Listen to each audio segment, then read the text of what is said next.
afternoon, race fans, and welcome to Sunset Speedway. It's round number 7 of the 2022 APC Late Model Series, the Stewartson Kubota 100 and the Stewartson Kubota 50 for the Quick Wick Superstock Series. I'm Adam Ross. Joining me is Jamie Maudsley. Clinton Jeffrey is trackside, and Jamie, round 7, there's only 3 more races left for these drivers to earn points. Well, absolute Chamber of Commerce weather here today. The last time we were here in May, not a great crowd because the weather looked terrible, but it's beautiful, as you can see by all the people lining up here today. So great crowd on hand. Going to be 100 great laps for the late models and 50 great laps for the super stocks. And with all these championship battles coming to a head, every lap is important here at Sunset Speedway tonight. Last time out at Sauble Speedway, J.R. Fitzpatrick looked to be en route for another solid top 2 finish. Contact with Ryan Kimball.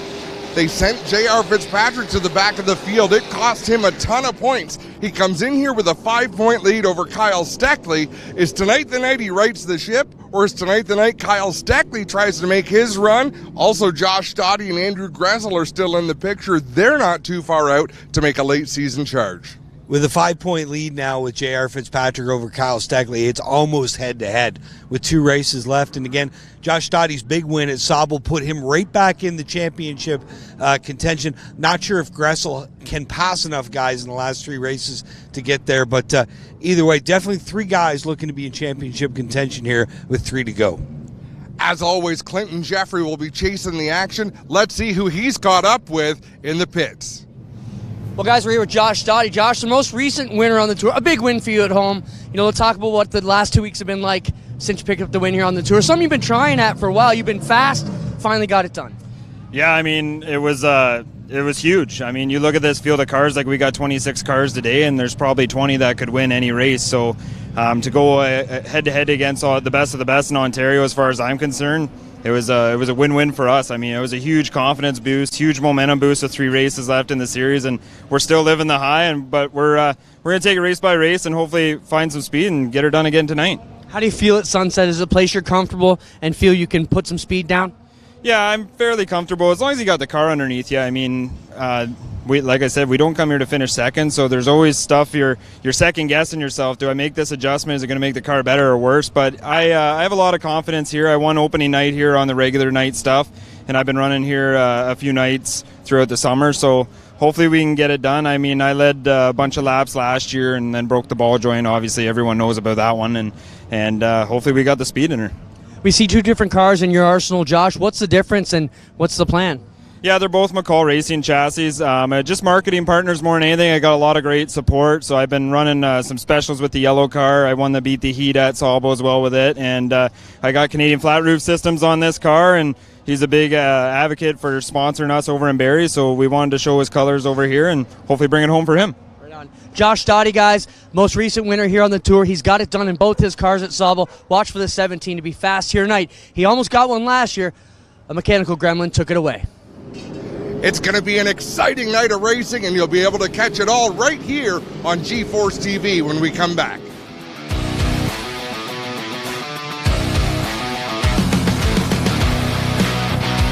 So who exactly is Fast Eddie? More than just a man, it's the mindset that runs through our blood like oil through an engine. Whether on the track or on the street, Fast Eddie is the spirit that drives us to go fast and keep going. Born in 1949 with no time to look in the rear-view mirror. Every story is worth telling, and every piece of Fast Eddie apparel has its own. Celebrate our mindset. This is Fast Eddie. This is combustion culture. FastEddieSpeedwear.com. I heard about a new product line at NTN called Kizé. Can you tell me about it? It's true, Kelly. Kizé is NTN's new range of spherical roller bearings protected by steel shields fixed on the cage on both sides. It's an unprecedented solution, and it's exclusive to NTN. Does NTN Kizé outperform an open spherical roller bearing? Absolutely. NTN's Kizé's metal shields will keep out solid particles, dust, and other contaminants, while also keeping grease in. This results in a longer bearing life, reduced maintenance, and overall increased performance. That's impressive. Will our users need to do anything different during the installation to accommodate the NTN Kizé? Not at all, Kelly. NTN's Kizé spherical roller bearings are directly interchangeable with a standard open bearing. Same housing, same accessories, same installation procedure as they use now. Wow, James. Look, a direct drop-in. What great news. Yes, Kelly, it sure is. And with a minimum lifespan twice that of an open spherical roller bearing, NTN's Kize delivers the ultimate bearing experience. Now let's get some of these out into the market, James.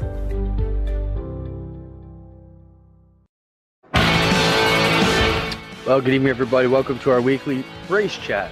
Adam Ross and Clinton Jeffrey are live and interactive every Tuesday night. Rivals Race Chat is your home for race discussion, debate, news, interviews, and more. They'll even take your questions and comments live on the air and talk to some of the newsmakers each week. Tune in every Tuesday night at 8 p.m. on GeForce TV. For the first time ever on dirt, Canada's National Stock Car Series visits Ohsweken Speedway on August 16th. Witness history in the making as NASCAR's Pinty Series takes on the dirt in the Pinty 100. You're so tasty. Drive me crazy. Ain't nothing I can do. Early man discovered fire, but Quick Quick perfected fire. Quick Quick is the only fire starter that guarantees to start your campfire, wood stove, or fireplace without the need for kindling or paper. Find your nearest Quick Quick retailer at quickquick.com. Welcome back to Sunset Speedway. We left out, so we've got Adam Ross, Jamie Maudsley, and most importantly, Brendan Doherty. Brendan, the Legends cars on the track. Let's take it away. Trailers Plus Canadian Legend Cars tonight presented by Visco Industrial Sales. Getting set to fire first qualifying heat race number 1 on track 33 machine out of Hastings. That is Paul Perrick, the Hastings Marine Service Pro Gas, and racing in memory of Mr. Larry Crow Sr. aboard the 3307. That is Jeff McKibben of Lindsay, the Next Level Excavating Court, the Vinyl Sedan 77 machine. That is Glenn Morris out of Hampton, the Ibach Canada Metal Factory, Walton Restoration Oshawa, RB Somerville Chompers Custom Paint, Pete Larkin Salvage 77. They are coming to the white flag. McMaster Buick GMC Pace Truck ducking off a little sooner than it should have. One more lap till we go green flag racing. I thought they got the one to go last time, but they'll take the white flag this time and come out at turn number 4, and we will be underway. We've got 2 rounds of Legends heats plus group qualifying for the APC series as well as the Quick Quick Superstocks. A full card here tonight. 87, that is Nick Port out of Curtis, the Tango Organics ride. 90, that is Jordan Latimer, former Sunset Speedway winner here in the weight model division. The 22 machine, that is Glenn Lloyd, the Fox's Bakery and Deli ride, the former Sunset Speedway track owner. Green flag in the air. Perrick gets the jump in the 33 machine. And here comes Latimer on the move to the inside of the 77 of Morris. Morris goes up the racetrack. Port in the 87 up to second spot, trying to reel in the 33 of Paul Perrick out in front. The Hastings Marine Service ride. Nice and smooth at the front of the field. Had his troubles earlier on the season with the Canadian Legend cars. Ended up in the out in the woods at Peterborough Speedway with that 33 machine. Required a rebuild after night number 1. And right now leading this qualifying heat race, getting his footing back and the handling back in that 33 machine. Port trying to close in on him, but overdrives turn number 1. He goes up the hill. That's going to open the door for the number 90 Latimer. Latimer now to the inside. Here comes the 90 machine. The Latimer Sealing Services Creature Design. Number 90 ride up to second. Port back to the 3rd spot. Everybody still chasing the 33 of Paul Perrick.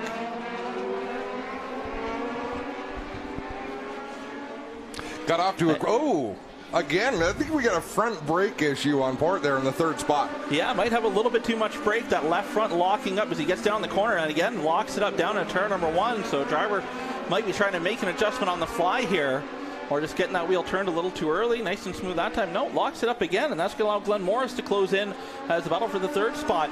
Things heating up in front. Here comes the 90 now, Latimer. The number 90 machine. The Tax Smart number 90 ride. Trying to close in. As we mentioned, Latimer, multi-time feature winner here at Sunset Speedway in the limited late model division.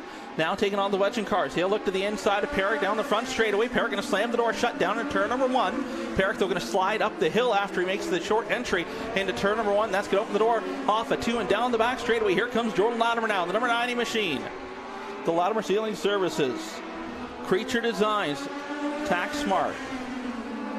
Number 90 looking to take the top spot away. He'll do so off at turn number 2. Perrick going to slide back to the 2nd spot, see if he can regroup and get back to the rear Nerf bar. The number 90 machine of Jordan Latimer. Popsicle 6 in the air, this time by 2 laps to go for Jordan Latimer. Sort of took his time working through the field, picked him off carefully, but definitely the speed in this one to Latimer in that 90. Latimer back in familiar territory here at Sunset Speedway. Had his issues last time out up at Sauble Speedway in the feature race. Got together with another car, did a bunch of rear end damage to that 90 machine. And the team went to work, got it fixed up, and looking good here in qualifying heat race number 1 on Visco Industrial Sales Night. Final time off of 4 in heat race number 1. Checkered flag in the air. Latimer with the win. Perrick going to come home in the 2nd spot. Port will come home in 3rd. Morris in 4th. And Glenn Lloyd will round out the top 5.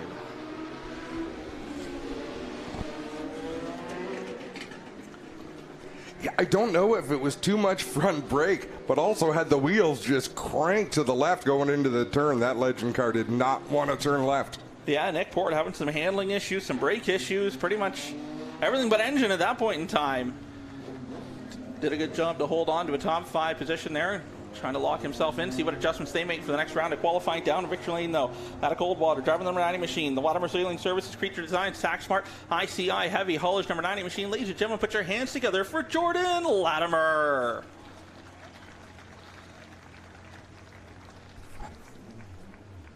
So Latimer, the grandson of Gary Reynolds, the gambler, the longtime late model regular up at Barrie Speedway. Uncle Kevin in the pits tonight, Kevin Reynolds, crewing for Travis Halliburton. Kevin Reynolds, another former late model regular up at Barrie Speedway. And here we go, the Latimer trend continues in qualifying heat race number 2 on the pole. And the number 17 machine, he's got the dice on there, just like Gary Reynolds did his grandfather. This is Zach Latimer, leading him off in the 17 machine, 36. Had him out hope, that is Hudson Nagy to his outside, the Fielding Winery, RPM Racewear, Pure Energy Performance, 36 machine, 97. That is Wesley Cuthbertson out of Woodville, the Flying Colors Corp, Canrack Storage Systems ride, 79. Former series champion, that is Adam Cuthbertson out of Omimi, the Flying Colors Corp, Canrack Storage Systems, 79.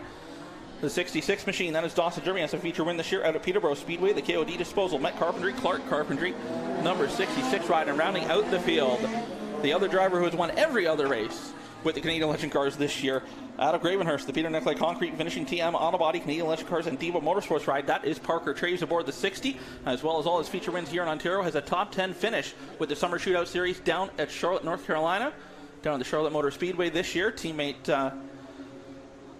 His teammate picked up a feature win there not too long ago. But Trey's focusing here, getting prepared for the Canadian Legend Car Nationals coming up in a few weeks here at Sunset Speedway. Green flag in the air, side by side down into turn number 1. The 17 of Latimer down on the bottom. Nagy with a bit of a run up on the high side. Here comes the 97 of Cuthbertson. Wesley took a look to the inside, tried to make it 3 wide, backed out, thought better of it. Latimer gets loose, they'll be 3 wide down the front straightaway. Adam Cuthbertson up on the high side. He'll go from 4th to 2nd down the front straightaway into turn number 1. Everyone chasing nuts and Nagy at this point in time. Cuthbertson now to the inside of the 36 machine, down through turns 3 and 4. Still side by side as they race off of 4 down the front straightaway. Adam Cuthbertson now has the nose there. The Flying Colors Corp number 79 machine, side by side to the 36. The Fielding Estate Wineries ride of Hudson Nagy up on the high side. Nagy now going to slide back to the 2nd spot. Parker Traves on the move from the tail of the field. All over the rear bumper of Wesley Cuthbertson. The 97 machine up the hill. That's going to open the door for the 60 of Traves. Traves up to the 3rd spot. He'll now get to the rear bumper of Nagy as they race into turn number 3. Nagy not done yet. He's looking to fire back to the inside of the 79 of Adam and Cuthbertson at the front of the field. The Canrack Storage System 79 machine up the hill through turns number 1. Here comes the 36, the RPM Racewear Pure Energy Performance ride. Looking to take the top spot back over here as Adam Cuthbertson's going to slide back to 2nd. He'll now have to deal with the 60 of Parker Traves, the Peter Nicolai Concrete Finishing TSS Top Shops number 60 machine, trying to take over the 2nd spot. Top 4 run nose to tails. They race down the back straightaway into turn 3 and 4. Nagy so far looking steady. Cuthbertson though looking again. He'll stick the nose to the inside down the front straightaway. Nagy going to slam the door shut down into turn number 1. Able to keep that car down the bottom side of the racetrack. Here comes the 60 now. Parker Traves. He looked to the inside of Adam Cuthbertson that time down the back straightaway. Didn't have enough of a run to make it work into turn number 3 as they race down the front straightaway. Top 3 nose to tail starting to pull away from 4th place. Wesley Cuthbertson just a little bit. Again, Nagy up the hill off at 2 down the back straightaway. Adam Cuthbertson doesn't have enough of a run though. A little bit of a shot to the Nerf bar, that time down into turn number 3. Popsicle sticks in the air, this time by 2 laps to go for Hudson Nagy at the front of the field. The Pure Energy Performance, number 36 machine, trying to hold on to the win. Adam Cuthbertson all over the rear Nerf bar. A little bit of breathing room. Now to the 60 of Parker Traves. Traves trying to close back up on your second spot runner. White flag in the air. Here comes Adam Cuthbertson, tried to make the move down into turn number 1. Nagy seen it coming, got a great run down into turn number 1. Great run off at 2. Cuthbertson unable to close the gap, car length gap into turn 3. Final time off of 4. Checkered flag in the air. It'll be Hudson Nagy with the win. Adam Cuthbertson for second.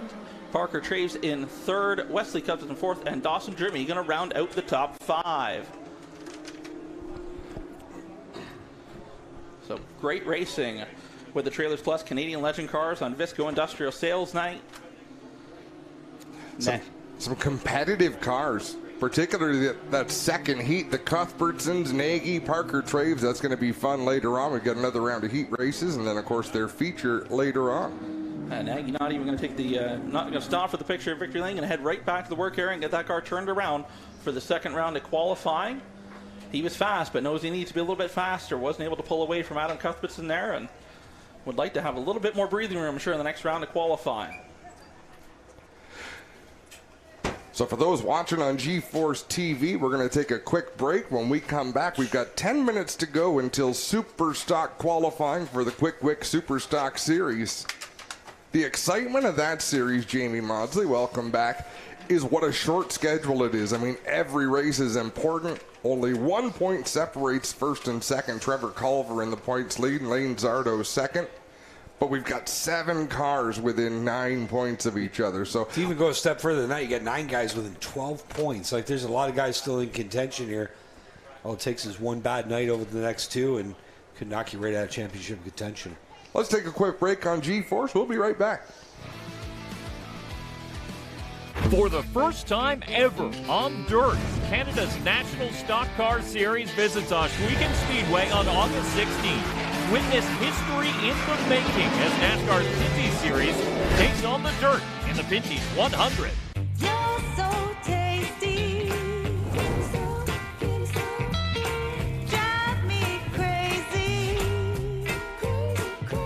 Ain't nothing I can do. Early man discovered fire, but Quick Wick perfected fire. Quick Wick is the only fire starter that guarantees to start your campfire, wood stove, or fireplace without the need for kindling or paper. Find your nearest Quick Wick retailer at quickwick.com. For over 100 years, our company has been unique. A world leader in high-precision products, fully committed to energy efficiency and friction reduction. Today is the day to start a new chapter, a new step of our company. Today is the day to share our vision, our contribution, our identity.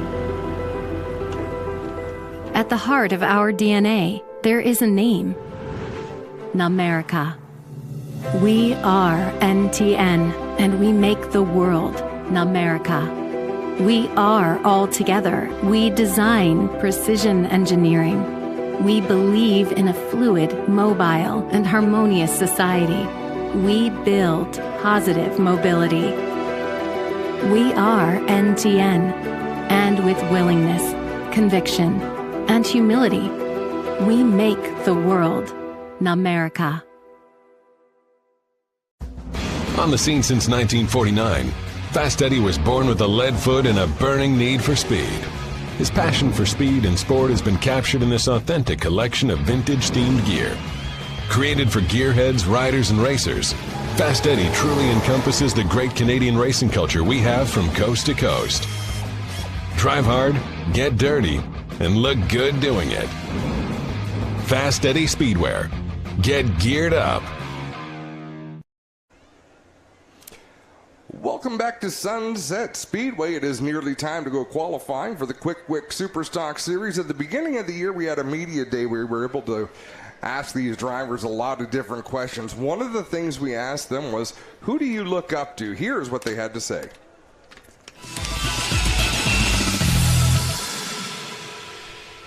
Probably my dad. I'd have to say both my fathers. My dad.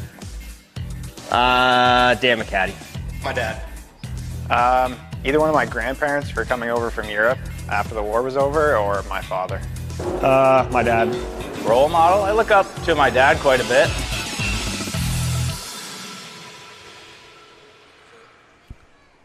Where's the mom lovers? They're dads and Dan McCaddy. There it is. That's what I got there. Huh? There's nothing wrong with Dan McCaddy. That's a No. solid choice. I cannot confirm or deny that Dan McCaddy is or is not a father of one of those drivers. So it could have been the same answer, just worded differently. We may never know. And crowd filling in great here at Sunset here tonight. Beautiful Chamber of Commerce weather. Beautiful blue skies. And again, we had talked here in the opening, Adam, the last time we were here, it was a scramble to make sure that we got everything in. I believe, if memory serves me correct, we started late and then finished early, trying to jam everything into practice. Got delayed because of the rain. I remember sitting up in the tower, unaware that tents and haulers were flying around the grounds at Canadian Tire Motorsports Park. And then we ended up getting the infield pumped out. Got the race in, had a decent crowd for as challenging as the weather looked. But tonight, great looking crowd here this evening. You folks came to the right spot for Saturday night entertainment. Well, I would say so. Great night for a race. And yeah, that was the last time we were here. That was the night of the wicked storms all across the province. We were kind of saved here up at Peterborough. They had a lot of damage to the property up there. I don't think we run that same risk here tonight. So I'm no weather person. I think we're in good shape. So while we've got a moment, let's have a look at the upcoming events here at Sunset Speedway. And Brendan, we'll let you go through them on the screen there. I don't even got to look them up. I like it. Next we've got our Seat and Structures Pro late models, St. Ar's Recreation Super Stocks, GD Coats Used Car Superstar Mini Stock Division, Sturrock Energy Bone Stocks, and CPS Junior late models on the car. And after that is our Sauble Falls Tent and Trailer Park Limited late models, as well as Super Stocks, Mini Stocks, Bone Stocks, and Outlaw Midgets, presented by NSL Canadian Tire on the 27th. Then it's double header racing on the long weekend. Pro late models, Super Stocks, Mini Stocks, Bone Stocks, Junior late models, and day one of the Legends Nationals.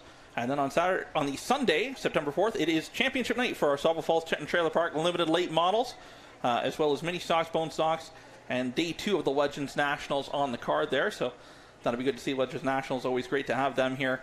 Hopefully we get some entries. It's been a little while since we've been able to do it with an open border, so fingers crossed we get some entries up. I know in the past we've had some entries up for the Canadian Legend cars from across the border, so hopefully we see that as to complement our weekly divisions here at Sunset Speedway. Points battles tightening up, and obviously limited late models coming to an end here very shortly. They will close out their final points night before they are back for the Velocity 250 weekend. Yeah, it's the third week in September, so. Legends cars, you know, when they do have events where there's just a ton of race cars, it's fun to watch them go through the qualifying, see how that sorts out. And I mean, talking about Parker Traves getting a top 10 down south, that's a big deal. Yeah, I mean, the name slipped me earlier, but Kevin Foisey, not running here tonight, but recently picked up a win with the Summer Shootout Series down at Charlotte Motor Speedway. So, and they went down together originally, and Foisey has been going back down since. And Parker had, I talked to Parker after he won here last time, which was after his last trip down to Charlotte, and it's just a little bit too much to convert the cars back, being a flat track down there. The setups are a fair bit different, so just reached a point where it's just easier wanting to focus on chasing a championship up here, and obviously INEX points carry over through Legend Car events, and able to collect those while racing here locally instead of hauling all the way down to Charlotte every Wednesday night. That'd be a big commute. Just a little bit. Like about 12. I mean, I know it's like a 12-hour drive. You're just driving, but imagine hauling a trailer is probably a little slower than that. So you're probably 13, 14 hours one way. Well, the price of gas would make me cry. I mean, the only bright side is it's cheaper once you cross the border. So I mean, you'll probably feel a little better. The return tank not so much, but when you get back and it's empty, that's probably when you want to cry. But at that point in time, hopefully you got a trophy to show for it. So. Well, this is true. That's where performance matters. It makes the drive home more tolerable. So as we wait, 6:25 is the scheduled start time, I believe, for the Superstock group qualifying. There'll be groups of 5 and groups of 4. 15, I'm doing a little bit of math here. 15 plus 8, 23 cars here in attendance. So 3 groups of 5, 2 groups of 4. Quality field of race cars. And like you said, Brent, I'm excited to watch these races. I just love it when the drivers from all the different tracks get together. As we look at them lined up back there, the Superstock sure are a good-looking race car these days.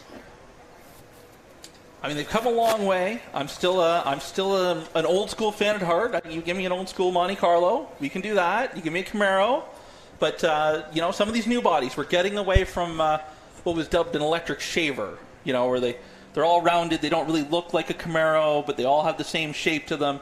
Now we're getting to the point where a Camaro looks like a Camaro. Some of them that do run a Mustang like Zardo, they look a little more like the street car instead of something that you wouldn't recognize with basically like a car tomorrow NASCAR. They all look the same, just with a different sticker on the front. So, for sure. Let's go trackside. Clinton Jeffrey. He's all alone. It's just 3 of them down there on pit road. It's going to be busy later on, but right now, Clinton, it's just you. Yeah, we're down here. I just want to make a mention. We did get a report that in the pits, there's so many cars, they've had a bunch of the Superstocks blocked in. Looks like they've got them all sorted out now as they're lined up in the chute and ready to go. But what a beautiful day here at Sunset. So many great stories we're going to follow throughout the night. We'll be down here on pit road all night going at it. But yeah, kind of lonely down here now, but they're going to fill us up soon. Well, I believe they're going to fill up right away because once they're done their qualifying, they head down to the infield, which is kind of where they're impounded after their qualifying. So should be able to round some of them up, see who's happy, see who's disappointed. There's always a little bit of both after qualifying.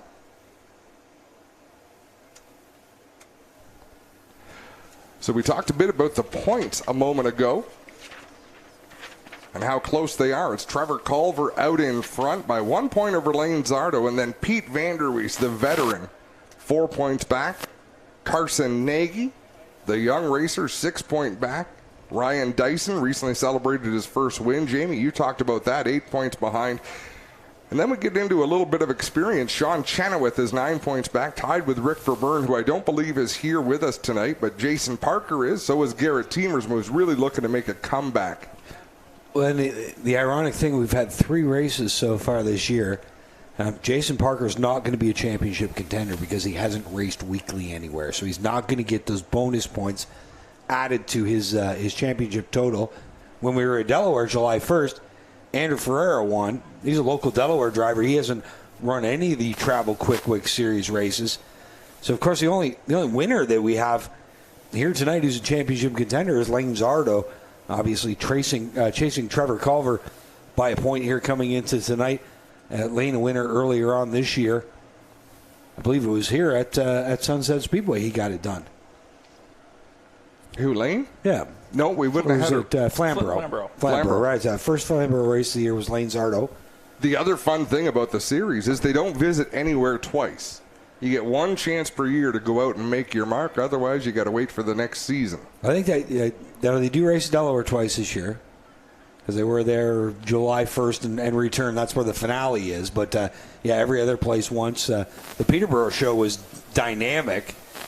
Sean Chenoweth led right till the late stages and ended up being Jason Parker taking that win away. Yeah. Earlier on, talking about the drivers we're going to watch tonight, J.R. Fitzpatrick, of course, the points leader with the APC series. And earlier today, Clinton Jeffrey had a chance to catch up with J.R. Well, we're here with J.R. Fitzpatrick. J.R., you've had an amazing season so far, but these last couple weeks are really going to make or break your team and your season. What can you do to make sure that you're getting the finishes you need to? Well, I guess step one is what's past the past, right? You just got to keep moving forward and working forward. Car's been great all year. We're struggling a little bit right now, but we're trying to decide if it's tire or not because of our inventory rule and whatnot. And we haven't been playing the tire game, so we're trying to make the proper changes here and get the car to drive good. We tried some stuff today. It didn't seem to work, so we're working our way at putting it all back. As the season progresses, JR, things get more and more aggressive. At the front especially, you had an incident there at the most recent race. Two sides to every story. Do you feel like some guys are maybe pointing your number on their dash and you got to be a bit more careful? Or is it just something you put all that behind you and go for it? For me, I'm putting it all behind me because obviously those guys are upset enough they don't want to come talk to me about it. You know, you walk towards them and speak to them, they just walk away. It's like a high school thing, right? So I just ignore all that kind of drama and just moving forward. I mean, if they choose to do something silly like that to jeopardize my championship run here, then there'll be bigger consequences. Right on. So, JR, good luck here today. You've got a long way to go still in this championship. Doesn't seem like it, but some key races coming up. Yeah, definitely. And especially with 26 cars here, Delaware, we're expecting a huge car count. So it's never over till it's over, and we're just going to be on attack mode here and just try and do the best we can. All right, keep your eyes on the 84, guys. He's quick everywhere we've been this summer. Well done, Clint. Perfect timing. It is time to go qualifying with the Quick Superstock Series Group A. In this group, we've got the 72 of Randy Russell, the 49 of Miles Tyson, the 28 of Ryan Dyson, the 38 of Brandon Feeney, and the 17 of David Rockwood.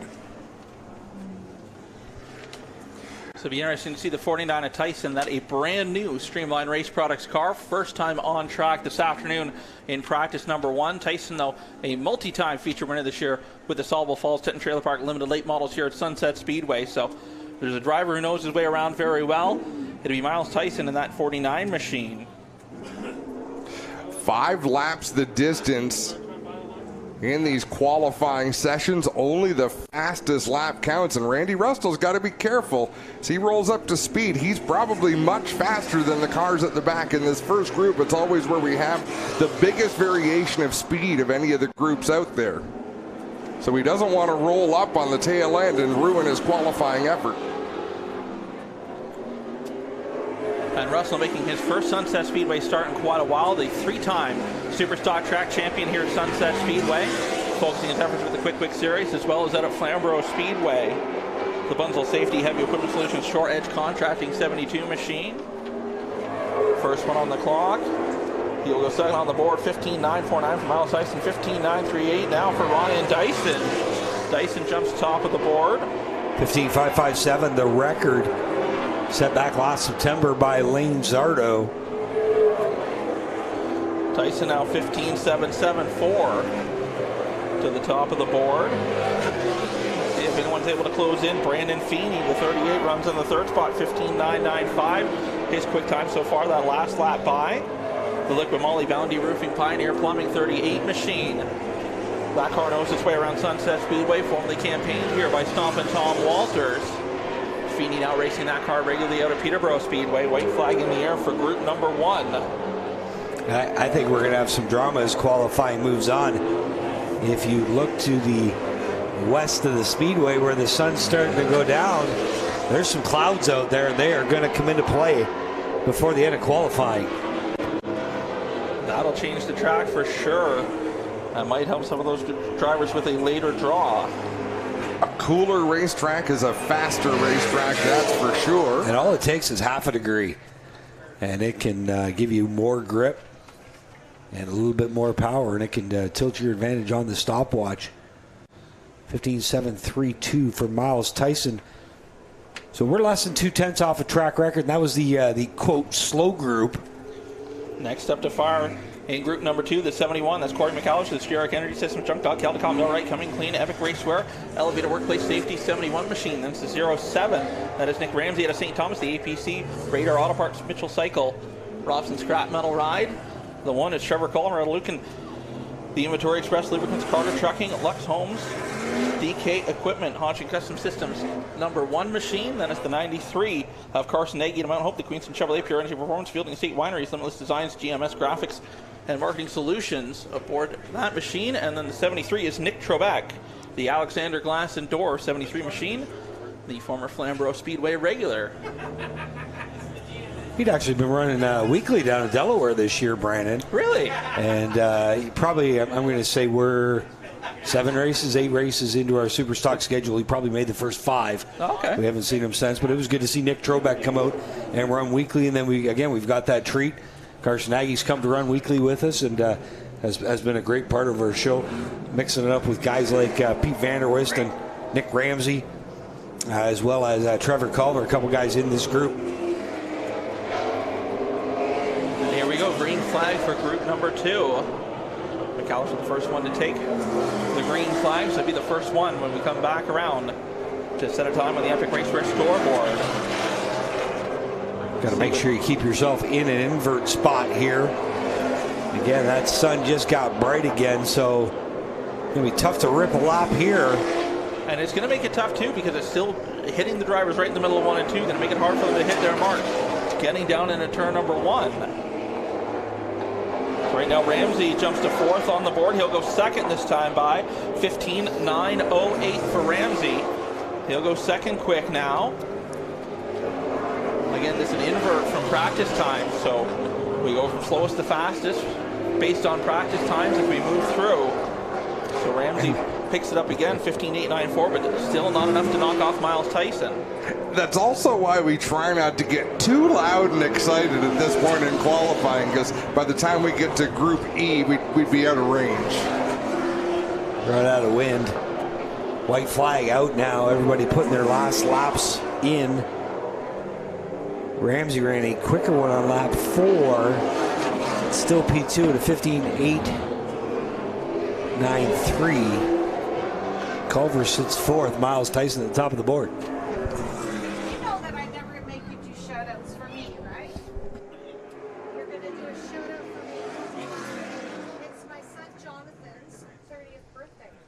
There's nothing better than when the boss comes in the room and says, you know how I never ask you for favors? You know it's coming. But this one seems important. We can do it.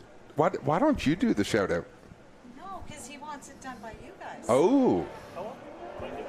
30. But he's got to hear. There you go. Brendan, this is all you, my man. Pressure's on. We'll get him after qualifying. That way you can hear us. I got it. All right, group number 3 taken to the track. Lead him off the number 2 machine. That's the Kodiak. Tyler Hahn out of over with a 3-time Quick Hot Rod Series champion. The Tire Depot Barry Fox Bakery Deli. Hahn Motor and Chassis Works. Simcoe Gas's number 2 machine, a regular here at Sunset Speedway. 16 machine, that is Anthony DeBello, the multi-time Peterborough Speedway Superstock Track champion. Out of Woodville, the DeBello Towing, Sunnybury Golf Course, Cozy Home Heating and AC, Custom Auto Radio at Tom Delisle Racing aboard the 16 machine, 23 machine. That is Paul Maltese, the former Sunset Speedway Superstock Track champion, as well as a feature winner in the limited late models here at Sunset Speedway. The Presto Appliance and Repair, Ontario Steel Sales. Barry Frame Alignment, Fox's Bakery and Deli, Tire Depot Barry, Ryan's Landscaping, number 23 machine, 21 machine. That is Marley Owen, the Curtis Septic City Dairy, Peterborough, Arbroaking Tree Service, Stewart's Equipment. Number 21 machine, the multi-time winner this year out at Peterborough Speedway. 13C machine, that is Justin Collison out of Cambridge, One Aeration Racing. Grey Bar Canada, Air Crane Services, Castrol Edge, Super Clean. 13C. Here for group number 3. And we got DeBello with a bunch of smoke. Lots of smoke out of that 16 machine. Oh, that's just brake lock up and nothing more than that. We'll see what happens when he gets down to turn number 3. Still, but we are going to throw caution. Yeah, erring on the side of caution are the officials. I believe you're right. I believe that might have just been tire lock up and smoke coming off the... He was really high, too, for where he was, so he might have just caught some of the marbles up by the wall there and just locked up a right front or a left front, just way up out of the racing groove. I guess trying to set up for a big run down the back straightaway to come up to speed, but that will draw on the caution nonetheless to make sure there is no fluid on the track. Everyone seems to be signaling thumbs up. Sunset Speedway cleanup crew just out to drive around, and I mean, I guess if they don't get loose in whatever's on the track, then we're good. So it's a good way to test. We will call this group Group C, or the guinea pigs.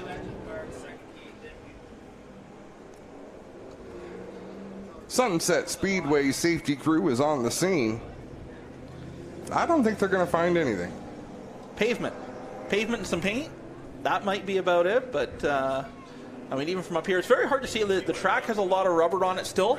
We had a drift show here, I believe, last Sunday afternoon, and not a lot of rain this week in the area, so it hasn't washed a lot of that rubber off. So the track a little darker than it would normally be up that high out of the racing groove, but officials now just looking for a spot to get back down low, to get back to the infield. Maybe not. They're going to stay out here. They want to be part of Group C.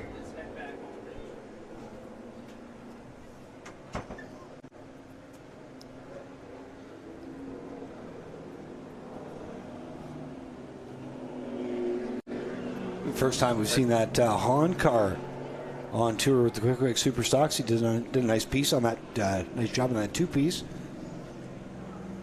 So that car Hahn acquired in the off-season, formerly campaigned by Flying Frank Davey.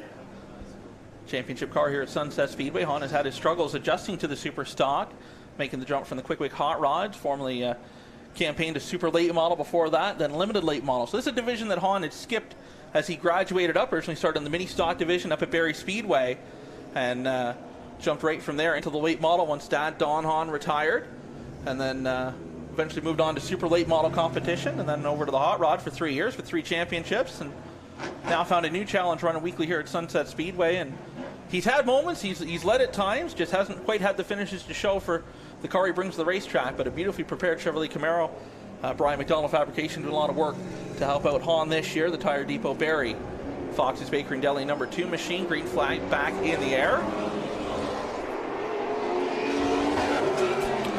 Worth noting, Miles Tyson has been up to the challenge. He was out in the first group. He's still at the top of the charts in that 49 machine. So let's see who in this group can move their way to the top of the list. And I don't know how much of a real practice session Tyson had. The first one was really like a break-in session, making sure everything was good. So he never really came up to speed. So he might still be finding speed underneath that 49 machine. But Paul Maltese, first one to climb the board, up in a 5th in the 23 machine. Hahn now to 5th, bumps Maltese back to 6th. And Maltese to 3rd. 15.867, Maltese behind the wheel of the car. The car, his son Connor, normally campaigns weekly here at Sunset Speedway. Paul has a limited late model, but this week asked his son if he could take the car out and go play in the division he cut his teeth in, the Super Stock division, formerly Thunder Cars. Marley Owen up into the top 5 in that 21 machine as the white flag flies. Great effort so far for the Stewart's Equipment 21 machine. Maltese in 4th, on 3rd. Everyone's still chasing the top 2 of Tyson and Ramsey. Justin Collison just pounding off the rev chip as the checkered flies. Miles Tyson still number 1. Nick Ramsey still number 2. Marley Owen sneaking into the top 5 in the 21. So in this group, Tyler Hahn gets up to the 3rd spot. Paul Maltese 4th in the 23, and then 5th, the 21 of Marley Owen. Still, nobody's cracked that Miles Tyson puzzle and got any closer to the track record. Again, only about 0.2 of a second off it, but again, he got a little bit of cloud cover there. There was a little bit of cloud over that sun, I'm telling you, when the first group went out. Group number 4 now taking to the track, the 83 machine. Multi-time feature winner this year here at Sunset Speedway. The CMI Electric, WHS Automotive, Jordan Dean, Matco Tools, Freddie Damn Good Fries, Fox's Bakery and Deli. That is Johnny Morrison aboard the 83 machine, the 17 machine, the 905 Customs, Line X and Newmarket, Way Freight, First Choice Roofing, Sound & Sons Windows and Doors, Speedy Auto Machine, 17 machine. That is Garrett Tamirisma, the 3rd generation racer. 8 machines. The New Age Punisher, Jason Parker. Winner this year out of Peterborough Speedway, the Mowbrays Canadian Tire, Port Elgin, Virtue Farms, K&K Lawn Care, McDonnell Fuel, Saugeen Shores Transmission aboard the number 8 machine. He had issues in practice, lost a drive shaft and transmission, as well as a brake line. The team thrashed. They were able to get laps in the 2nd round of practice, but they lost all of the 1st round after breaking on lap number 1 of practice. And a surprise entry here this afternoon, rounding out this group, the number 12 machine out of Grimsby, the Ace Services, JSL Electric, RGC Sports. It is former Sunset Speedway Super Stock Track champion, as well as NASCAR Pinty Series champion, the prodigy Caden Lapsevich, making his Super Stock return here tonight. Good to see Caden behind the wheels of the 12 machine. That car normally campaigned at Delaware Speedway by younger brother Ryden Lapsevich. Caden get back behind the wheel here this evening. With only 8 cars left to qualify, Miles Tyson and Nick Ramsey have guaranteed themselves into the invert tonight. Johnny Morrison jumps 4th on the board, 15.849 on his first timed lap. Parker cracks the top 10. New fast time. Caden Lapsevich, P1. 15.524 for Lapsevich. Morrison now 3rd on the board, 15.755. That's a new track record for Caden Lapsevich. He knows his way around this joint. Jason Parker and up he into goes the faster. 15.948 15.948 now for Lapsevich. Morrison has gone quicker, 15.753, but still unable to seat Miles Tyson for the second spot. A 4.77 on lap 3. He just keeps getting quicker. Parker now 6th, 15.843. Morrison 3rd, Tamiersma 4th. Parker now up to 3rd, 15.735. Morrison 4th, 15.738. Tamiersma 5th, 15.801.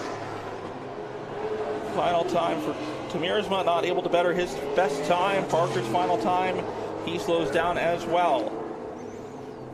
So a new track record. So I popped over and talked to Caden Lapsevich after practice this afternoon. I asked him, is it still the same? And he looked at me and he said, they got a lot less grip than I remember, but whatever grip he was lacking, he seems to have found it here for qualifying. No, you've got that right. So 6, Nick Ramsey is locked in. Garrett Temersma, Jason Parker, Miles Tyson, Johnny Morrison, Caden Lapsevich. That is backwards through the top 6, so 6th through 1st. One more group to come out. They got a tall order. It's going to take a track record to knock Caden Lapsevich off the top of qualifying for the Quick Wick Super Series. Lead them off out of St. Thomas, the 7 of Pete Vanderwees, the VP Specialized Carriers, Pro Waste Solutions, Yarmouth Group, SRS Polish and Detail. Number 7 machine, he was fastest in practice this afternoon. We'll see what Vanderwees can do here. His second trip to the newly configured Sunset Speedway. 56 machine, former Sunset Speedway mini stock track champion of Acton, the Stewart's Farm Equipment, NRD Byproducts ride. It's the astronaut Brandon Mcferrin. 89C machine out of Drumbo, the one in recreational racing, Manheim, Apex Oils, Caldecott Millwright Services, Quick Wick Fire Starters, KR Communications. It's the Mastodon Sean Chenoweth and the 36 machine rounding out the field, your reigning Quick Wick Super Series champion. The Besters Forest Parks, Leslie Ford, GGM Construction, Badger Daylighting, Al Rex Backhoeing and Haulage, Shelby Roofing, 36 machine driver, the Bad Fast Ford Mustang. It's the Thrill Billy Lane Zardo. Everybody seemed to be, the name on everybody's lips today seemed to be that 7 of Pete Vanderwest. He was fastest in practice, and now Vanderwee's fast time came in the first round of practice, but that car developed a bad push through 1 and 2 in the second round of practice, and multiple times made contact with 72 of Randy Rusnell while racing with him on the racetrack during practice. So we'll see if they went backwards with the adjustments on the 7 machine to get the handling back where they like it. Might have went too far looking for speed for the second round of practice on that number 7 ride. Chenoweth up into 4th. First one to crack the leaderboard, Mcferrin in 6th, Zardo 7th. We haven't seen that 7 appear now. Chenoweth up to 2. Chenoweth going P2, 15.697. Gonna have to find 2 more tenths though if he wants to knock Lapsevich off the top of the board. Mcferrin now second quick, 15.689. Mcferrin ran here for the last couple of Saturday nights trying to get a handle on that Stewart's Equipment 56 machine, so he was good to go here tonight. White flag in the air. And Pete Vanderwees has yet to crack the top 10. Sitting 14th on the board right now. He's going to have to rip a lap here if he wants to get inside the top 10.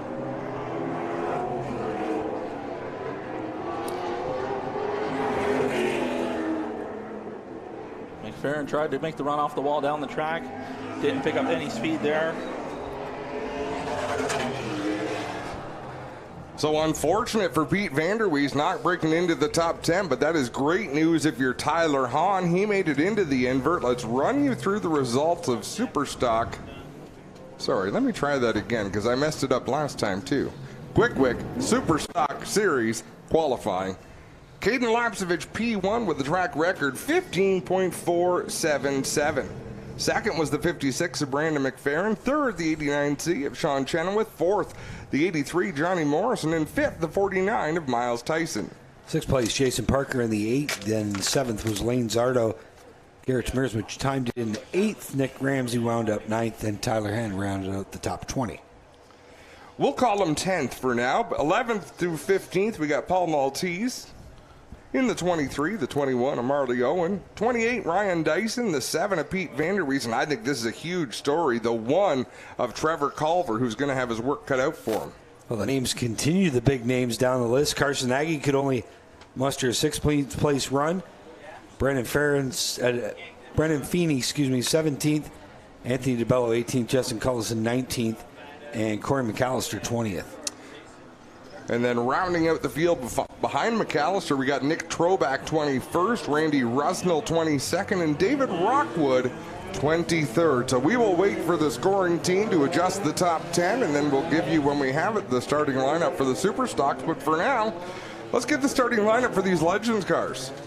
Trailers Plus Canadian Legend Cars, Visco Industrial Sales Night for them. Lead them off the 07 machine, that's Jeff McKibben, Lindsay, the Next Level Excavating Kawartha, the Vinyl Sedan. 77 machine, that's Glenn Morris out of Hampton. Ibach Canada, the Metal Factory, Walton Restoration, Oshawa, RB Somerville, Chopper Custom Painting, Pete Larkin, Salvage Aboard the 77. 87 machine, that's Nick Port out of Curtis, the Tango Graphics, Truant Electric, Maple Leaf Foods. Chubb Utility Supply, Lakeport Power, Cornerstone Builders, Hutchison Lubes, 87 machine, 33. That is Paul Perrick out of Hastings, Hastings Marine Service, Crow's Gas, Racing America, Mr. Larry Crow Sr.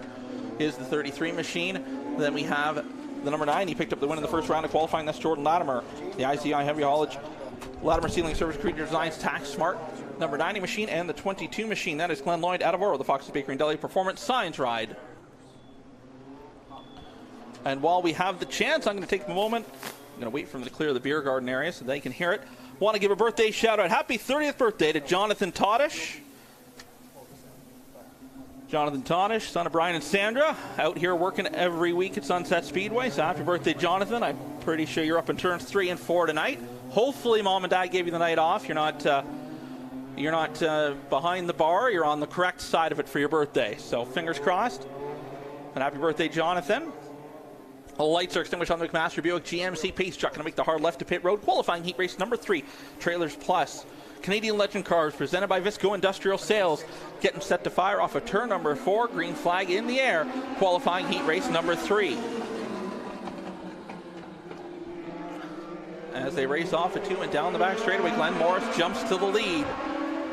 Paul Perrick up to second. Nick Port runs in the 3rd spot. Perrick can look to the outside of Morris as they race off of 4 and down the front straightaway, side by side for the top spot. Perrick going to go around the high side, trying to make it work. Morris tries to fire back down on the bottom through turns 1 and 2. Perrick with the momentum down the back straightaway. He'll take over the top spot. Latimer on the move from the tail of the field up to the 3rd spot looking for more. Morris gets loose, slides up the hill in front of Latimer. Latimer's got to make evasive moves and move to the bottom, but Nick Port takes advantage of the 87 machine. He goes past Morris, takes over the 2nd spot. Here comes Latimer though. He looked to the inside of Port, trying to get a 2-for-1 deal through turns 1 and 2. Doesn't have enough of a run down the back straightaway, falls back into the 3rd spot. Paul Perrick though out in front in that 33 machine, the Hastings Marine Service ride. Starting to pull away from the field as the battle is on for second. Latimer again looks to the inside down the back straightaway, see if he keeps the Nerf bar in there. He'll do so this time. Port going to move up the racetrack and let the 90 car take over down low as they race down the front straightaway. Now Latimer going to go to work much like the first round of qualifying. He's got to try to reel in the 33 of Paul Perrick.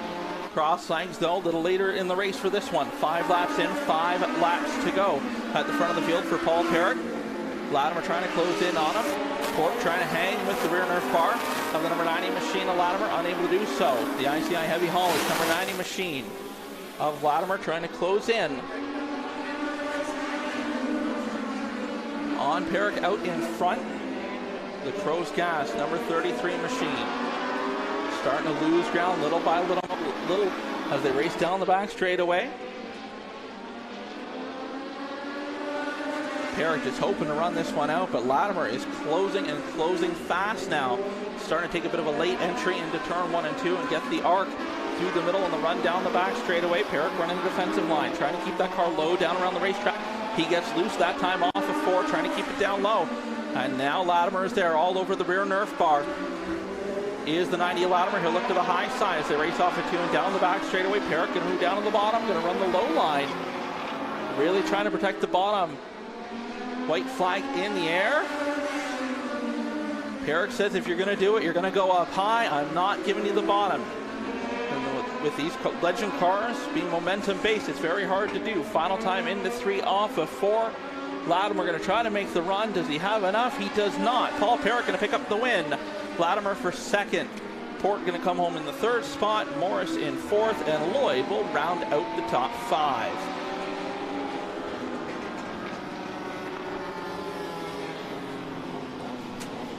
So 3 of 4 qualifying races now complete for the Trailers Plus Canadian Legend Cars presented by Visco Industrial Sales. Latimer going to Gonna head on off with a wave to the crowd, but pulling down into victory lane. He's had a struggle of a season, including a venture to the outfield off of turn number 3 at Peterborough Speedway. Need an excavator to get the car out of the trees, and a complete rebuild, front, rear clip, everything you need on that 33 car. But he's found victory lane here tonight. The Hastings Marine Service Crow's Gas Bar racing in memory of Mr. Larry Crow Sr. Ladies and gentlemen, put your hands together for the 33 of Paul Perrick.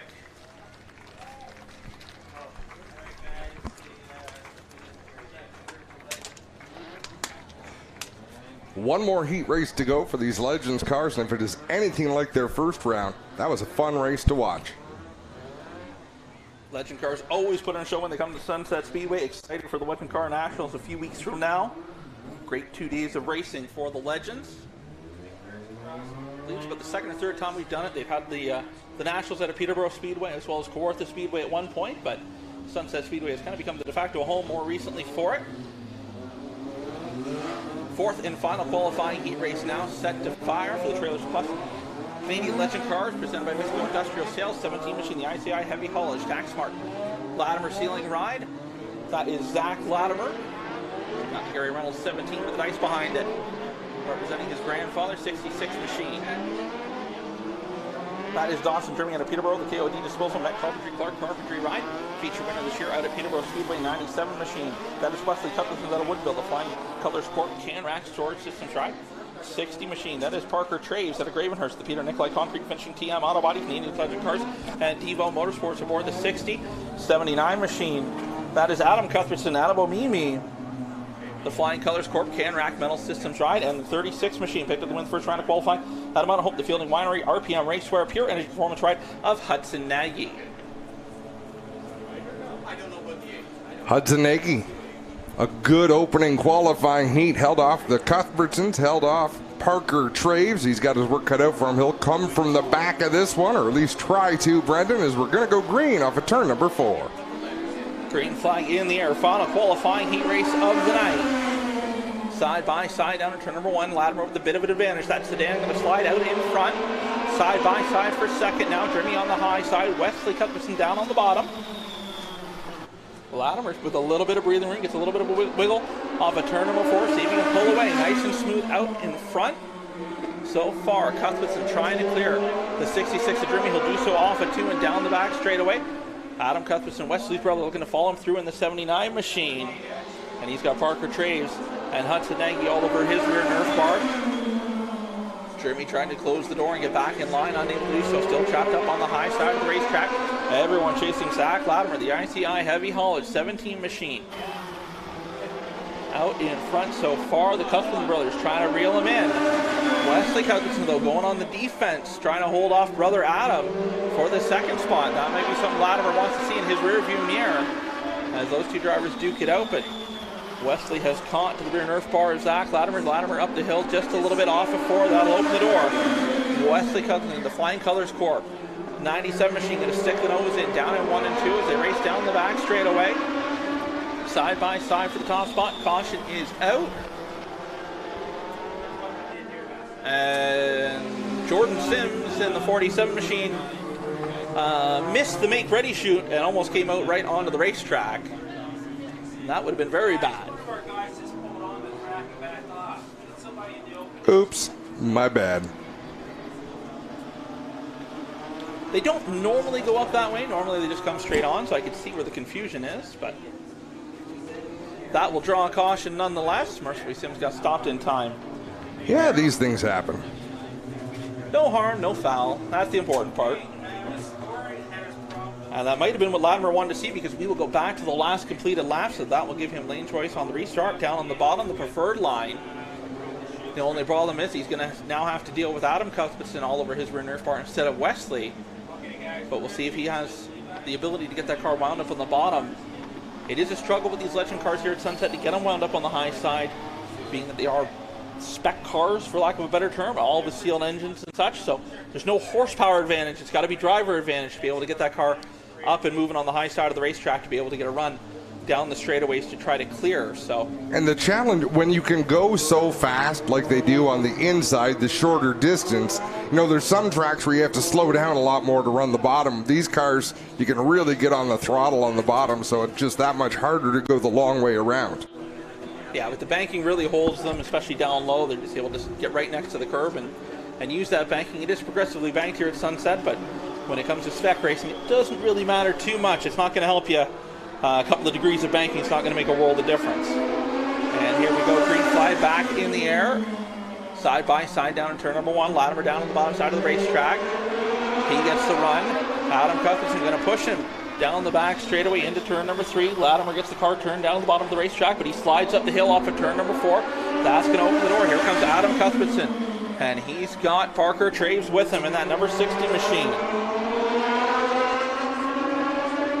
Traves now side by side with Latimer for second. Latimer trying to fire back on the high side of the racetrack, not able to do so. Hudson-Nagy in the 36 machine, going to follow him through. Latimer's trouble's not over yet, trapped up on the high side of the racetrack. Side by side for third. Out in front though, it is Adam Cuthbertson being chased down by the 60 of Parker Traves. The Flying Colors Corporation 79 machine out in front, being chased down by the Peter Nicolai Concrete finishing number 60 machine.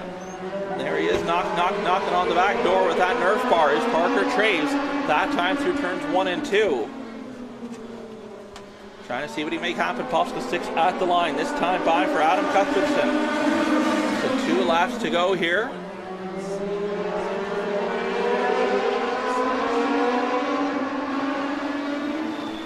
Final into 3, coming to the white flag off of 4. Traves all over the rear bumper of the 79 of Cuthbertson, unable to make anything happen so far.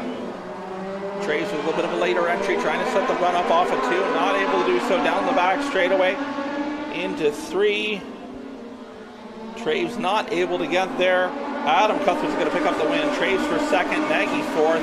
Wesley Cuthbertson in the 4th position, and Dawson Jeremy will round out the top 5. Couple of second place finishes for Parker Traves there in the qualifying heats.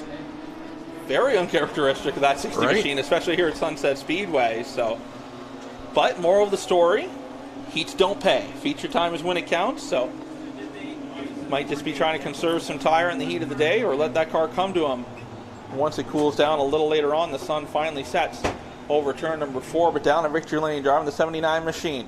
The Flying Colors Corporation Can Rack Storage Systems number 79. Put your hands together. Your Heat 4 winner, Adam Cuthbertson.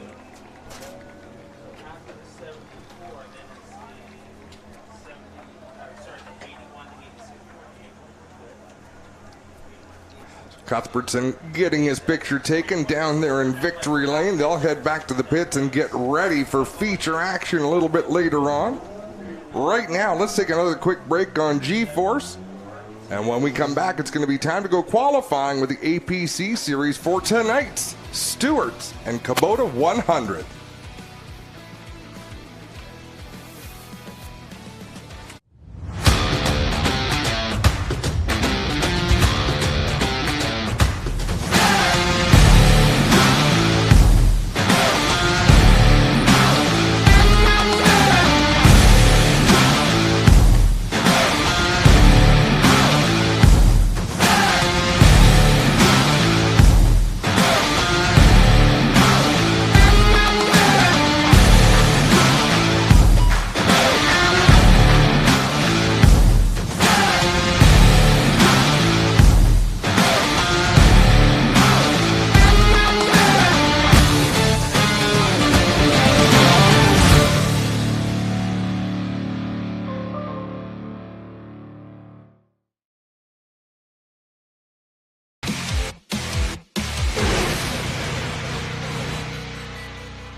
I've always had the spirit that I wanted to invent something new, and so when we got into clothing, I got immersed into it, and the only way that you would really understand how to build clothing is to become a pattern maker.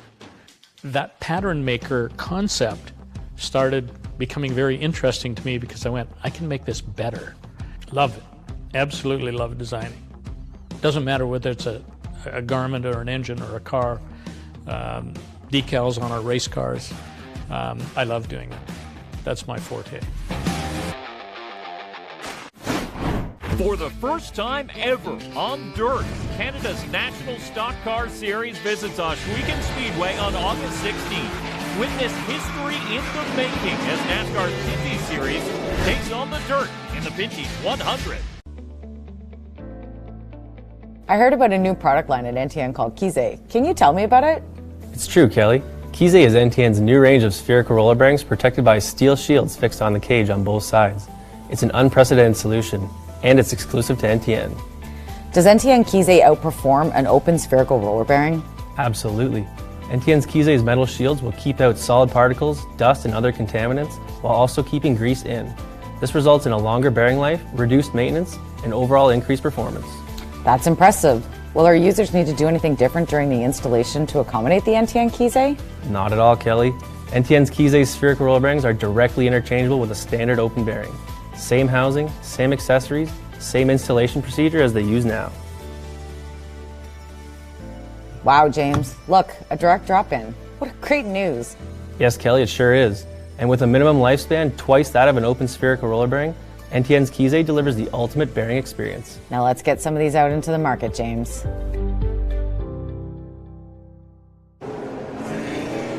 Welcome back to Sunset Speedway. Adam Ross along with Jamie Maudsley, Brendan Doherty. Clinton Jeffrey allegedly is here tonight, but as of late, he hasn't been very busy. And tonight, same thing. Just not much going on for him. But business is about to pick up for Clinton Jeffrey down on the infield because, as we can see, these APC late models are going down there to get staged and ready for their qualifying. So let's have a quick look at what's upcoming on GeForce TV. And Jamie, if you don't mind. Yeah, we've got August 15th, things at Schwegen Burger Barn, 17th run of the Canadian Sprint Car Nationals, plus Action Sprint Car Tour, Quick Wick, Double Speedway, our final visit to the beach, plus Friday night excitement from Schwegen Speedway each and every Friday night. And I can tell you what, the fans made the right choice here tonight by making the drive to Sunset Speedway. Great night to sit in the grandstands. And Brendan, this looks like a pretty solid crowd to me. You're a better judge. Very solid. Very, very solid. Very good. To me, you're a better judge. Very solid. Very, very solid. Very good. A unique giveaway as well. So we're glad so many people are here tonight, because let's see what Clinton Jeffrey is up to. He's down pit side with his teddy bear. That's right, Adam. This is the ultimate bear ring experience from our friends at NTN. And we're going to give away about 200 of these to the grandstand tonight. So it's a gorgeous gun bear. It's the official mascot here of NTN Bearings as we give you the ultimate bearing experience. Kids, make sure you grab one. It's a gorgeous bear. And I want to thank NTN for this great giveaway tonight, guys. That's cool. Gorgeous. Jordan, my boy that does our social media, when he was young, he got a bear that was in a Ferrari outfit. We called him Ruben's Barrichello. Wow. That's the best I could come up with. It's actually not bad. Like it's like Schumacher wasn't going to fit. There was no way you were going to shoehorn that in there. Oh dear. Well, it looks like we've got everybody lined up and ready to go. Sean Gibbs is back up in the flag stand, assuming the position. We have 6 groups going to roll out for qualifying here very shortly. Let's introduce you to the drivers who are going to be in group number 1, Group A, which is the slowest 5 drivers from practice earlier on this afternoon. First car on the track in the number 31 from Coldwater, the CM Precision Machining and Welding 31 is Jade Franklin. The 89C from Plattsville, the London Recreational Racing Mannheim Apex Oil Caldecott Millwright Services 89C, it's Sean Chenoweth. Behind the wheel of the number 74 SDR Seating, Stage It With Style, Nick's Journey sponsored entry from Dundas, it's Eric Della Riva. Now, we did have one scratch this afternoon scheduled to go out in this group, was the 48X of Colton Everingham. Not sure what happened to that race car, but he is withdrawn from the event. Has a broken motor on the 48 machine. Now, on the flip side, I did see a couple guys walking through the pits with a motor on a fridge cart. I'm not sure if it was on its way to the 48 or not, but he did break the motor in practice after, I believe, 3 laps. The only other driver in this first group is Sean McGlynn in the number 1 out of Kitchener, the blast floor coating, epoxy, and concrete shot blasting number 1. Clinton Jeffrey, you've got someone down there on pit road. Who are you talking to?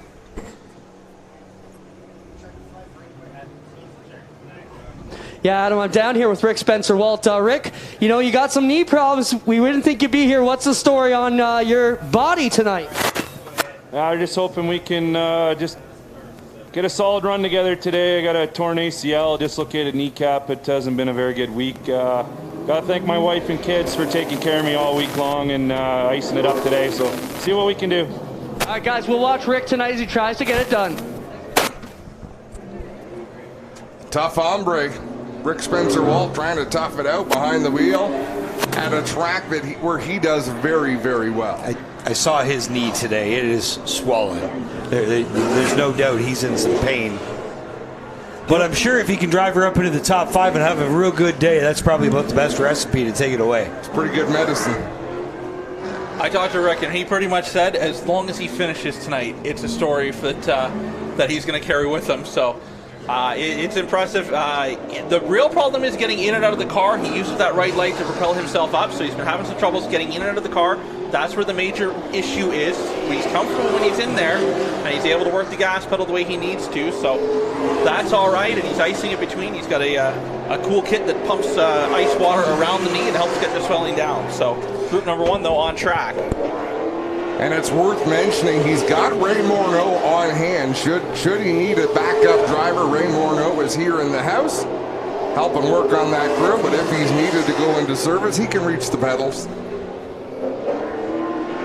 That's going to be the biggest challenge, for finding someone nearly 7 feet tall to get in the car.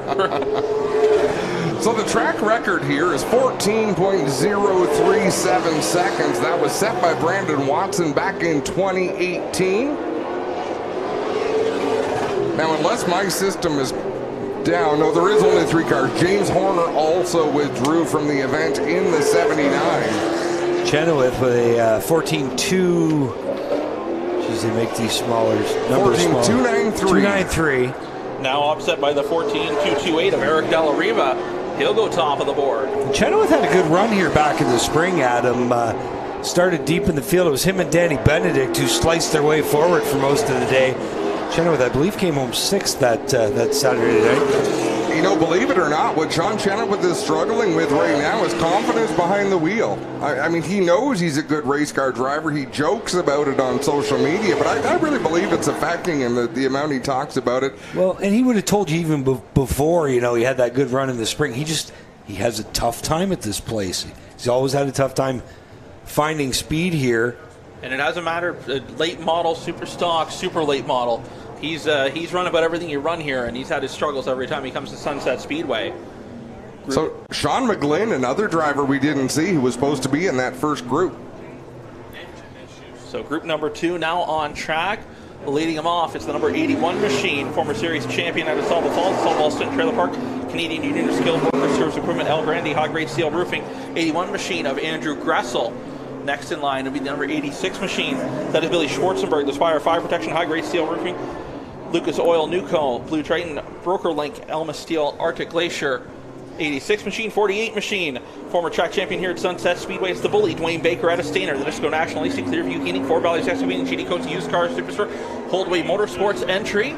And the next in line is the 47. That is Jordan Sims out of Sault Ste. Marie, the Sims Countertops BDO entry. We were informed the Jordan Sims is actually racing for Matt Pritico tonight. So drivers are allowed to miss a couple races during the year and have somebody substitute in for them. Matt Pritico, unable to make it here. He's a former winner at Sunset. So Jordan Sims is running the 47 car, but essentially points will go to the number 21. Well, there you go. Engine issues on Sean McGlynn, as you mentioned there, Jamie, and James Horner is out. Colton Everingham is out. Gressel, first one to put up a decent number. So apparently Sean McGlynn trying to make it out. We'll see if he makes it. The other two are terminal. And Gressel to the top of the chart, the Road Warrior P1. 14.161 for Gressel. See if he can pick it up here. Not far off the record. Forward.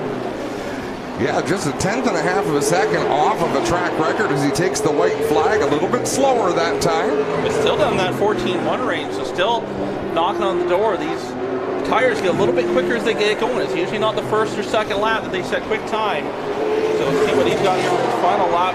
14:107 for Andrew Gressel. That was a good one. 700s in a second, just missed the track record. Gressel is a 2-time winner here at Sunset Speedway. Group 3 getting ready to roll onto the racetrack. Well, I should say Group C. First driver to roll out from Cambridge, the Cambridge Rigging Transactional H2Go Mobile Wash 84. It's J.R. Fitzpatrick. Next in line is the 10 machine. It's Gord the Smoke Shepherd, the multi-time Sunset Speedway Limited Late Model Track Champion. The Paragon Office Installations, Progressive Waste Solutions 400 transmission, Truckers Tax Service, and Auto Trim Design of area aboard the 10S machine.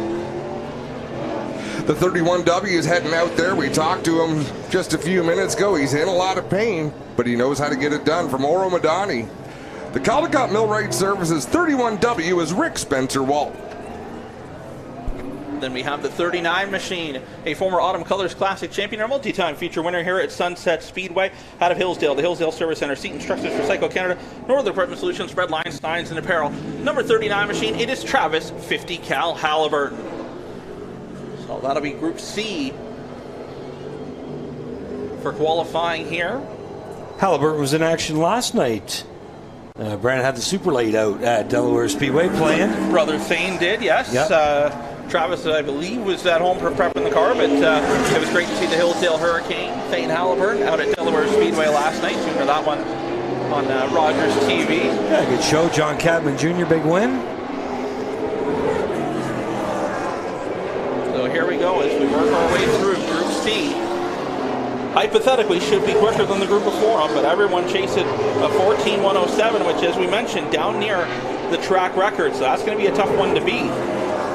Walt up to the 6th spot, 14:315 on his first lap. Fitzpatrick now 7th, 14:332. There was a thin band of clouds and the sun has just popped out from behind those. Walt a 14:118. 14:118 on lap 2. Fitzpatrick 14:148. Everybody knocking on the door. Gord Shepherd up to 7th now. Walt 14:074. 14:074 top of the board for Rick Spencer-Walt. Just 400s off a track record. So the record, which has stood since May of 2018, could be falling today. Spencer-Walt a little bit slower that last lap. Let's see on the final lap what these drivers can do. Fitzpatrick not able to better his time. Gord Shepherd the same. Nor was Rick Spencer-Walt. It looks like lap 3, guys, is the sweet spot. Halliburton, though, jumps to the 4th spot, 14:201 on his last lap. The Seat and Structures 39 machine. Halliburton, feature winner here at Sunset Speedway last year with the Seat and Structures Pro Late Model Division. Della Riva, Halliburton, and Gressel all turning their fastest laps on lap 5 of their runs. But again, yeah, like Adam said, most of them in that lap 3 range. And the next group set to fire. The 97 machine leads them off out of Cambridge. JP Powder Coating, Vincent Lawn Equipment, Rymat Storage, Shaw Chassis, Licebuster. Proactive Training is Blair Wickett. Boulder Blair aboard the 97. 4 machine is Connor James out of Bradford. The SSG Gloves, Airedale Carriers, Holdaway Motorsports, number 4 machine, 29 machine. Multi-time feature winner here at Sunset Speedway, former Velocity 250 champion, as well as the multi-time Autumn Colors Classic champion out of the SMG Motorsports stable in Norwood, Ontario. The GTA Race Designs, Flathead Designs, J-Bash Construction, number 29 machine. It's Flying Ryan Kimball. And rounding out the group, the number 10 machine out of Southampton, the Tom Gibbons Concrete Finishing, Graham Family Auto Car Quest, Big Ridge Service Center, Foss Construction, Edmonton Crafts.ca, and Soggy Shores Transmission. That is Tom Gibbons. Gibbons coming off a solid finish at Sauble last time out. Again, the 29 of Kimball. Their team was in action last night. The boss, Sean Grossman, behind the wheel of the Super Late. And then they hauled all the way from Delaware up here. Oh, we got a lot of smoke on the 29 of Kimball. Wickett now up to the 5th spot, 14:209. I don't think that's tire smoke. I'm not sure.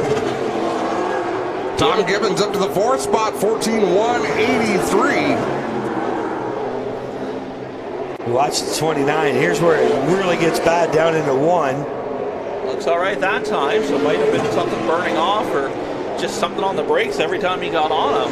Well, there could be low air pressures as well. I mean, Ryan Kimball, this guy knows how to qualify, almost always winds up in the top 10. He jumps up to the 4th spot, 14.1. And Blair Wickett is around. He's got damage on the rear of that 97 car. Looks like he might have made contact with the inside wall with a spin down the back straightaway. He comes to us just at pit entrance there. Well, the strangest thing, he did it just after turning the 2nd quickest lap of the day at 14.094. Now, the good news is it looks just like body damage. I'm not seeing anything structural. I'm not seeing it get to the wheel. You know, the right rear might have a little bit of a tire rub once he gets moving, but... Well, the challenge there is what caused it to spin out. I mean, he had a bad wreck at Flamborough Speedway. And he hasn't gotten moving from the scene over there, so that makes you wonder if he's unable to get that car refired. Looks like Clinton Jeffrey heading over to the scene where the 97 of Blair Wickett has come to a rest. Yeah, guys, he's taking the belts off over here in the 97 car. All kinds of damage. You can see, guys, here he has backed it into the fence, and the corner and all the geometry here on the body is not right. So obviously not a happy deal for Blair Wickett. If I'm not mistaken, they just put this rear end on this car this week recently, so tough break for the Polar Blair here. All kinds of damage. Looks cosmetic. I don't see anything beat up underneath, and if you recall at Flamborough, he tore the rear end out of this car, so it has not been the season Blair Wickett wanted. We'll try and grab word with him here. Blair, what happened? I see the drive shaft out of the car again as we come around to the left side. Still rear end problems? Yeah, I don't know what happened. We thought we fixed it when we went to Salva there, but coming out of 2 there, the rear end just went that way and right towards the wall. So tough break for Polar Blair. Come on around here, Ryan. I'll show you this. The drive shaft is here under the car, so this will explain why he was not able to drive it away, guys. Whole drive shaft here stuck under the car, and it's come out of it again. The trouble there is that's so expensive. Like when things shift in the rear end hard enough to make the drive shaft come out, it's thousands of dollars in components that you wind up ripping out of the car. And to make it worse, he was 2nd fastest. And coming off a great performance up at Sauble, tough break. If it wasn't for bad luck, Blair Wickett would have none at all this year. So Connor James still out on the racetrack in that number 4. There was still one more lap. He's the only one who wanted his 5th lap. Yeah, so everybody else just parking it. We're good. Connor James wants one more crack at it. But he's going to have to circle around for a little bit because it looks like B&B Towing going to head over to the scene. Wickett unable to have that car pushed away. So B&B Towing going to have to come over, lift up the rear end of that 97 car. Most likely, so the reason that drive shaft would have come out, like Blair said, something shifts in the rear end, so you really don't want to push that car, because as you push it with the rear end crooked in it, you're only going to do more damage. So yeah, there might be a trailing arm or something we can't see that's not where it is supposed to be in the moment. Well, they've called for the tow. Blair, you had to look under there. Do you see anything that you know is shifted or anything that's obvious? it looks like we tore our right rear trailing arm out of it. So is that something you can repair, or are you going to be done for the night? No, we're going to be done for the night. The whole drive shaft's damaged and everything. So I like to thank my sponsors, though, for getting me here. Vincent Lawn and Garden, Shaw, Rye Mats. They all treat me very well and get me here every week in and week out. But I don't know if we can do this 3 weeks in a row. Not for lack of trying, guys. They've had some horrible luck since Flamborough, and it continues here tonight. Hey, Clint, is Blair aware of how quick he was? Like, has he looked up at the scoreboard? Adam just want to know, Blair, and I really appreciate you talking to us. You're frustrated. You don't want to be us in your face. Adam just said, did you know how quick you were? No, I didn't. You were second quickest when it broke. That just makes it worse, doesn't it? Yeah, we just ruined your day even more. Thanks, Blair, for your time. Adam, that wasn't nice. No, you know what? It's the silver lining. Absolutely. Look up on the scoreboard. The only driver to have gone faster is Rick Spencer-Walt. In my opinion, there is no driver better at Sunset Speedway than Rick Spencer-Walt. So hopefully Blair and Chris and the whole team there take some consolation in the fact that they had the setup on the car. They had things the way they wanted them. And hopefully they can come back stronger. So if you take a look at the infield, you'll see Rick Spencer-Walt rolling around right now. The upgrade got the crutches on the back of the ATV, driving one-handed. That's probably what got him into this mess anyhow. A Sea-Doo. So, same idea, just, on water, The ATV of the water is what did it in for him. No kidding. Spencer wants us to take a break. I'm a little bit nervous because as soon as they hook that car, they're going to take it off and we're going to be back up to speed. So, Spencer, we'll take a quick break on G-Force TV. We'll be right back with the end of Connor James's qualifying and 2 more groups to come here at Sunset Speedway. Early man discovered fire, but Quick Quick perfected fire. Quick Quick is the only fire starter that guarantees to start your campfire, wood stove, or fireplace without the need for kindling or paper. Find your nearest Quick Quick retailer at quickquick.com.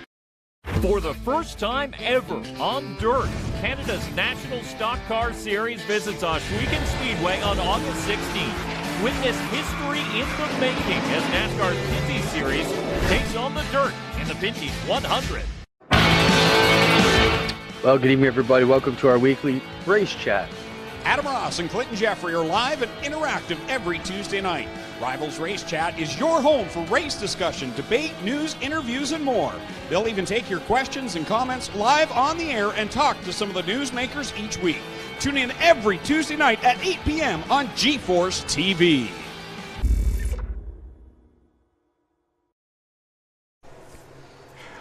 Welcome back to Sunset Speedway.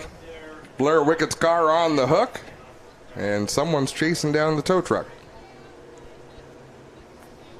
So news pit side with the Quick Quick Superstars. Corey McAllister has loaded up the 71. Mechanical Grumman's has sidelined him. Tyler Hahn will collect points for McAllister here tonight. Man, oh man, it's been a tough... this is not a challenging racetrack for engines. You'd see that at Delaware or formerly at Jacasa, but Clinton Jeffrey, you're down in the pits. Who are you talking to? I got Andrew Gressel here, one of the Stewart's drivers. Tonight, big night for Stewart's. Andrew, you're looking pretty good on the chart so far, third. Is that something you're happy with so far? Yeah, for sure. Stewart's 81 Ford tonight is, we struggled quite a bit here in practice, and we had a lot of work on the car this week, but it felt really good here in qualifying, so, hope for the best, and I think we might have something for this race. Right on there, you have Andrew Gressel sitting third, guys, waiting for the qualifying to finish here. Connor James is going to push the tow truck. I'm sure of it. The tow truck is working its way through turn number 4 at the speed of the Pope Mobile. In the impound, just in case, are you allowed to add fuel? Because at this point in time, he's probably put on an extra 10 or 15, 20 laps circling around here. Even at pace speed, you've still got 100 laps to run a little later on. So I don't know what the impound rules are. Can you open the deck lid to fill that car up? I believe it's tire pressure and driver comforts, if I'm not mistaken. That's according to the rules. So we look at Blair Wickett's car on this side of it. And folks, give Blair Wickett a round of applause. He's sitting in that race car. He'll give you a wave up there. Tough season for Blair Wickett, but he's had the speed. Clinton Jeffrey, ever since I made fun of him not doing much work, he's been going driver to driver. Who are you with now? Yeah, I can't have you talking bad about me, Adam. Ryan Kimball's here. Ryan, you've had some solid runs. You led most of that race up at Sauble. We all saw the incident there. What's your thoughts today as you get ready? You sit fifth now in qualifying, but that could still change with a couple more groups still to finish. Yeah, I know. We're just looking for long distance speed here. We've been struggling in practice all day. The guys have been really good for the past couple of weeks, bringing a lot of speed here. Sunset's not necessarily our good track that we brought a lot of speed to, so we're just trying to get a comfortability in the car. It's really loose right now, so we'll see if it tightens up here. We got to beat a couple cars here to make the invert, but at the end of the day, we just want to get some race trim and see where we end up.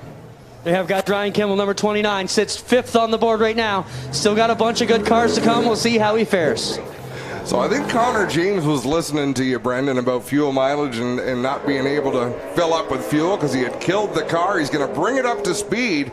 Green flag will wave for Sean Gibbs. This will be a one-lap qualifying run. So now we know these tires get better as they run, but it'll be interesting to see. Jameson's 10th on the speed chart right now. So we'll see if he can pick it up. The SSG Gloves Airedale Carriers Holdaway Motorsports number 4 machine on his final lap. Track all clear to himself. 14.308 does not beat the 14.241 he had previously set. So A for effort, good for him.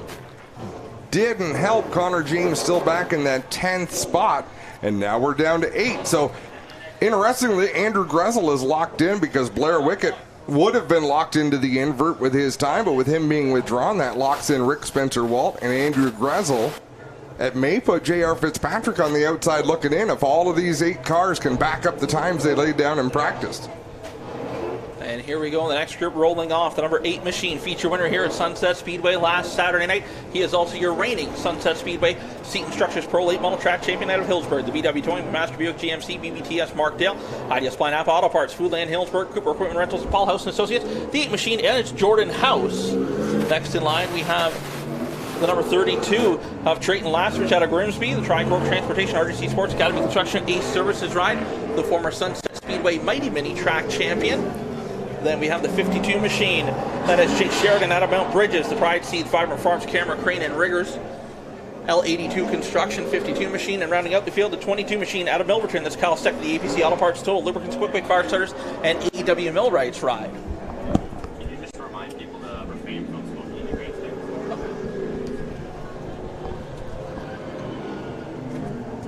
And just a friendly reminder, folks, we do ask that if you do want to have a smoke, you get up from the grandstands and you go take a walk. It's not nice to be smoking next to your neighbor. We do allow smoking, but we do ask that you do it politely. So if you got a group of kids sitting next to you, maybe don't light up, maybe take a walk to the bathroom, the concession stands, and have one on the way.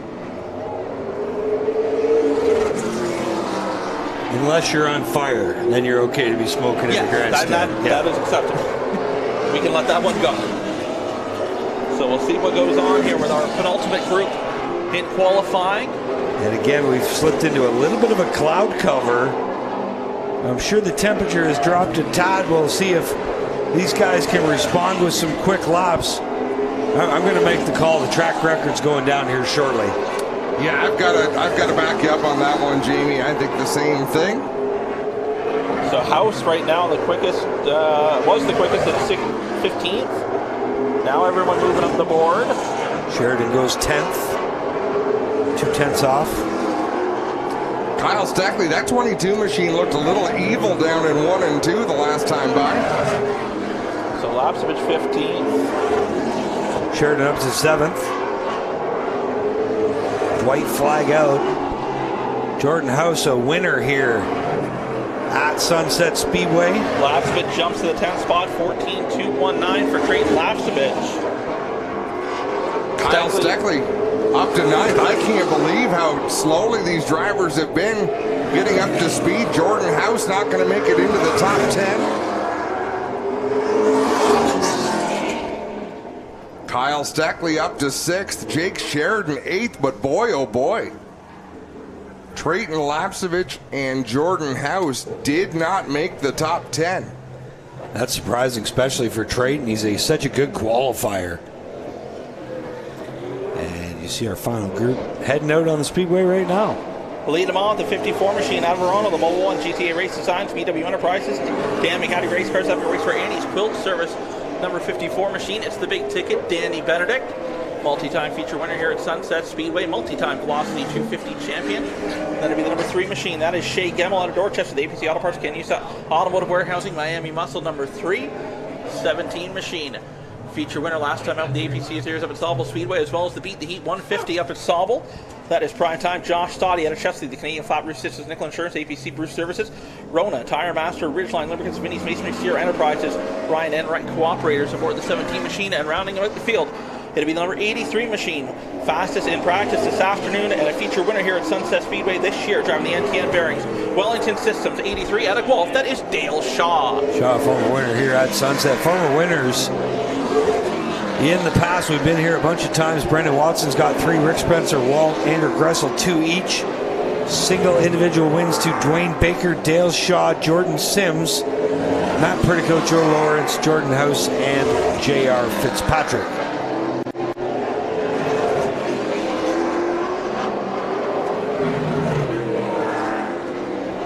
So we'll see if these drivers can get going. Gemmel, the first one to crack the top 10, now up to 9th. 15th visit of the series to Sunset Speedway. Dale Shaw to the 8th spot.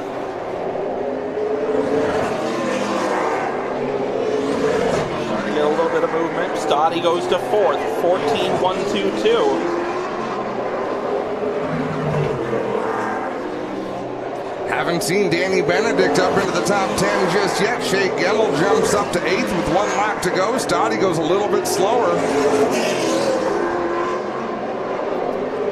Dale Shaw does crack the top 10, just sneaks into 10th. Gemmel goes a little faster on his final lap up into 8th. I've never seen qualifying so upside down compared to practice. You got the guy with the bad wheel on the pole. He wins the Epic Pole Award. You got the guy who's second quick goes off on the tow truck. We saw the sun go behind a bank of clouds and nobody went faster. I didn't think Ryan Kimball was going to stick around to be in the invert, let alone 6th. But how about Tom Gibbons in 9th?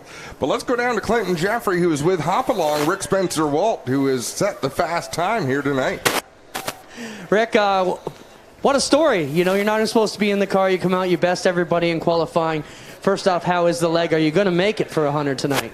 Well, that's going to help me make her to the end for sure, but I got to thank everybody we're working on this car. I can't be helping them today. I'm in the trailer with ice on it and doing everything I can just to stay off of it. So I just got to thank everybody, my sponsors, CM Precision, Strike Energy, Jim Wilson Chevrolet, GreenSteelRoof.ca, Scotiabank. We got a lot of people helping us out. McCall Racing, I didn't see this car since Sauble. They got it tuned up for us, Paulie and them down at McCall's. I just can't say enough about all these guys. This is our track, and I'm going to drive the shit out of it with a bum knee or not.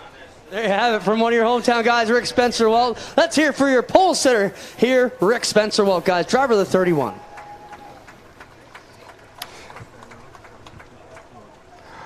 So let's go have a look at how that ended up in qualifying. Rick Spencer-Walt, of course, the fastest. Blair Wickett, second in the 97. Third was the 81 of Andrew Gressel. Fourth, the 17 of Josh Stoddy. And fifth, the 84 of J.R. Fitzpatrick. Flying Rat Kimbo came home 6th. Kyle Stuckley timed in 7th. Shea Gemmel was 8th. Tom Gibbons 9th. And Dale Shaw rounded out the top 10. Just missing the invert, the 52, Jake Sheridan. 39, Travis Halliburton. 54, Danny Benedict. 74, Eric Della Riva. And a big surprise, the 32 of Trayton Lapsevich, 15th. 16th, former winner here at Sunset, Jordan Sims. Connor James, 17th. Billy Schwarzenberg, 18th. Gord Shepard, 19th in the 10S. And winner recently here at Sunset, Jordan House in the 8th and 20th.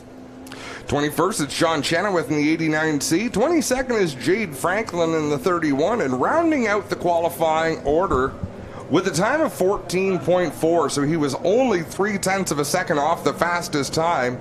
But that was the bully, Dwayne Baker. So let's take another quick break on G-Force while we line up the Superstocks and get ready for the Stewart's and Kubota 50 for the Quick Superstocks. We'll be right back.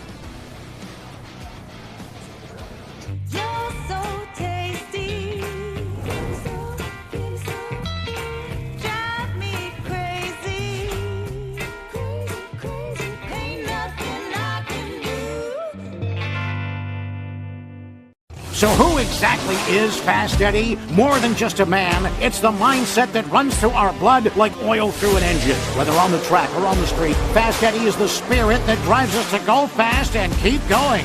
Born in 1949 with no time to look in the rearview mirror. Every story is worth telling, and every piece of Fast Eddie apparel has its own. Celebrate our mindset. This is Fast Eddie. This is combustion culture. FastEddieSpeedwear.com.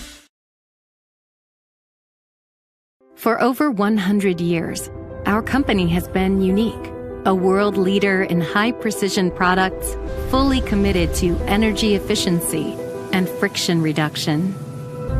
Today is the day to start a new chapter, a new step of our company. Today is the day to share our vision, our contribution, our identity. At the heart of our DNA, there is a name. Namerica. We are NTN, and we make the world Namerica.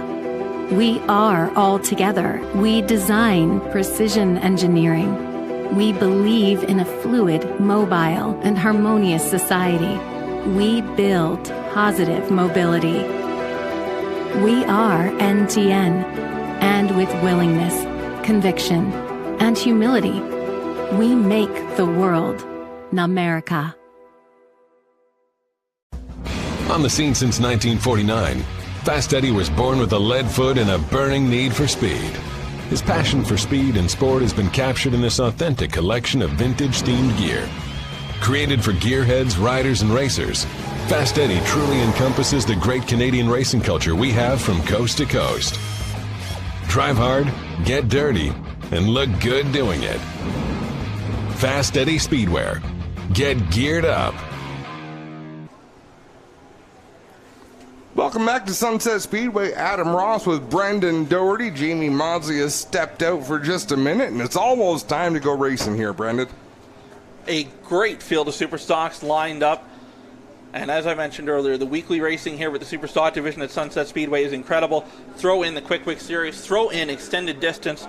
We're going to go 50 laps instead of the normal 30 we run weekly with our St. Ange Recreation super stocks.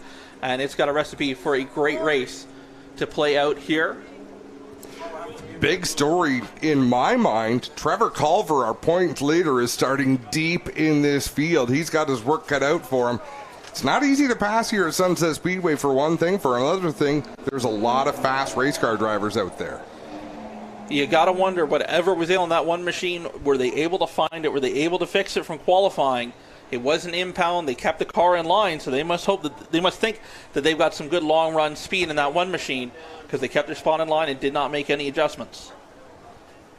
No, we've heard a lot of drivers who were used to being real quick here having their struggles today. Ryan Kimball, J.R. Fitzpatrick, the list goes on and on of people who you would expect to just come out here and be among the top five, be among the leaders, and they have not been. Let's go down to Clinton Jeffrey and talk about the ones to watch here tonight for the Quick Wick Superstock Series. 4 drivers here today. We will feature 4 of them in our Fast Eddie ones to watch. Of course, Marley Owen, one of the Stewart drivers, running very well. Brandon Mcferrin in that 56 with the gorgeous livery on for Stewart's. And the 2 guys at the top of the charts, Lane Zardo and Garrett and Trevor Culver. All these guys are the ones to watch today. It is going to be an amazing show. We're getting down to the end of the Quick Wick Superstock season. Guys, we got some drivers to keep our eyes on as the Fast Eddies ones to watch. Brandon Mcferrin, Marley Owen, and then Garrett Tamirsma and the Zardo machine, along with Trevor Culver in that mix as well, guys. It's funny, that interview with J.R. Fitzpatrick earlier, he was talking about, some guys don't want to come talk to him about what's going on. Again, I was talking to some of the Superstock drivers, and some of them just aren't too happy with each other over what's transpired this year. And one of them even said, "Yeah, I know I got a credit on the dash." So it's interesting. These guys only get to meet a couple times a year. Most of them race their home tracks against a bunch of these guys in their own individual weekly stuff, and then 5 times a year they come together. But they've gotten to know each other over the last couple of years. Well, it's kind of like being Ross Chastain. You don't have to wonder who owes you one, because you know what you've done and you know who you've done it to, and you just kind of have to eat crow and wait for it to happen, and away they go. It's not that much different. There's not a lot of secrets. No. So, we have got 22 cars lined up for this one. As is tradition, and it's probably only tradition because it's the way I do it, we're going to announce them the way they qualified. I know Corey McAllister isn't here, but he did have a qualifying spot, so we're going to give you the starting lineup. That doesn't make a lot of sense, does it, Jamie? We'll roll with it. We should give the starting lineup the way they are on the racetrack, so that's what we're going to do. Starting off in the 22nd position from Cambridge, Ontario, he drives the number 72 machine. It's Randy Rusnell. On the inside of the 11th row, and this is really throwing me for a loop, inside of row number 11 from Barrie, it's 2, Tyler Hahn. Outside of the next row in the 17 machine from London, Ontario, Delaware regular Dave Rockwood.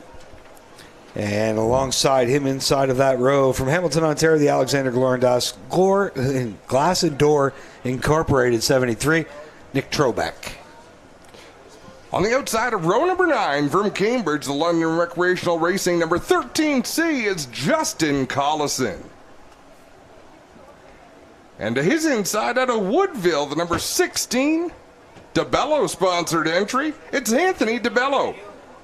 On the outside of row 8, driver of the Liquid Molly Auto Tires and Safeties, Platinum RV Sales and Services, number 38 from Orono, Ontario. It's Brandon Feeney. And inside of row 8, a couple times a winner at Delaware Speedway this year, he drives the Queenston GM Chevrolet Buick Fielding Estates Winery Pure Energy Performance, RPM Raceway 93 from Mount Hope, Ontario, Carson Nagy. Starting 14th in the number 1 out of Alsip Craig, Ontario. The Inventory Express sponsored Wild Sprinting number 1. It's our points leader, Trevor Culver. You know, you have a long way to go in this 50-lap race. The season's starting to wind down. Can you make it happen in this one car? Like you said, we got a long way to go, but there's also a long race. 50 laps ahead of us. We got lots of time to get this thing to the front.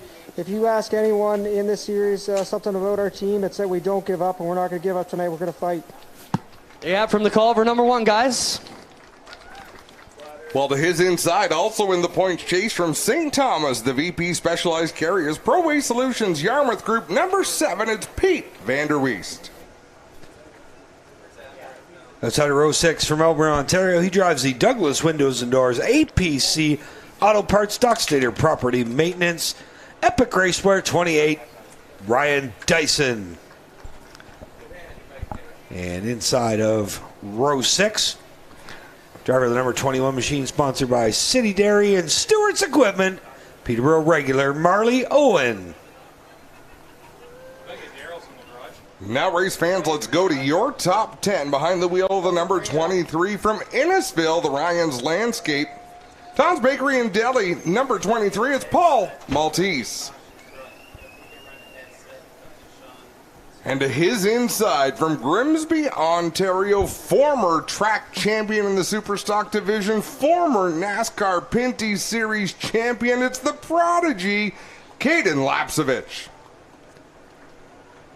Outside of row 4, drives the Matco Tools, number 83 from Barrie, it's Johnny Morrison. And inside of row 4, the Tyson Contracting Incorporated, number 49 from Stouffville, Ontario, it's Miles Tyson. On the outside of row number 3 from Acton, Ontario, the Stewart's Equipment Kubota, number 56, Brandon Mcferrin. Brandon, you've got a lot of people here watching here in this Stewart's car. It's a big night for you. How are you handling the pressure so far? Just like any other night, we're going to go out there and do the best we can. I got to thank Jeff Stewart for the opportunity. Everybody else that's here supporting me tonight. It's going to be a good one here. Right on, there's Brandon Mcferrin, one of our ones to watch in the Fast Eddie 4, guys. And rolling off 5th from Brampton, the Bester Forest Products, number 36, it's the Thrillbilly, Lane Zardo. Lane, going for your second Quick Superstock Championship. Season's winding down. What's the game plan?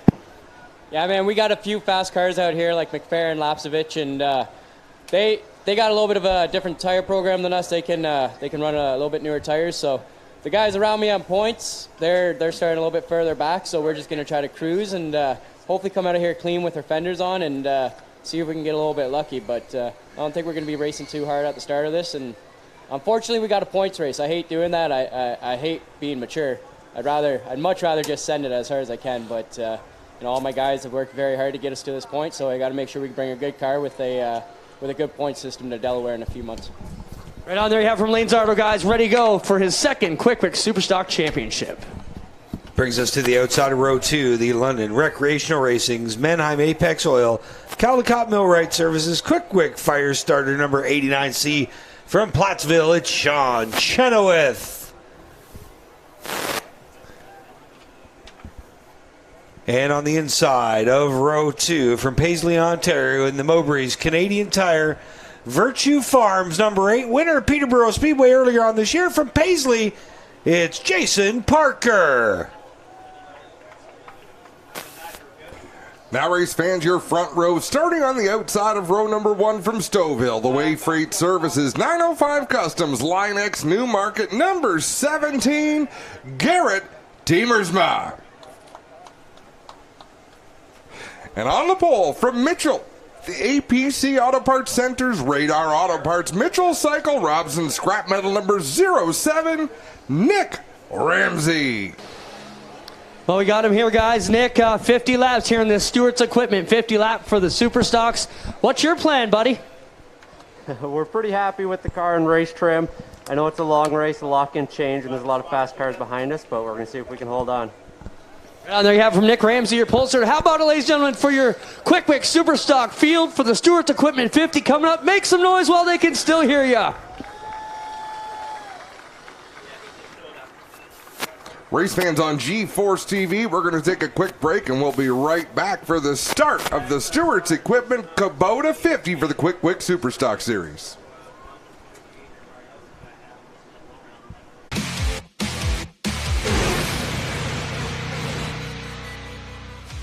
I've always had the spirit that I wanted to invent something new. And so when we got into clothing, I got immersed into it. And the only way that you would really understand how to build clothing is to become a pattern maker. That pattern maker concept started becoming very interesting to me because I went, I can make this better. Love it. Absolutely love designing. Doesn't matter whether it's a garment or an engine or a car, decals on our race cars. I love doing it. That's my forte.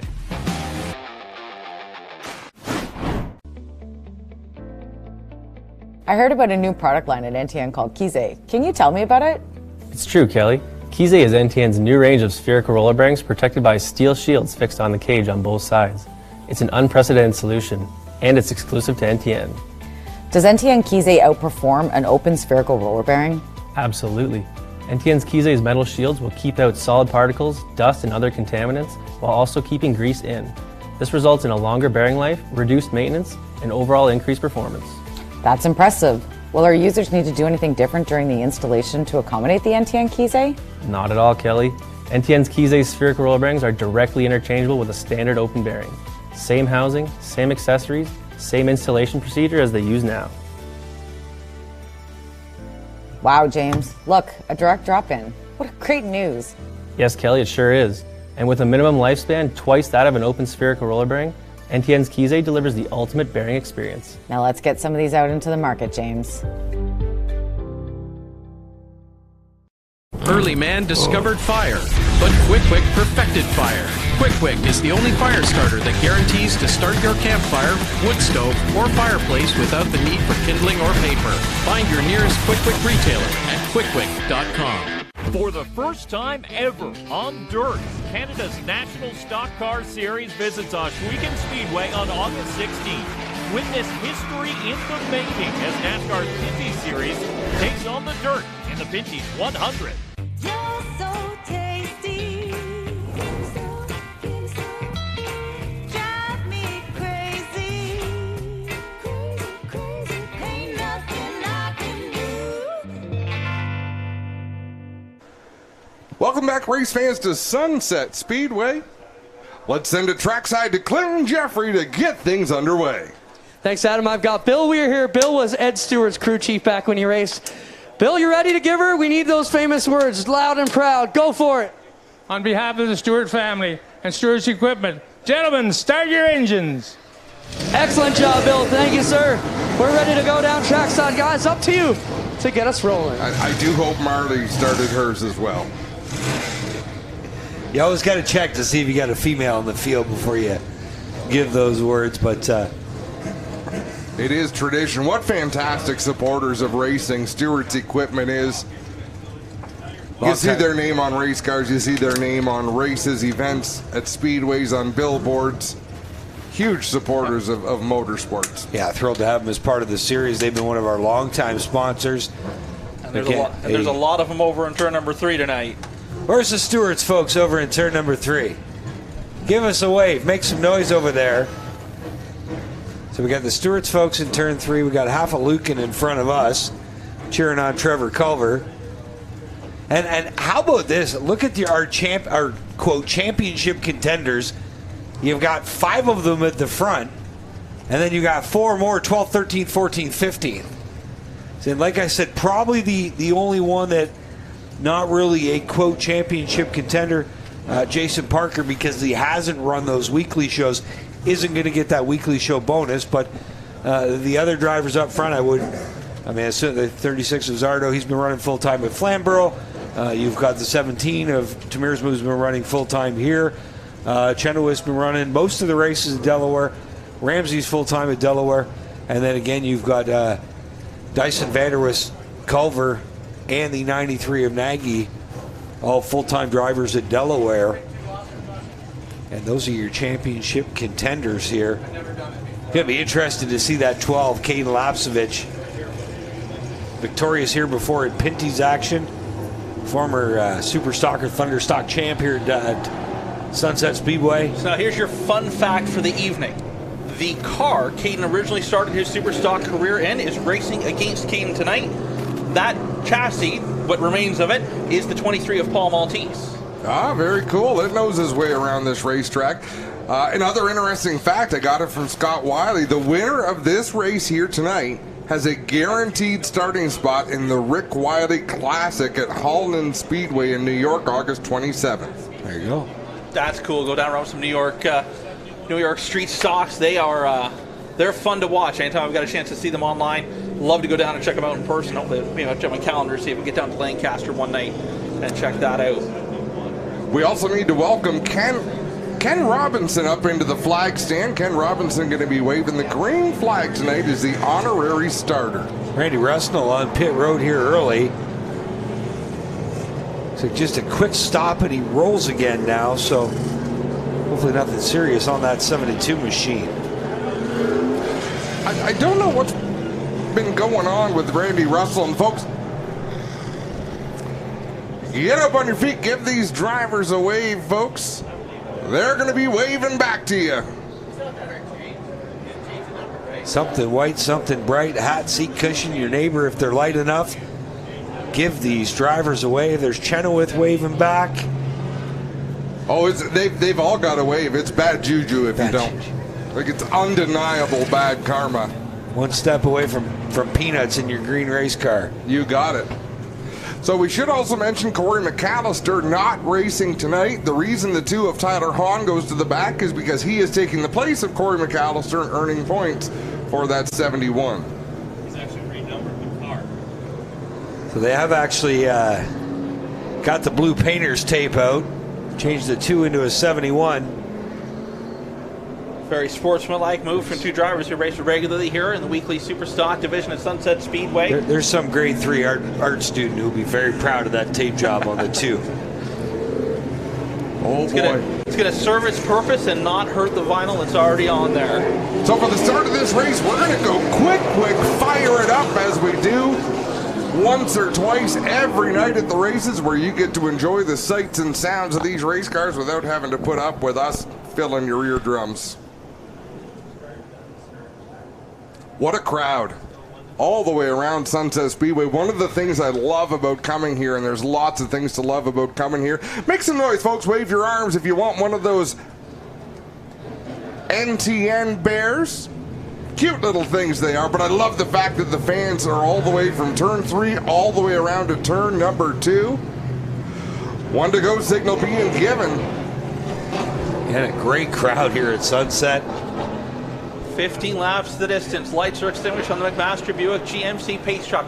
It'll make the hard left to pit road. Ramsey the 07. Tamirsma going to lead him to green off at turn number 4 as we head to our quick fire starters. Fired up, coming to the green.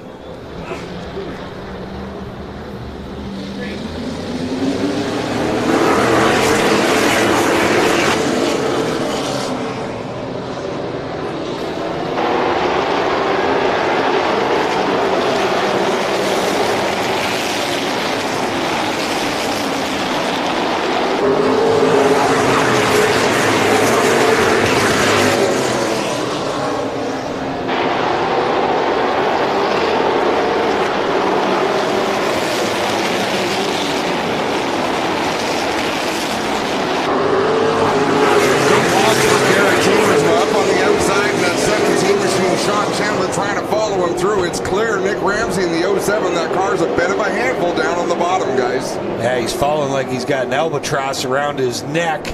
The 8 of Jason Parker now comes to challenge in the Mowbray Canadian Tire Machine. 36 of Zardo, he's racing for 5th, side by side with the 56 of Mcferrin. Parker made the move from the high side to the bottom to the inside of Ramsey down in turn number 3. Made the late dive. Ramsey gave enough room to stick nose it. The Mitchell Cycle Radar Auto Parts 07 machine up the hill. Here comes the Mowbray's Canadian Tire Virtue Farms RGC Sports number 8 machine of Jason Parker. As we mentioned, Parker had troubles in practice and only got 1 round of practice. 3 wide deeper in the field. Miles Tyson coming through. He went 3 wide with Kane Lapsovich and Paul Maltese. Maltese going to come out the loser on that end, unfortunately. The Presto Appliance Repair 23 machine falling back just a little bit.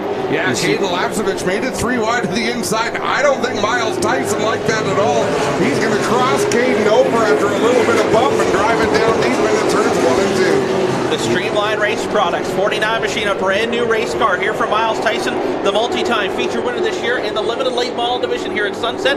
We're trying to charge his way through the field as fast as he can, and Caden Lapsovich returning the favor of this JSL Electric Ace Services number 12 machine all over the rear bumpers. Tyson as Tyson now pulls away down the back straightaway. I see Parker got by the 07 of Ramsey. Ramsey still side by side. A little contact between him and Lane Zardo. Down into 1 now. Ramsey coming under fire by the 83 of Morrison. Nick Ramsey again free falling through the field after starting on the pole.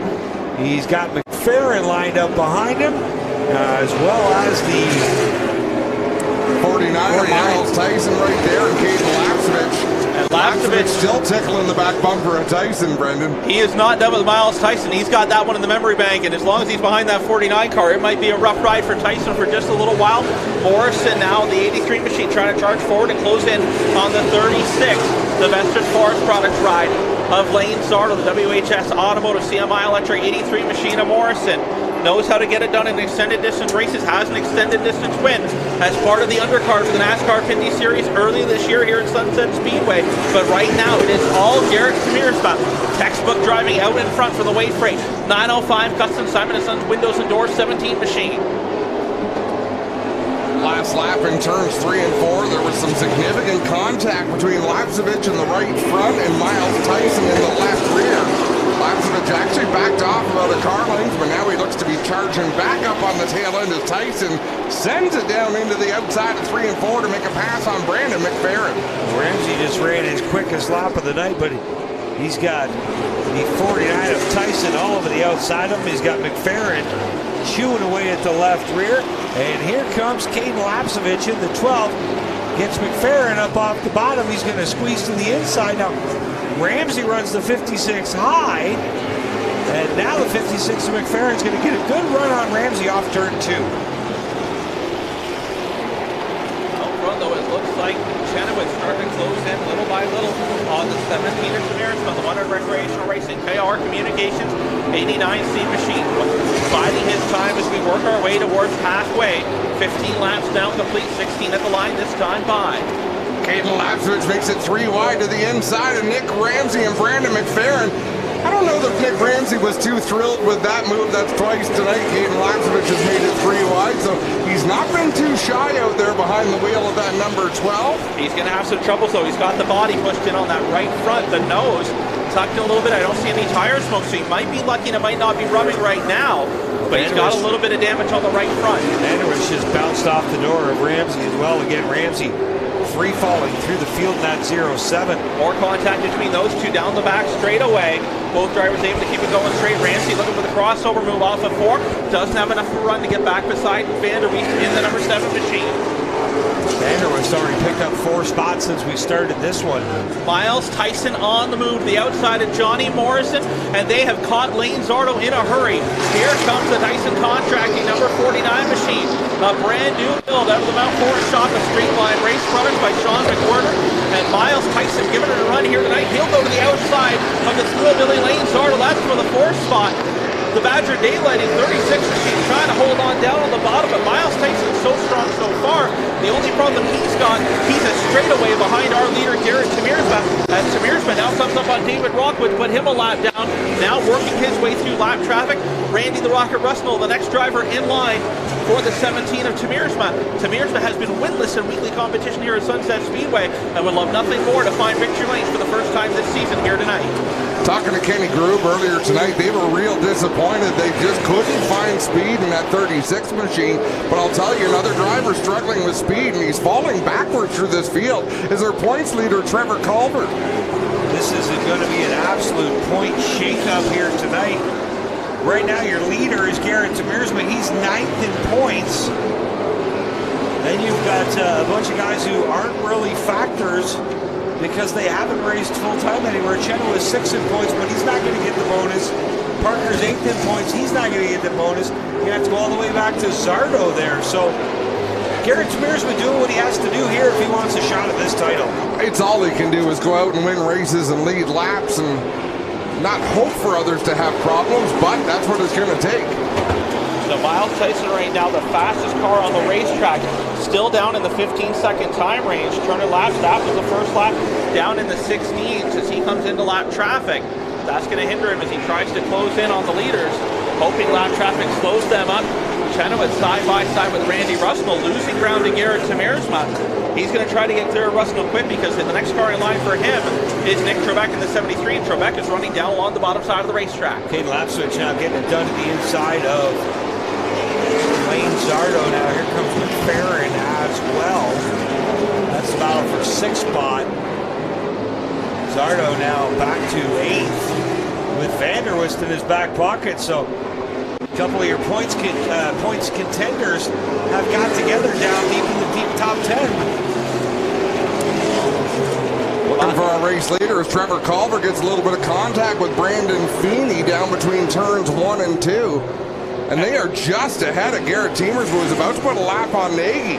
And the problem is once Feeney gets to the inside of Culver, he's got Anthony DeBella with him, and I'm sure Tyler Hahn will fall in line. As these guys race side by side and keep Culver trapped him on the high side, and there's the move. Hahn going to slide in line behind DeBella, knows the leader's coming, but he wants to get in line and keep that 3 wide in front of your leader, 3 wide down the front straightaway. Anthony DeBella backed out of it, fell back in line. The DeBella Sunnybreak Golf Course 16 machine. DeBella keeps getting brave, looking to make it 3 wide. He knows the leader's coming. He wants to stay on the lead lap, but he's being held up by 2 cars that he feels are slower than him at this moment, running side by side. Good job by Culver now. And Tamiersma to the outside of Hahn. Here comes the 17 machine, the Wayfreight 905 Customs Linex, the Newmarket 17 car, going to go to the outside. Culver still trying to get down in front of Feeney. Feeney still has the nose in there. They're going to come up on the lap car of David Rockwood. This is going to get real interesting as we race down the back straightaway. And laps are ticking away. There's only 17 and a half laps to go in this Stewart's Equipment and Kubota 50. But right now, Garrett Teamersma not in a great spot in that 17. They're 3 wide just in front of the leader as he swings to the outside. Problems on 17, Dave Rockwood. He pulls to the inside. Now through the dirt through 1 and 2, trying to stay out of everybody's way. So now Culver stand up on the high side to keep Tamiersma trapped behind him with Feeney down on the bottom. It's not going to work. They're going to be 3 wide with your leader. Your leader is splitting lap traffic as we race down the front straightaway. Nice move by Garrett Tamiersma. And he's got a whole bunch of lap cars between him and Sean Chenoweth. I count 4 of them all the way back to the 89. So Chenoweth's got to get busy. But he's going to have trouble because here comes Miles Tyson. Tyson has caught 2nd and 3rd. DeBella just got into the 38 of Brandon Feeney. Feeney, yep, down into 1. That's going on right in front of your 2nd place car. And now here comes Parker. He's 3rd. Miles Tyson's 4th, looking to the outside. He'll have to fall in line as they work past Tyler Hahn, picking up points for the 71 of Corey McAllister. And it's tough because you got the 1 at Culver, the 16 at DeBello, and the 38 of Feeney. They're all racing each other for position. And here comes 2nd, 3rd, and 4th. Right on their back deck lids. And again, if you're Culver, you're wanting to run hard because you're in the points. Here comes Chenoweth 3 wide, down the back straightaway into turn number 3. Thick, thin, still 3 wide. Brandon Feeney, high, wide, and handsome. He's going to go to the outside and get past DeBello. I don't mean to be 2 birds and bees with you folks, but this is how cautions are born. And a veteran move by DeBello there. Saw the leader, the 2nd place car there, gave him a little room. He'll tuck back in line, keeps rolling again, but good job by DeBello to stay out of the leader's way. Chenoweth and Parker have now cleared Culver there, a whole straightaway behind the 17 of Tamirsma. Brandon Mcferrin battling just behind Caden Lapsevich in the 12 and the 83 of Johnny Morrison. He looked like he was about to make it 3 wide and put Caden Lapsevich in the middle. Great 4-car battle. You got Morrison, the 12 of Lapsevich, 56 of McFerrin, and the 7 of Vanderwist. That's going on for 5th, 6th, 7th, and 8th. Yeah, good job here by Vanderwist. And trouble for Randy Russell, the 72 car, slow down the front straightaway. Fire coming out the exhaust, something gone wrong under the hood, but he'll get to the outfield pit area. No caution needed for the 72 of Randy Russell. So we could leave here tonight with Pete Vanderwist as your point leader. Looking very much that way. DeBello now to the inside of Culver. That's for position right behind them. You've got Lapsevich. He's taking over 5th spot from Johnny Morrison. Brandon Mcferrin trying to get the 6th position, but Johnny Morrison closes the door. Laps are winding down. 6 laps to go this time for Garrett Temersman. Now they've got clear lap traffic. Miles Tyson on the charge again, trying to get back to the Virtue Farms K&K Lawn Care. Ron Gibbons Construction, number 8 machine of the New Age Punisher, Jason Parker. Problem on DeBello's car. He just slowed down the front stretch, and you see trying to get out of the way as the field scrambles on by. Less than 5 to go. For Tamirsma. Our leader is smoking. Garrett Temersma was smoke out the back of that Way Freight number 17. Not a lot of it, but have a look when he goes down into 1 and 2. Just as he gets into the corner. And that seems to me like rear end smoke or a right rear tire rub. Does he have 3 laps left in it? That's what we need to know. At this point in the race, it might be the right rear tire smoking. That Speedy Auto Machine power plant going to work as he comes up off the corner. It is the 1 entry, so it might be the rear end going away. You might be right, but he's only got a couple more laps. We'll see if Garrett Tamirsma can bring it home. I'm sure Father Steve on the radio not saying anything, very quiet, and letting the driver do his thing out in front. And Miles Tyson's just got by the 8 of Parker for 3rd spot as well. And so far it hasn't slowed Garrett Tamirsma down. He's going to come get the white flag this time by the Wayfair Freight. Way Freight number 17. Linux of Newmarket 17. Garrett Tamirsma, a regular here at Sunset. Smoke piling out of the back of that 17, but looks like he's got another quarter of a lap left in it. He can coast home from here. The 905 Custom 17 machine breaks through for his first win of the year. Coming home in 2nd, it'll be Sean Chenoweth barely holding off the 49 of Miles Tyson. Then it'll be Jason Parker in 4th and 5th. At the line will go to Caden Lapsevich. Man, oh man.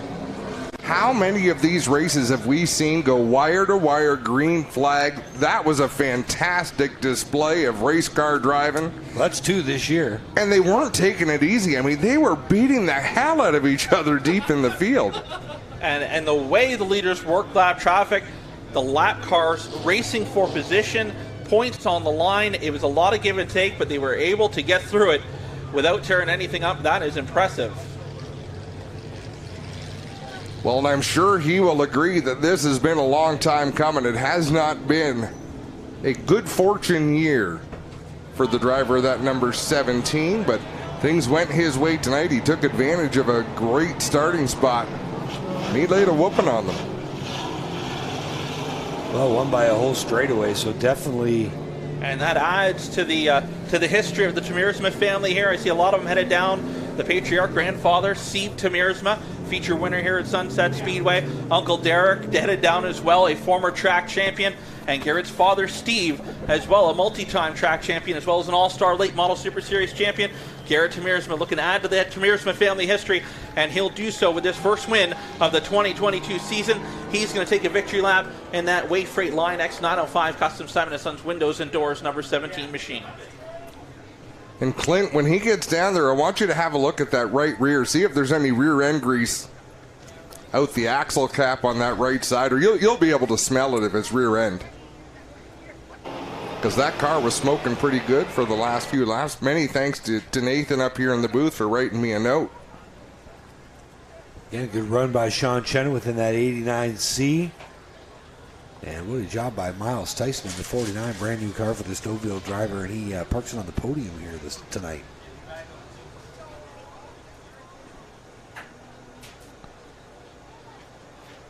Clinton Jeffrey down there on the scene, and all sorts of people having a look under the right side of that race car. The team immediately trying to diagnose what's wrong with it before they celebrate. Shirley, get in there and tell us what's going on with that car. Well, they're taking a look at it here, guys. Garrett, excited, going to work his way out. Got a bunch of drivers in here. Benedict in here. Chenoweth already in here to congratulate him in his first Super Stock win of the season. He'll get the helmet off here and get out and have a word with us in just a moment. Well, he's going to get the helmet off, and then he's probably going to comb his hair, Clint. We see a lot of Garrett on G-Force TV. We follow him on social media, and he's not coming out of there until he has a mirror. Yeah, Garrett's on our vlog every week and doing a good job promoting the sport himself. Here he comes, ladies and gentlemen. How about it for Garrett? Tamirsma gets it done tonight. Well, Garrett, this is what you wanted all season long. You've had some tough luck, but you grab a win here in the closing races. What does it mean to you to grab a win here at Sunset in the Quick Super Stock Series? You know, I haven't won a race in probably almost a year, and we've had the speed to win, and it just hasn't worked out for us, and today everything worked out for us. It was all going against us. We had a broken sway bar part in qualifying. That's why we qualified so low. We fixed it. We got it back together, got the win, and I'm just so happy there's so many people here to see it.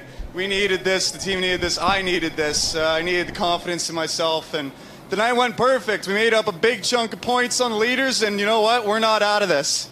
Garrett, what was the smoke on the right rear? I'm not sure if the crew was saying or you knew anything. At the last 5 laps, it started to smoke pretty bad. Did you know? I did not know until they told me after the checkered flag, and you know what? It was good that they didn't tell me, because otherwise it would have been in my head. I don't know. It was probably a tire rub. I was sliding the rears like crazy, but just so happy to get this win. Thank all of my sponsors, 905 Customs, Wave Freight, Linex Newmarket, Simon & Sons Windows and Doors. Also got to thank Quick, APC, Castro, all the sponsors that make this series possible. And last but not least, thanks G-Force, because you guys give me the platform to do this vlog. Watch the vlog, everybody. Thanks a lot, guys. Congratulations, Garrett, guys. You know, we see Garrett on our vlog on G-Force a lot, but this kid knows how to race, guys, and he understands the business of putting this car on the track, and it's good to see Garrett get it done, guys. Let's get over here and talk to Sean Chenoweth, our second and third place drivers over here. You know, Sean, there was some talk, you know, these guys talked about you being hard on yourself lately and the confidence you might be struggling. You know, you're always on social media saying maybe we need to pack it in or maybe it's the driver's fault, but you look really good out there tonight. How are you feeling? Our Superstock program, I'm pretty happy with, actually. This group of younger guys, I didn't really race with these guys last time I had a Superstock. They've stepped it up. Nothing I could do to catch a 17, and the 49 had me covered if we had another lap, but we're happy with what we got there. The Pro Late stuff, I'm hard on myself because we're not running the way I think we should, but hopefully we can change that tonight as well. Right on. Sean Chenoweth will finish second. Move over here. Third place. Great job, Eddie. Talk about your drive. You came through the field. You had some run-ins with a couple other drives, but at the end, you finished on the podium. That's a solid run. Yeah, the car was working really good. I can't thank Sean McGorder, my dad, and everyone enough for setting it up. 2 weeks ago, this car wasn't even ready to race, and we busted our asses and got it ready. So. Right on. Miles Tyson will finish third. Sean Chenoweth will be second. And your winner down here in the 17 Wave Freight machine, Garrett Tiemersma gets it done. How about it for the Quick Superstock field? Putting on a great show here tonight, ladies and gentlemen.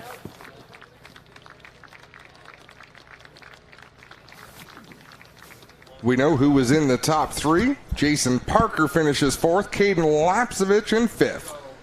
6th place, Johnny Morrison. 7th was Brandon Mcferrin. 8th, Pete Vander was 9th. Nick Ramsey, and rounding at the top 10, Lane Zardo. Give us 11th on back, Brendan, as soon as Spencer pulls it up on the screen. And there it is. It is Paul Maltese, Ryan Dyson in 12th, Brandon Feeney 13th, Kodiak Tyler Hahn 14th, Trevor Culver in 15th, Carson Nagy 16th, Justin Collison 17th, Nick Trebek 18th, Anthony DeBello with that DNF in 19th, and Randy Russell as well, a DNF. We'll round out the top 20. Rounding out the field, we've got Marley Owen and David Rockwood, but again, 50 laps of green flag action. And guys, how did we not get a caution there? I mean, they 3 wide and not really beautiful 3 wide. I mean, bizarre 3 wide moves where they were just tossing cars in where they didn't belong.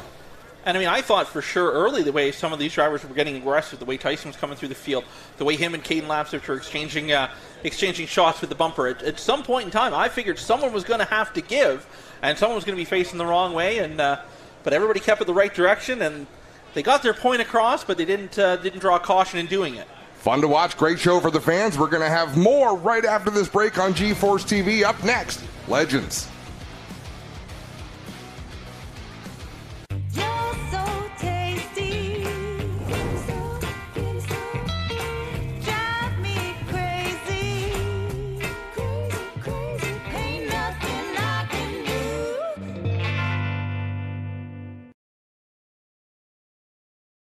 For over 100 years, our company has been unique, a world leader in high-precision products, fully committed to energy efficiency and friction reduction. Today is the day to start a new chapter, a new step of our company. Today is the day to share our vision, our contribution, our identity. At the heart of our DNA, there is a name. Namerica. We are NTN, and we make the world Namerica. We are all together. We design precision engineering. We believe in a fluid, mobile, and harmonious society. We build positive mobility. We are NTN, and with willingness, conviction, and humility, we make the world Namerica. For the first time ever on dirt, Canada's National Stock Car Series visits Ohsweken Speedway on August 16th. Witness history in the making as NASCAR's Pinty Series takes on the dirt in the Pinty's 100. Early man discovered fire, but Quick Quick perfected fire.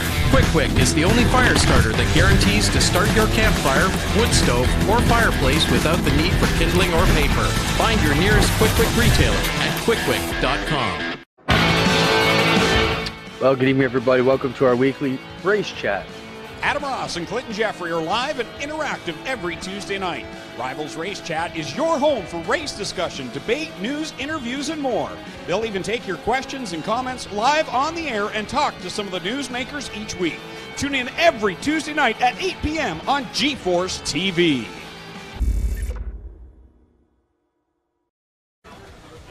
Welcome back here live on GeForce TV. We're at Sunset Speedway for the APC late models, Quick Quick Superstocks, and the Legend cars are coming out. We want to showcase one of our new supporters here. We've got this awesome Fast Eddie gear. They've taken our whole crew, made us look great. They can do the same for your crew as well. Check them out, Fast Eddie Speedwear. They can get you guys on the right track, as they've done for us here on GeForce. While we wait for the next crew to come out, the Legends cars, let's look at our driver profile and a spotlight we had on Garrett Tiemersma.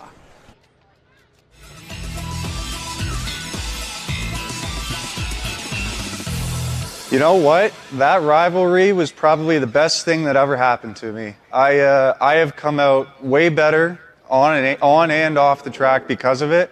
And all I remember was that every single week when I went home, I was thinking about one car, and I was thinking about why I didn't beat that car.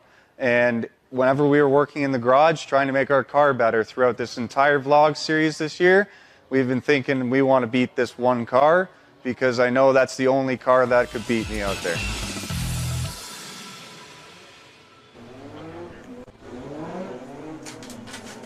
And it is now feature time for the Canadian Legend Cars presented by Trailers Plus. Here on Visco Industrial Sales Night for them, leading them off.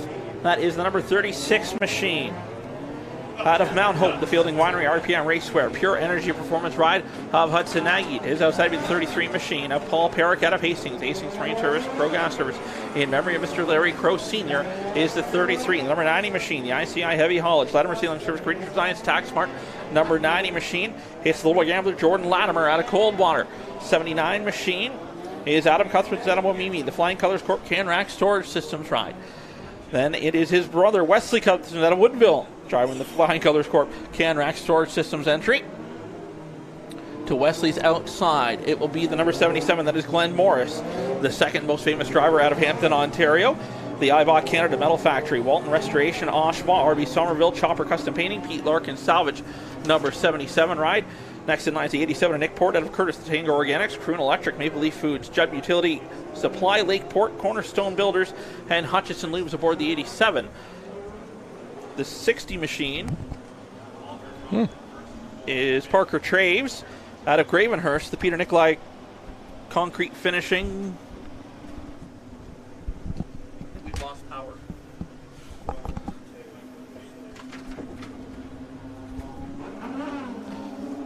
The TM Autobody Canadian Legend Cars Devo Motorsports ride out of Gravenhurst is Parker Traves.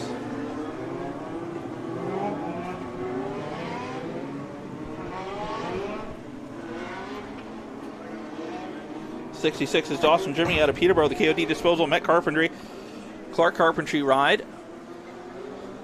07 is Jeff McKibben, 22 is Glenn Lloyd. Switch over to your, keep the headset on, but do you have a mic for somewhere around here?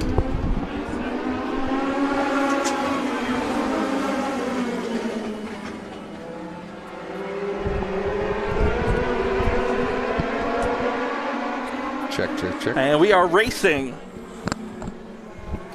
with the Legend cars.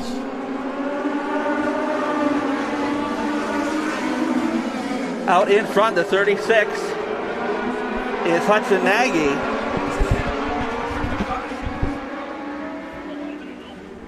I think it's all out. Yeah, I can't. We're out. We got no power. Everything's down.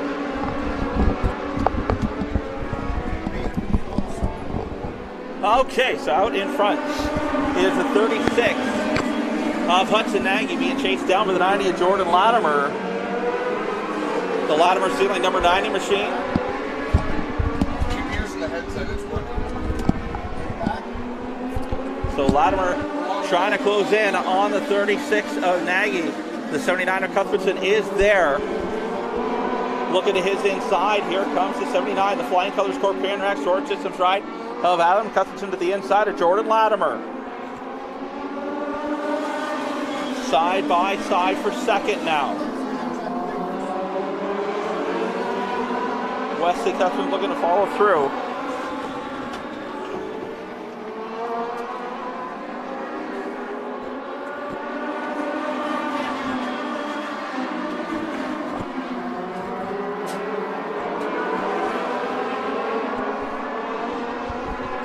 If that's supposed to have power, it doesn't.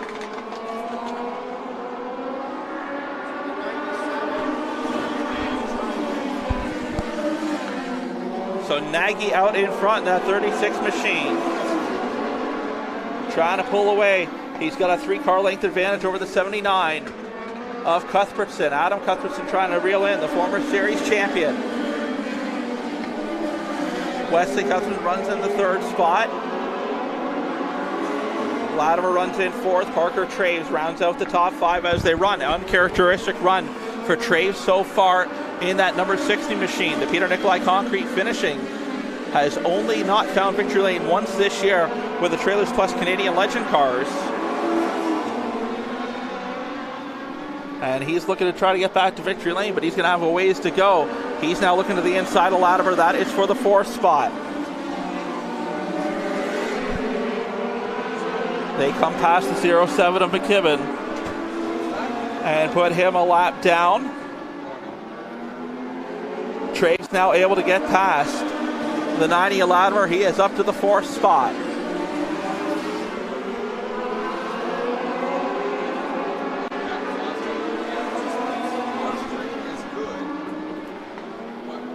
Adam Cuthbertson is there all over the rear nerf bar of Hudson and Nagy, the Fielding Estate Wineries.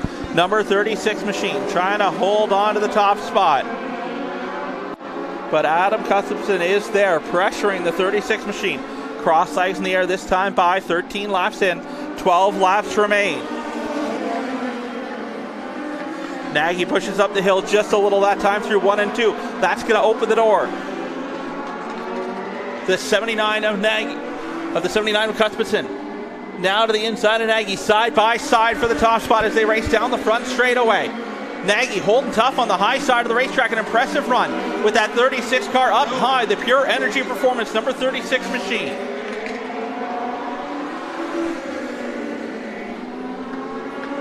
Still trying to hold on to the top spot, doing a great job. Impressive up on the high side. Very hard to do with these legend cars to keep the momentum up on the high side. Cuthbertson now starting to pull even, almost wheel to wheel with the 36 of Nagy. He'll inch ahead, this time off of 4. For the first time, Cuthbertson will lead him back to the stripe. Nagy looking for the crossover, lays the Nerf bar to the rear of Cuthbertson that time through turns 1 and 2. Down the back straightaway, they race into turn number 3. Cuthbertson now up the racetrack. Here comes Nagy to the inside, the 36 machine, looking to take the top spot back. Cuthbertson thought about closing the door but didn't have the chance to as Nagy was there. Here comes Parker Traves. As we mentioned, only one defeat so far this year in all of his starts here in Ontario. And it was Dawson Drimmy who went to victory lane out at Peterborough Speedway. Traves now looking to the inside of the 79 of Cuthbertson as they work their way through lap traffic.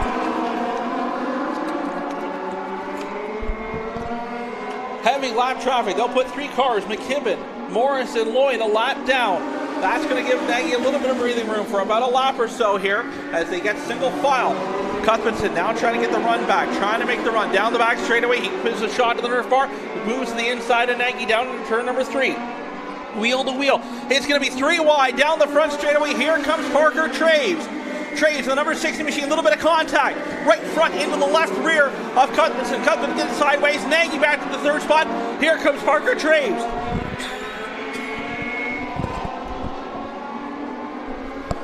Out in front, it is now Parker Traves. He made the 3 wide move on the bottom to come over the top spot. Cuthbertson not going to let him go, though. The 79 racing down the back straightaway. Trying to get back to the rear Nerf bar. The 60 of Parker Traves, the Peter Nicolai concrete finishing. Number 60 machine. Moved up the racetrack a little through 1 and 2, but not enough for Cuthbertson to get a run. Nagy looking back to the inside of Cuthbertson. Going to want to be careful. He starts putting pressure on Cuthbertson. That's going to allow Traves to pull away. Popsicle 6 at the line. 2 laps to go here for the Trailers Plus Canadian Legend cars on Visco Industrial Sales Night. Cuthbertson with the run back to the inside of Traves. They'll come to the white flag off at turn number 4. Cuthbertson to the inside of Parker Traves, side by side down into turn number 1. Does Nagy have anything for the front 2 as they race side by side? Traves with the advantage up on the high side, down into turn number 3. Cuthbertson down on the bottom, wheel to wheel off at turn number 4. It's going to be a photo finish. And Cuthbertson on the Epic Raceware scoreboard. Adam Cuthbertson looks like he will go to victory lane. Parker Traves going to come home in 2nd. Hudson Nagy 3rd. Wesley Cuthbertson 4th. And Jordan Latimer will round out the top 5. An incredible finish with the Trailers Plus Canadian Legend cars presented by Visco Industrial Sales. And they did it cleanly. They didn't get into one another. Didn't even touch tires as they raced through 3 and 4 the final time. A clean finish and a great race to settle that one with Adam Cuthbertson coming out on top. Parker Traves 2nd and Hudson Nagy on the podium. We'll send it down trackside.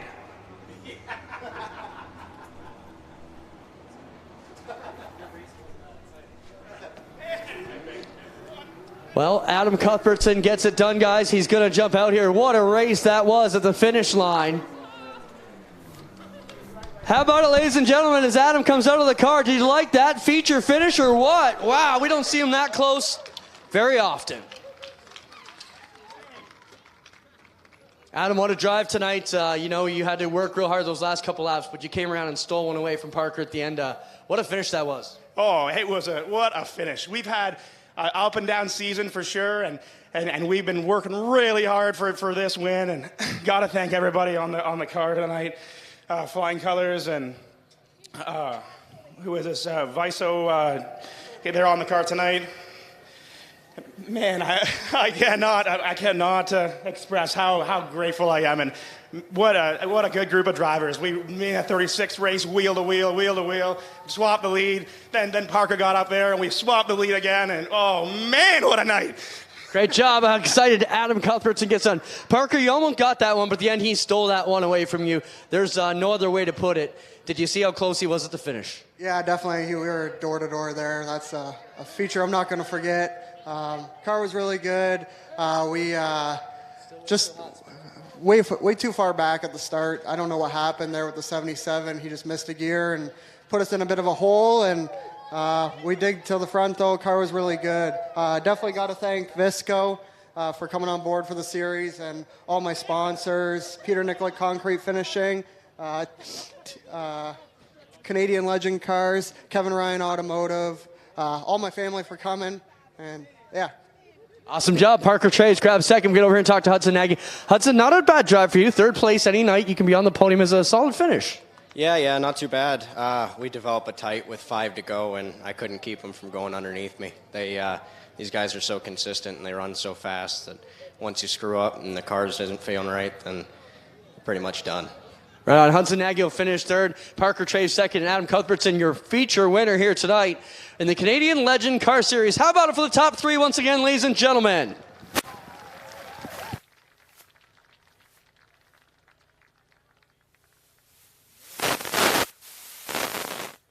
Cars putting on a whale of a performance there.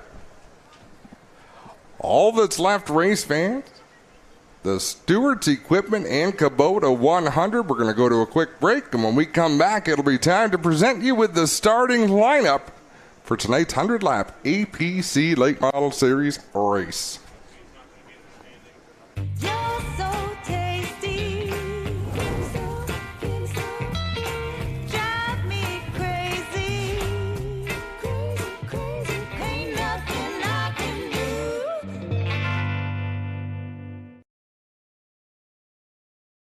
For over 100 years, our company has been unique, a world leader in high-precision products, fully committed to energy efficiency and friction reduction. Today is the day to start a new chapter, a new step of our company. Today is the day to share our vision, our contribution, our identity. At the heart of our DNA, there is a name. Namerica. We are NTN, and we make the world Namerica. We are all together. We design precision engineering. We believe in a fluid, mobile, and harmonious society. We build positive mobility. We are NTN, and with willingness, conviction, and humility, we make the world Namerica. For the first time ever on dirt, Canada's National Stock Car Series visits Ohsweken Speedway on August 16th. Witness history in the making as NASCAR's Pinty Series takes on the dirt in the Pinty's 100. Early man discovered fire, but Quick perfected fire. Quick is the only fire starter that guarantees to start your campfire, wood stove, or fireplace without the need for kindling or paper. Find your nearest Quick retailer at quickquick.com. Well, good evening, everybody. Welcome to our weekly race chat. Adam Ross and Clinton Jeffrey are live and interactive every Tuesday night. Rivals Race Chat is your home for race discussion, debate, news, interviews, and more. They'll even take your questions and comments live on the air and talk to some of the newsmakers each week. Tune in every Tuesday night at 8 p.m. on GeForce TV.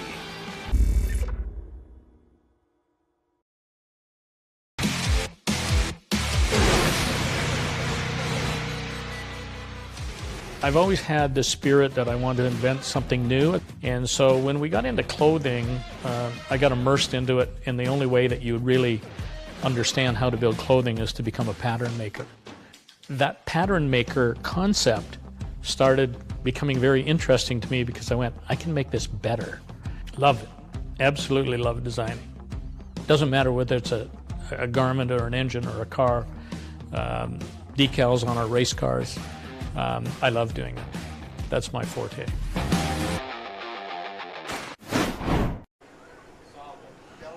Welcome back to Sunset Speedway. It's like we never left, Jamie. You ever feel like that? Like we're here, we're back, we're here again, but were we ever really gone? Deep thoughts. Fantastic night of racing. I would love to see the same thing happen with the APC series. Yeah, so far, somebody's got to say it. No yellow flags yet in feature competition.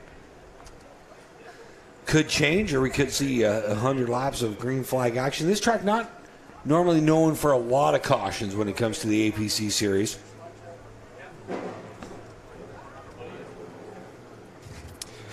So once again, we talked earlier on, we had a chance to sit down with these drivers and ask them some fun questions before the season even started. And one of those questions was, hey guys, what do you spend your money on? Race parts, my guess is. This is what they told us.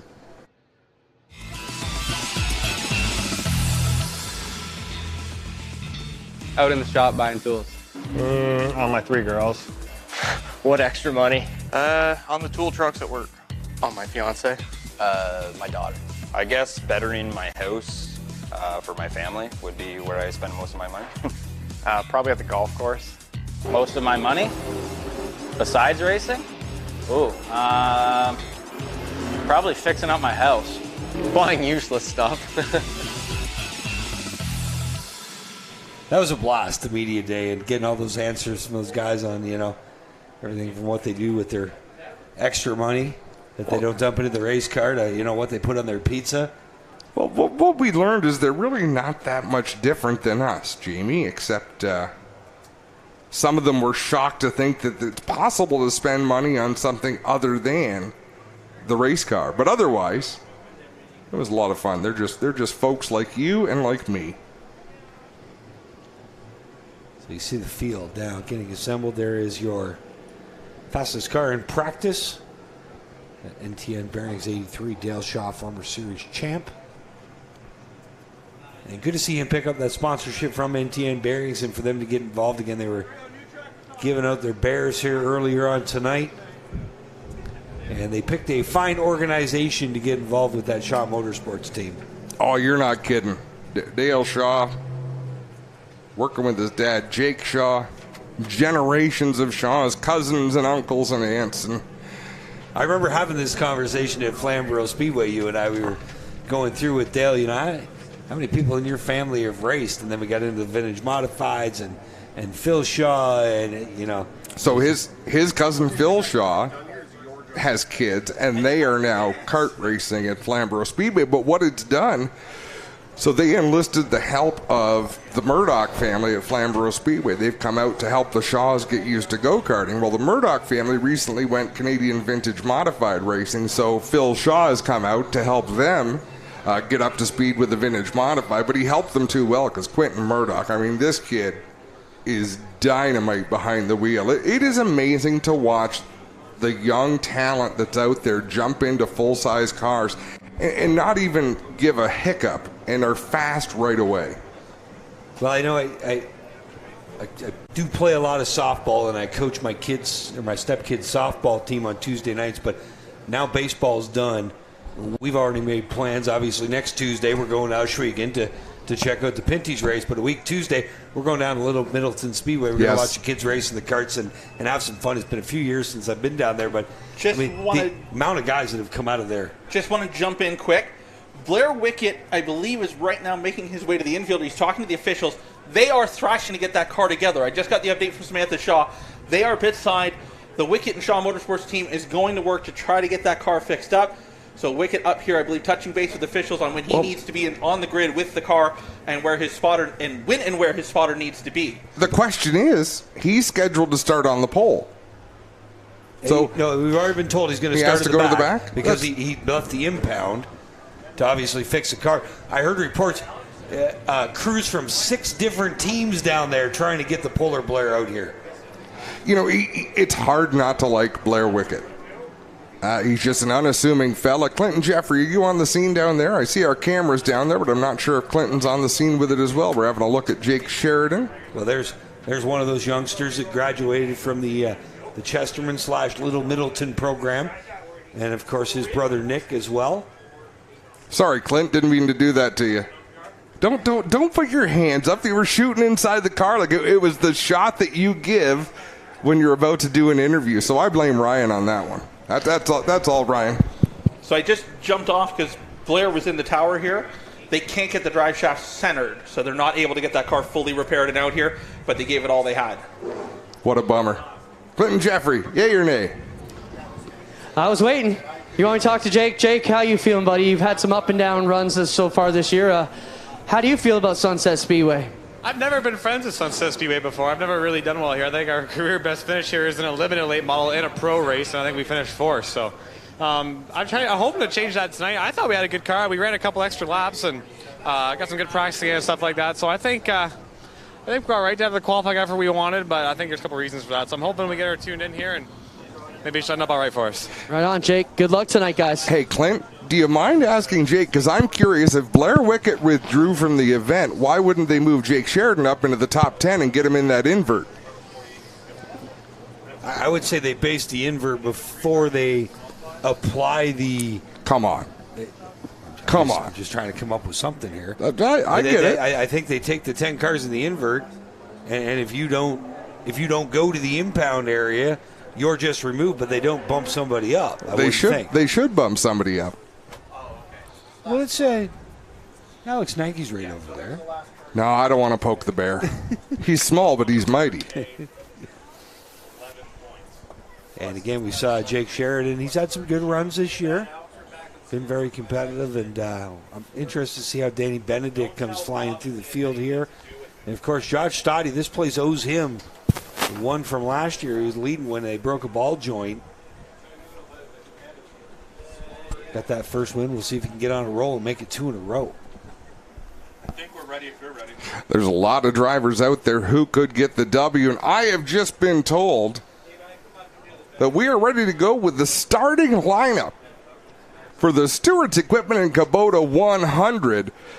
Starting 23rd out of Kitchener, he drives the blast floor coating epoxy and concrete shot blasting. Number 1 out of Kitchener, it's Sean McGlynn.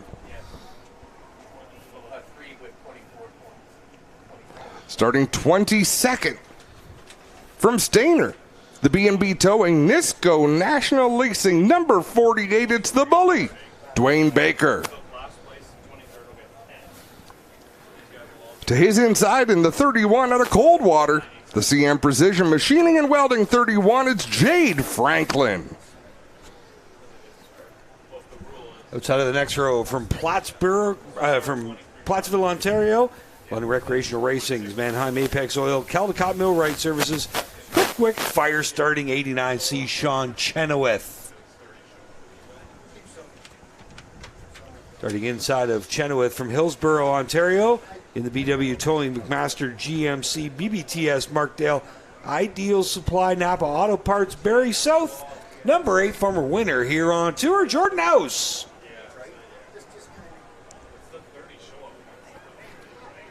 Behind the wheel of the 10S from Oro, the Paragon Auto Trim of Barrie 10S, it's Gord Shepard.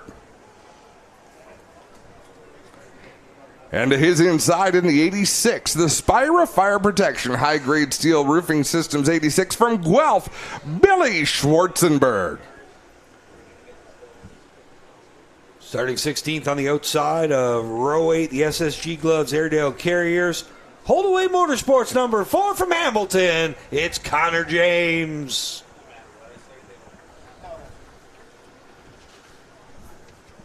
Inside of him, starting on the inside of the row, the 47 machine collecting points for Matt Pretticoat tonight from Sault Ste. Marie, Ontario, the Sims Countertops machine, another former winner here at Sunset, Jordan Sims. To row 7 we go, starting on the outside in the Tricorp Ace Services, number 32 out of Grimsby, Trayton Lapsevich. And to his inside, the SDR Seating, Stage It With Style, Nick's Journey, number 74 from Dundas, Eric Dellariva. Starting 12th, he drives the Mobile One B&W Enterprises Epic Racewear GTA Race Design machine From Orono, Ontario, it's Danny Benedict. And starting 11th from Hillsdale, Ontario, in the Hillsdale Service Center, Northern Equipment Solutions, Seton Structures, number 39, Travis Halliburton.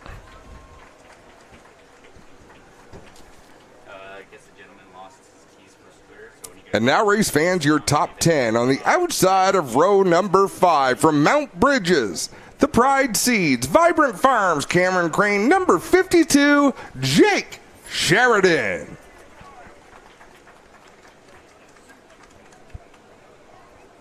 Starting 9th, he's our points leader from Cambridge, the Cambridge Rigging Transaxle H2Go Mobile Wash 84, J.R. Fitzpatrick. On the outside of row 4, he enters tonight second in points, drives the APC Auto Parts Center, Canusa Automotive Warehouse, Quick Wick Fire Starters, AW Millwrights 22. From Milverton, Ontario, it's Kyle Steckley. Well, guys, here's one of the Stewart's drivers to watch tonight. Kyle, how do you feel here about Sunset? You know, Jake Sheridan just told us it never did him any favors. Maybe he needs to send it flowers. What are you thinking? Yeah, I don't know. I've only ever been here once before, but I think we have a really good car tonight, and hopefully we can just stay patient and be there at the end and see what we have. Right on, there's Kyle Steckley, one of our Fast Eddie drivers to watch, and one of the Stewart drivers we'll be featuring here tonight. On the inside of row 4, our most recent winner on tour. He drives a Canadian Flat Roof Systems, APC Bruce Service, Rona, Vinnie's Masonry, Ridgeline Lubricants 17 from Chesley, Ontario. It's Josh Primetime Stouty. And ladies and gentlemen, rolling off in the 24th position. Out of Cambridge, Ontario, the Vincent Lawn Equipment number 97. This driver needs a huge round of applause for the work that they just put in. It's the Polar Blair, Blair Wickett. Now we'll go back to the outside of row number 3 from Sauble Beach, Ontario, the Sauble Falls Tent and Trailer Park, CUSW, Canadian Union of Skilled Workers, Stewart's Equipment, number 81, Andrew Grezel. Well, Andrew, you got a long way to go here. How do you feel as we get set to roll for the Stewart's 100? Yeah, pretty confident. This is a big race, and we got to thank Stewart's for all the help they give us throughout the year. Obviously, it'd be a big one for us to win, just for Jeff Stewart and everybody at Stewart's Equipment. We're going to see what we can do here. There you have it from Andrew Gressel, guys. Alongside the 81 on the inside of row number 3. Behind the wheel of the number 3 from Dorchester, the APC Auto Parts Center's Canusa Automotive Warehousing, Miami Muscle number 3, Shay Gemmel. On the outside of row 2, he drives the CM Precision and Machining, Sturrock Energy Systems, GreenStillRoof.ca, Image Wraps 31W. From Hawkstone, Ontario, winner back here in May, the 31W of Rick Spencer Walt. And on the inside of row 2, 2015 APC champ, he drives the NTN bearing Wellington Systems number 83 from Guelph, Ontario. Put those hands together for Dale Shaw. Well, Dale, you almost grabbed one here on the year. You had the right setup, just didn't quite make it. Are we going for the long run again tonight? Yeah, that's the plan. We didn't qualify as good, but with the invert, I knew we were going to work out all right, and just got to be there at the end, kind of like, you know, what we used to be. We've been so close here the last couple years, and just want to put this NTN bearing hot rod in victory lane tonight. Well, we know just like everybody from Stewart's, Paul and the guys from NTN have a huge crowd here cheering on Dale Shaw. We'll wish him luck as we get ready to talk about the front 2. You're absolutely right, Clinton. The front row on the outside of row number 1 from Southampton. The Graham Family Auto Car Quest Gingrich Service Center, Tom Gibbons Concrete Finishing, number 10, Tom Gibbons. And our pole sitter from Norwood, the SMG Motorsports, GTA Racing Designs, Flathead Designs, number 29, Flying Ryan Kimball. We've talked a lot to you, Ryan, over this season so far. It's tonight the night we talk to you in victory lane. I don't know. I mean, there's 20-something cars here. These guys are stout, right? I'm just really happy for my guys. We unloaded. We were really struggling. The guys worked really hard there. We don't know. We're hoping we got good race speed here. We weren't really good in practice or qualifying there, but I mean, we got the guy that put fast time there, like starting fourth there. So, you know, I can't say enough about my guys. We'll see if we can bring this SMG Motorsports home in victory lane. Right on, there you have it from your pole sitter, Flying Ryan Kimball. Guys, getting ready to go. It's going to be a wild one here, the Stewart's 100. Now, I'm going to go for memory here, Adam, but I believe this is the third race in a row the 29 sat on the pole. So it's good and it's bad, right? It's good because you've put yourself in the top 10 and you've been able to set fast times in qualifying. It's bad because when you're the low guy in the point run, you start up front. So got to put something together and put a finish together. I mean, it's nice to start on the pole, but you'd rather be starting 10th. Nobody knows more than Ryan Kimball that he needs more race speed come lap 80, come lap 90. Like, he can get out front, he can lead laps, he's got a fast race car. He knows he needs a little bit more speed to not get him into some of the troubled spots that he's been in. He's got a great view to start this race. He led a lot of laps at Peterborough. He led a lot of laps at Sauble Speedway. Both times it was J.R. Fitzpatrick applying the pressure, and both times it got pretty physical, and things did not end well. So I did have the chance to talk to him about Sauble. He said the one problem is when you're the leader, you're not sure how hard to push. I mean, when you're behind somebody, you can push as hard as they do. Not wearing your stuff out anymore, but he says it's tough being the rabbit. And he was the rabbit for 86 or so laps, I believe. He was so, and he has been a few times, and deja vu all over again. He's up there at the front, but let's not discount the number 10, Tom Gibbons. He's had some good runs. He had a good result at Sauble Speedway. Who would be disappointed to see Tom Gibbons have a great run? A great guy, longtime supporter of this series. And we're just putting the final touches on here, letting the front row, the front couple of rows get strapped into their race cars. The drivers at the back, they're comfortable. They've been in their cars for a while, but the guys at the front, they had to wait so they could wave to the crowd when they were introduced. And now they'll get strapped into these machines and get ready for 100 laps. Well, fans, are you ready to go for the Stewart's 100? We're not starting these cars so you make a whole bunch of Saturday night noise. Are you ready? What do you think, Bill? Is that good enough? Yes. On behalf of the Stewart family and Stewart's equipment, drivers, start your engines. Good job, Bill Weir. He gets it done, and we're ready to go.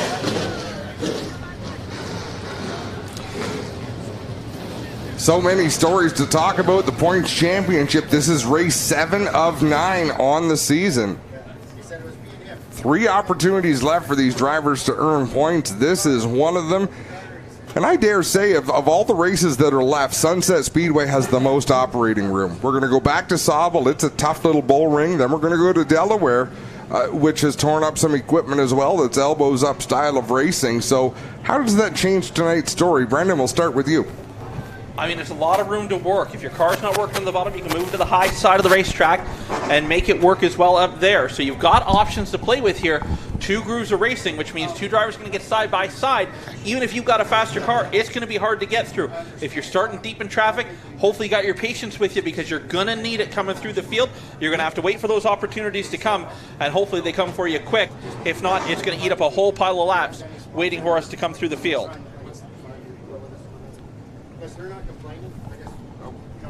So the field getting fired, set to roll off here once again. And again, points one of the big topics of the day. Fitzpatrick, your leader by 5 over Steckley, 17 over Stoddy. And then you've got Gressel Gemerl and Spencer Walt all within 28 of the leader. If those guys are going to make up time, they got to do it tonight. They really got to dominate. It is time to go, that's for sure. And we're going to see Ryan Kimball get out. He is a rabbit style of driver, so there's no reason to believe he won't be out there and try to set the pace on this one. But boy, oh boy, even Ryan Kimball said, Dale Shaw in the 83, the 31 of Rick Spencer-Walt, he was your fast timer. It's not very often your fast timer starts in row number 2 in one of these races. And I mean, Kimball's got a lot of experience here, a Velocity 250 win in the Pro Late model, dating back a few years. Picked up a win last year with the Pro Late model here at Sunset Speedway in weekly competition, and a multi-time feature winner with the Limited Late model. So a track he knows very well. He knows the secrets. If you got to get the car to turn, just clip the curb, try to get the rear end to come out. He knows how to get out in front. He'll have Graham Annis talking to him throughout the race to try to coach him through what that 29 car needs to do on the long run. Yellow flag is displayed. The pace truck is going to pull away with the field in tow. It's a beautiful sight down there on the front straightaway as the field hopefully splits. Clinton Jeffrey and Ryan down there, our cameraman on the spot.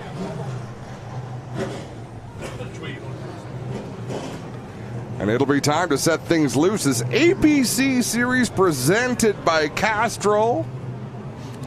And it's the Stewart's Equipment and Kubota 100 laps of excitement here tonight. Look at these beautiful race cars. They're ready to go. They're ready to put on a show. Good to see that 97 of Blair Wicke getting fixed for the 100-lap main. Danny Benedict stopping on the back straightaway, most likely to index the steering wheel or something amiss. We'll need to remind the race fans that Jordan Sims, behind the wheel of the 47, is collecting points tonight for Matt Pritico. Yeah, Matt Pritico under the weather. Yeah, so you are allowed in the series to miss up to 2 races, I believe, and get points from another driver. So again, we saw that in the Quick series where Hahn had his car pre-numbered. So this time around, going to get you to stand up, wave something white, something bright.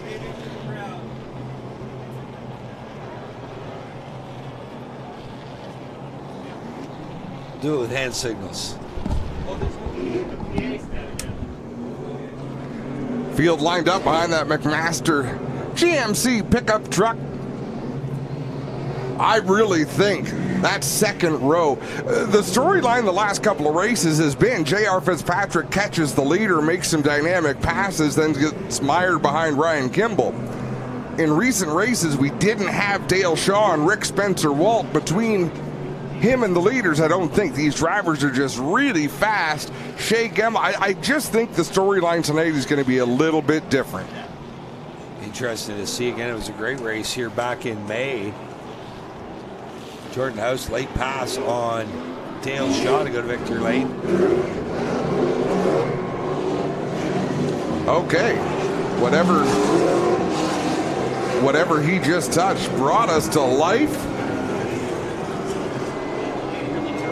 Hope you made that final trip to the fridge, because it is almost go time. 24 of the best Pro Late models getting set to cut it loose here at Sunset Speedway. The Stewart's Equipment 100 presented by Kubota. And again, we have yet to see a caution in feature activity here tonight. See if the late models can go 100 green to checker. It is not reasonable to expect this race will go without yellows. In fact, I am so confident we are not going to start this race with a quick fired up, because we'll do that on the first restart of the event. See Sean McGlynn having problems on the pit road in that one machine. Tough break for the Blast Floor Coating sponsored entry. You see they're checking the back end of that car. They're going to get him rolling. Meanwhile, it's Kimball and Gibbons on the front row. Sean and Spencer Walt row 2. We're off and rolling, flying Ryan Kimball on the bottom. You see the pace truck working through the pits. McGlynn is going to get out of the pits. It's Kimball who squirted out front.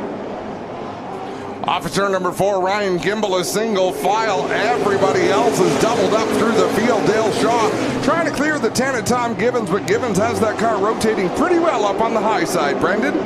Gibbons with a great run so far up on the high side, trying to fire back to hold on to the second spot. Shaw with the advantage. The NTN bearing. BCA number 83 machine down on the bottom, getting that car to work down around the bottom side of the racetrack. He'll clear Gibbons this time down the back straightaway into turn number 3, and he's going to bring Shea Gemmell with him. 2 by 2 throughout the field there, all over each other. Looks like a high-speed pace lap, other than the front 2 that have broken away.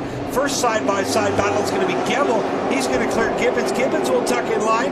Now Spencer Walt looks to the outside of Gibbons. Meanwhile, he's got to play defense as the road warrior on the charge of the 81. J.R. Fitzpatrick just went 3 wide to the inside in the 84 machine. Josh Stoddy was alongside the 54 Danny Benedict. Fitzpatrick drove to the inside of both of them, past Benedict, but Stoddy still fighting hard in that high groove. Gibbons struggling down on the bottom side of the racetrack. He's got Andrew Gressel now going to his outside. He's going to fall outside the top 5 as Gressel moves to 5th. His troubles aren't over yet. Here comes Jake Sheridan, the Cameron Riggers number 52 machine up on the high side of the racetrack, looking to take over the 6th spot. Our championship competitors almost made contact down in 3 and 4. Fitzpatrick got to the inside of the 22 of Steckley. That is 1st and 2nd and 3rd in points as Stoddy's right in the mix as well. They're all trying to scramble to the outside of Tom Gibbons. Battle is on for 2nd. Here comes Shea Gemmel, the Canusa APC Miami Muscle number 3 machine up to the 2nd spot. Dale Shaw up on the high side. He's in trouble now because here comes Rick Spencer, the CM division of welding. Jim Wilson Chevrolet number 31 machine looking to follow him through down on the bottom. Everybody getting racy early here inside the first 10 laps, trying to make as much ground as they can towards the front. Shea Gemmel tried to clear the 83 of Dale Shaw last time on the front stretch. He was not quite clear. They made some contact, and I think as much as anything it was Dale Shaw giving the message, hey, I'm not going to lay over for anybody. Right behind that, they were all lined up to get around Tom Gibbons. Fitzpatrick has, so has Stoddy as they go off in their pursuit of Kyle Steckley. And you got to bet that the 84 of Fitzpatrick, he's keeping close tabs on where that 22 is in front of him. Well, he's got to keep tabs on a few different race cars. Like he said, he's got a target on himself. So he's got to know who it is he feels has a target against him and be a little bit cautious when in their midst. So far, he hasn't got near the 29 of Kimball. Kimball, high, wide, and handsome out front, leads Stoddy. And now you see Fitzpatrick going at it with Stoddy. And here comes Rick Spencer Wall to the inside, the upgrade in the 31 machine. He'll go to the inside of Shea Gemmel. Got to the rear bumper of Gemmel off of turn number 2, moving him on the racetrack. And now taking over the 2nd spot. Rick Wall looking to defend his win from earlier this year here at Sunset Speedway. The multi-time track champion is now going to go on the hunt to try to reel in flying Ryan Kimball at the front of the field in the J-Bax construction machine. And right behind that, you see Kyle Steckley go to work on the inside of Jake Sheridan against Steckley, 2nd in points. He now finds himself up in a P6 here in the early going, 14 down. So we'll set the field for you real quick. 15 laps in the books. It's flying Ryan Kimball out front. He's got Rick Spencer Wall breathing down his neck. Gemmel in 3rd, Shaw 4th, Gressel 5th. Then you've got Steckley, Sheridan, Fitzpatrick, Stoddy, and Lapsovich rounding out the top 10.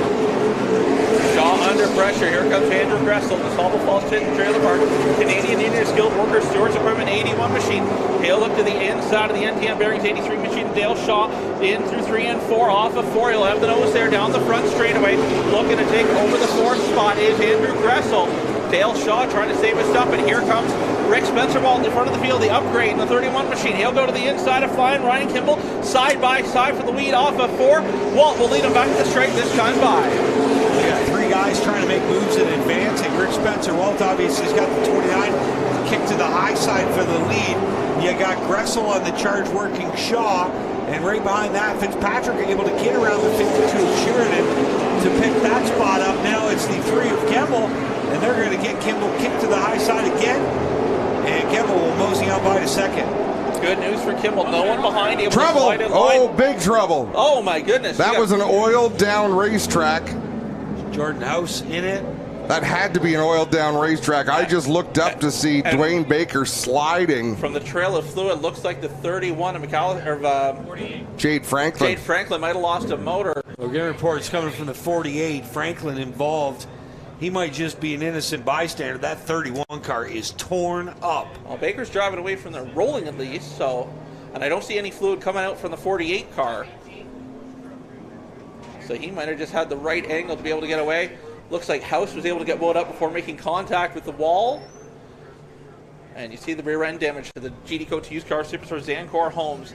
Nisco National EC48 machine of the bully Dwayne Baker. Let's have a look at this replay, and then we're going to send it down to Clinton. And yeah, everybody checking up. Things were already complete. Yeah, Clinton, Jeffrey, what do you see down there?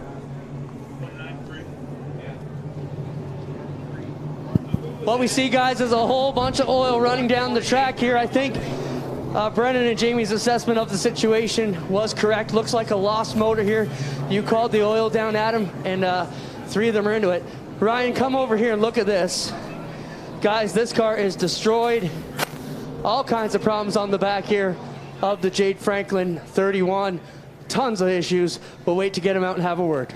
I don't understand why we're seeing so many engine troubles today. This is not a racetrack where we would expect to see engine trouble. And what do we have, 4 cars now? A couple that pulled out of the event early. Colton Everingham, Sean McGlynn had engine trouble, James Horner, and now Jade Franklin. I'm not a mechanic, and I didn't stay at all the day in last night, but I will tell you that in watching practice today, and again, I don't know if this is the reason, there was a lot of guys just beating on the chip. Like early and often, more so than we normally see at races. So I don't know if that's the reason or not. Maybe tired equipment here 2/3 of the way through the season. But yeah, a lot of engine problems today. Jade, what happened here? Is it the motor just let go on the front stretch? Is that what the assessment is? Yeah, that's what I think it is. Sure felt like a motor going bang in there halfway down the front straightaway. I hate it, you know. We've been working hard all year and we've been struggling, but you know, I got to thank Caldecott Millwright Services and all my sponsors there. We they hooked us up with a new motor there, and we started to find some speed there in the feature, but brand new motor at West went kaboom. So we'll go back and look at it and try and figure out what the deal is, and we'll go from there. The car looked rough. Are you okay? Yeah, I'm good. Just sucks. There you have it, guys, from Jade Franklin. Obviously not pleased with the situation here, but nothing he could do when the motor just lets go. Let's take this opportunity to take a break. They're going to be doing a little bit of cleanup down there. We'll be right back. We're 18 laps into the Stewart's Equipment and Kubota 100 here at Sunset Speedway. For over 100 years, our company has been unique. A world leader in high-precision products, fully committed to energy efficiency and friction reduction. Today is the day to start a new chapter, a new step of our company. Today is the day to share our vision, our contribution, our identity. At the heart of our DNA, there is a name: Namerica. We are NTN, and we make the world Namerica. We are all together. We design precision engineering. We believe in a fluid, mobile, and harmonious society. We build positive mobility.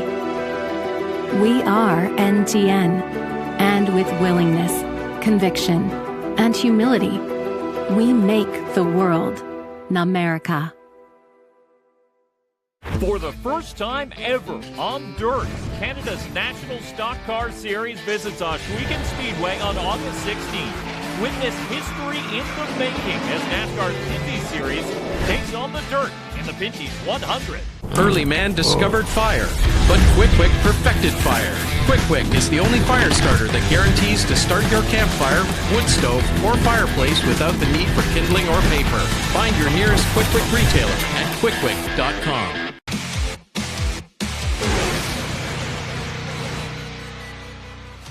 I've always had the spirit that I wanted to invent something new, and so when we got into clothing, I got immersed into it, and the only way that you really understand how to build clothing is to become a pattern maker. That pattern maker concept started becoming very interesting to me because I went, I can make this better. Love it. Absolutely love designing. Doesn't matter whether it's a garment or an engine or a car, decals on our race cars. I love doing it. That's my forte.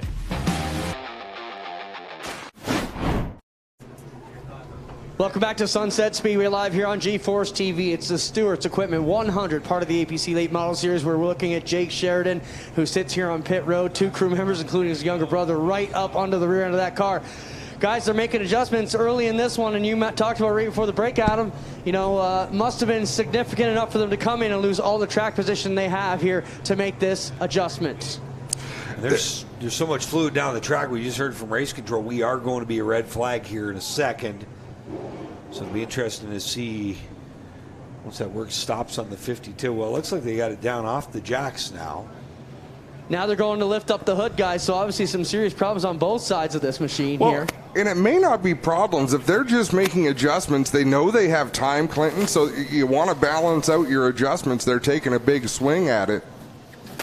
If you're going to make an adjustment on the rear, it's going to impact the front. So you're going to want to make sure, you might have to put a turn on the low bolt, turn the whatever you need to turn in the front, recheck the sway bar, and make sure that you are good to go before you turn it back loose after the adjustments on the rear. Well, that's it, guys. Nick's in here making a spring adjustment on the left front, way down low inside the engine compartment. And young Nick here's a 360 rookie at Ohsweken. He's got the Canadian Sprint Car Nationals coming up on Monday, and of course, he's got a lot of association with a lot of these McCall teams down here, and David White, I should say, and these guys working it out. This Nicky has been running so good lately in his own car, but genius little mechanic down here too, guys. So the team's taking the opportunity, the ones that came to pit road, to take their time. Billy Schwarzenberg had been on pit road, went back onto the racetrack, and he is now again down on pit lane. But you have to wonder, with the pace the front runners are setting, if you're not making any moves forward and your car is not handling the way you want, why not give it up now at lap 18 with a whole pile of laps still on the board instead of about halfway, when you're going to have less laps to try to come back through? Where now you can maybe get the car driving where you want, and you know the pace that needs to be set the way the front runners are going. I think we saw that in the Quick race. There was a bunch of guys back in that 10th, 12th spot who got lapped late in the event, who were just praying for a caution so they could come in, whether they come in to make adjustments or at least just get caught back up and stay on the lead lap. They didn't get that yellow, though. No, you don't want to run the risk of overdriving your car to stay on the lead lap and burn it up. So even if you are, you get that yellow, you've got nothing left because you've burned it up. There's a lot goes on here. And the hood going back up on the 52 of Sheridan. Yeah, Gerald Timmerman is down here, told them they couldn't work on it, I believe, because they were in the red for a minute, but they've told them they can get back to work under this car. Simon says, I was going to ask what the rule is, because no work being done down on Billy Schwarzenberg's car. I never quite understood that, Clinton, because it seems to me a red flag is a great time to go to work on a car. So Daryl just told me what the rule is, Adam. If they've come in before the red, they can continue to work. So they were in before the red, so the Sheridan crew can work. Another crew just came out and said, hey, can we work on it? And I believe they were told no, because they were not already working on it when the red came out. Although I believe I see someone from the Baker team running back to report they were already working on the 48 car, so what I can see is they've stopped. I believe they've just started back to work. So they had stopped when the red flag came out and have lost a bunch of time on the Holdaway Motorsports 48 machine over in turns 3 and 4 on the end of pit road. So, well, only because I really like to argue. If I'm the Schwarzenberg team, I said, yeah, I already started working on the car. I just went back on the track and came back in again. Technicality, yeah. Right. I mean, he's worked on it during this caution flag. But like I said, I enjoy a good debate, so that would be my issue there. We'll see who the politician on the 86 team is. Maybe we need to go down there and find out what's up there. Yeah, we'll come back to cover this Nick, conversation. what's the story here? What's going on? No, we're no problems here. Clinton just set up, went away from us being in the race. Just making some adjustments here and holding me back up there at the front. So the red flag helped you out? For sure it did. Right on there here from Tricky Nicky.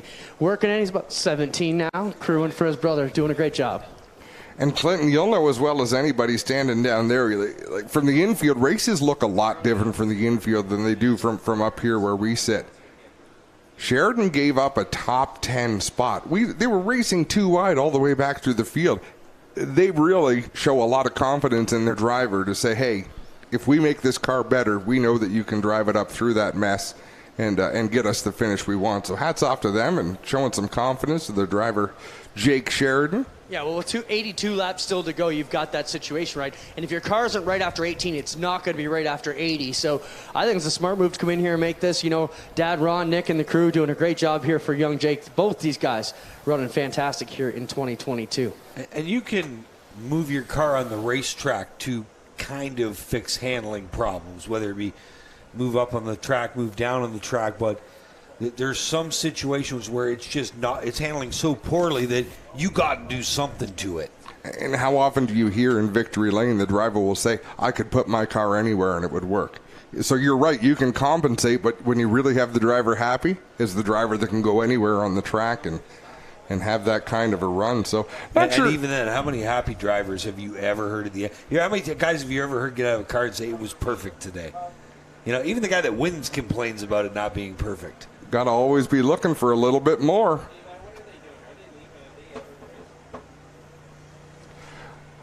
We're going to take another break here on G-Force TV. We'll be right back.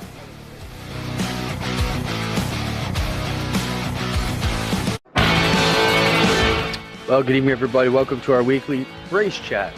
Adam Ross and Clinton Jeffrey are live and interactive every Tuesday night. Rivals Race Chat is your home for race discussion, debate, news, interviews, and more. They'll even take your questions and comments live on the air and talk to some of the newsmakers each week. Tune in every Tuesday night at 8 p.m. on G-Force TV.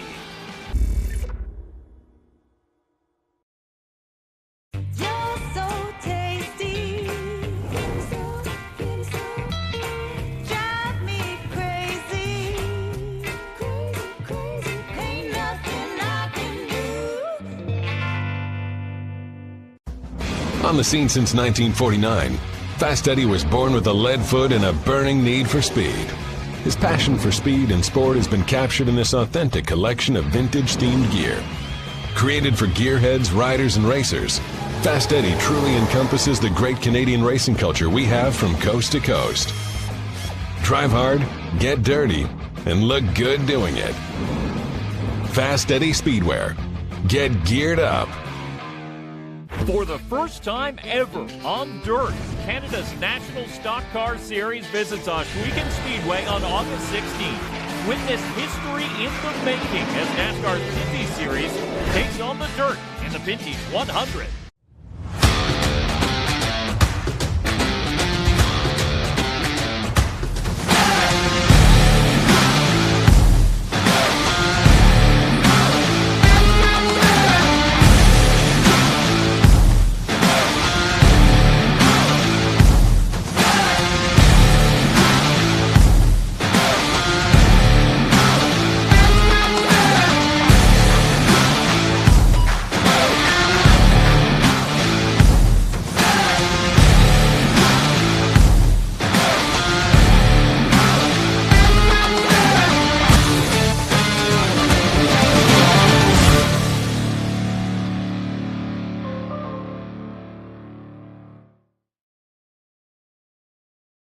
Early man discovered fire, but Quick perfected fire.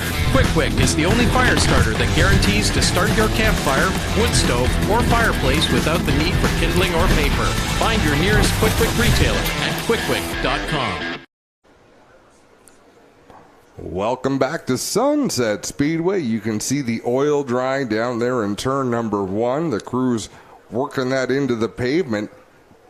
Just about 30 feet, maybe 50 feet down towards turn number 2. Jade Franklin's crippled number 31 machine being cradled off the racetrack. I've already come to the conclusion as to which lane Rick Walton's going to choose for the restart, and that's going to be the inside. I don't think you want to be the outside car running through that speedy dry, especially the way it runs along the outside wall of the front straightaway. So you're going to be in it even before you get to the corner to try to get the car to turn. Yeah, that's going to be unhappy times. I almost wonder sometimes if a series would be better to go to a single file restart in a situation like this, just to protect the drivers who have to start on the outside, because it is going to be tough. I mean, it'll be tough, but once we get run through it, that'll be the big thing as to how well and how many laps we take to run through the speedy dry and either make sure it's worked in or it's off the surface altogether. So that'll be interesting to see. Clinton Jeffrey is down on pit road. He sort of positioned himself at the front of the 86 car of Billy Schwarzenberg. Have you had a chance to chat with the crew down there, Clinton, to see what it is they want to do once the red flag is lifted? No, but I had my ears open when they were talking to Daryl. Daryl walked up and said, "What are you going to do?" He said, "Well, spring rubber out of the front, spring one in the back, sway bar." Looks like a whole bunch of changes here for the Schwarzenberg car once they're allowed to go to work. There you go. And then down between 3 and 4, we got Dwayne Baker. Hard to even see that car. If you're from the start-finish line anywhere around towards turn 2, you can't even see the race car down there on pit road. But Dwayne Baker is down there, and Scott Wiley. And a host of others will be working on that machine. Junior Hanley was working with those guys today. Well, we got the crew here. I heard you talk to Daryl. A whole bunch of changes coming. What's Billy saying about this 86 fire protection machine? It's loose. It's very loose. He can't get in the throttle. So it makes sense to come and make these changes after lap 18, giving up a bit of track position, but still you figure this is the right way to go. Yeah, definitely. All right, they're here from the Schwarzenberg crew, guys. They're going to make a whole bunch of changes. He is morbidly loose right now. You got to be able to get back to the throttle. It's a challenge when you come to a racetrack like Sunset Speedway where from 1st to 20th, everybody has speed.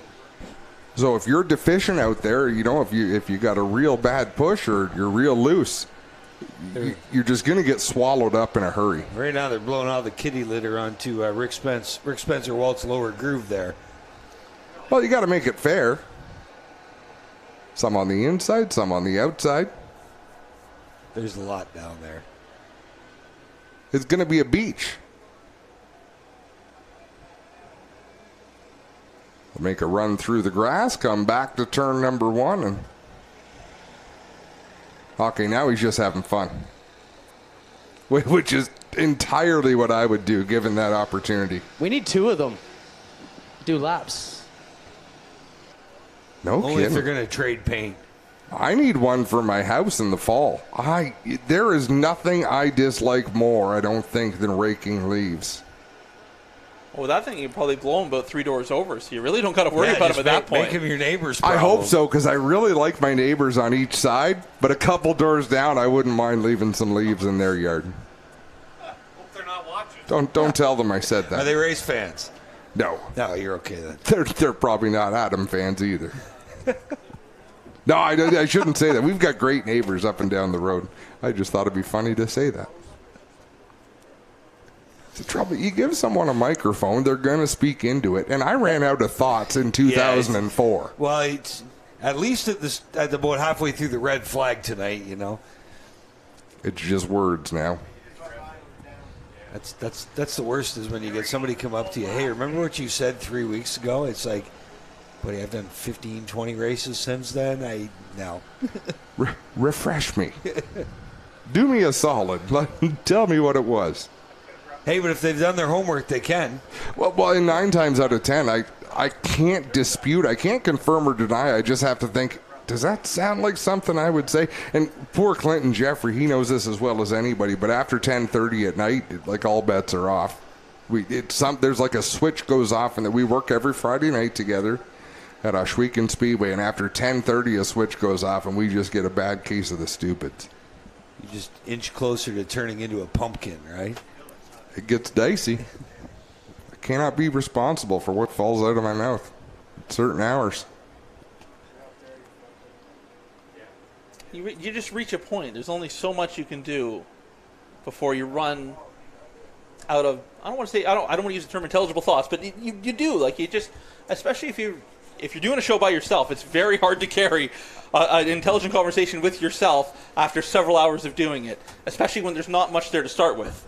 No, exactly. Pointing at myself. Like we shouldn't be out of stuff to say because this is the first caution we've had since the feature started, but it happens. The bar is raised because for all of the fans in attendance, it's the first time tonight they've been able to hear us. Because when there's cars on the track, you don't necessarily hear all the words, so you can get away with the bar being lowered when you got a red flag. What you're saying is they can't tune us out right now, is what you're saying. No, we're here. We're here. Let's sing a couple of earworms and really get them wound up. Adam Ross karaoke, ladies and gentlemen. That's right. Some Come Sail Away.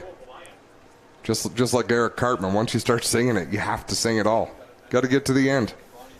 I'm ready. Go ahead. Nope. Good news. Cleanup appears to be finished. Oh, thank God. The cleanup truck is getting off the racetrack. We thought Adam Oakey was beginning here. That's for shower only. But take my word, I sound fantastic in the shower. To yourself? Sure. Yes. Yeah. Nobody else has ever backed up that claim. No. It appears things have unraveled for Blair Wickett, the 97. Unfortunately, he is in the infield. The great effort put forward by all the teams pit side to get that car. At least he made the start, so able to collect some points. He's going to get his payout for this one, but and he'll be back. Yeah, And you hate to see that. I mean, as we mentioned, second fast qualifier here today, and then the rear end breaks, and you're along for the ride at that point, and unfortunately going to end things. And I would guess that that's probably a career best qualifying effort for Blair too. I'd have to think so, and this is not the track I would expect him to do that at. No, you would expect him to go quick at a place like Flamborough. Flamborough, maybe even Sauble, but to come to Sunset, because this is a track that you have to be used to it. You have to have laps. Like, to watch Rick Spencer-Walt race here and make passes, he can just do things that other racers can't, and it's experience and it's talent.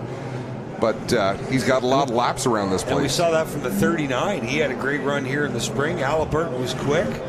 We saw Danny Benedict be able to get it done here in the spring, passing a lot of cars. Of course, Spencer Walt was the winner back here in May.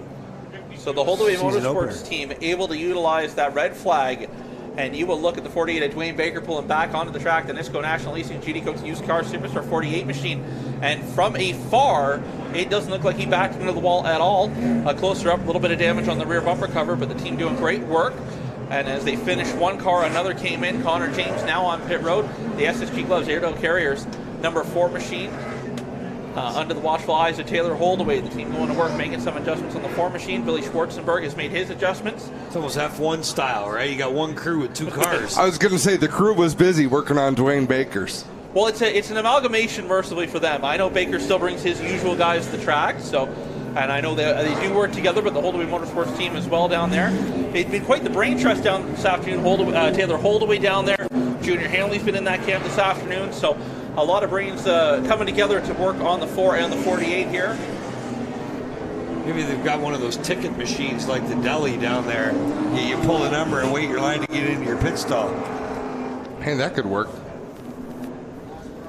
So Phil going to run through the speedy dry. And they've got rid of a lot of that. I've seen races start with way more on the track than that. So I'm watching the drivers come near the speedy dry, but for the most part, they're not going through it. Josh Stoddy all through it. Danny Benedict, Halliburton. The drivers that know they'll be restarting on the outside. Yeah. If you watch Rick Walter, Shea Gemmel, they're going to stick to the low side and make sure that bottom groove is cleaned up and try to push everything up the racetrack that may or may not be there. As that middle of the pack was going through, it was every other car that was going up top. So their spotters have told them, hey, you're going to be starting up there. You might as well help get this stuff cleaned off. So you see Gemmel right down around the curve, trying to get it away, but there is a lot of speedy drive right around the curve. So I don't know if some of these drivers plan on running up about half a lane, but nobody's really getting right down around the curb to clean it up. We saw Benedict go through it twice on the high side, but he's restarting 10th, right? He's always going to be up there.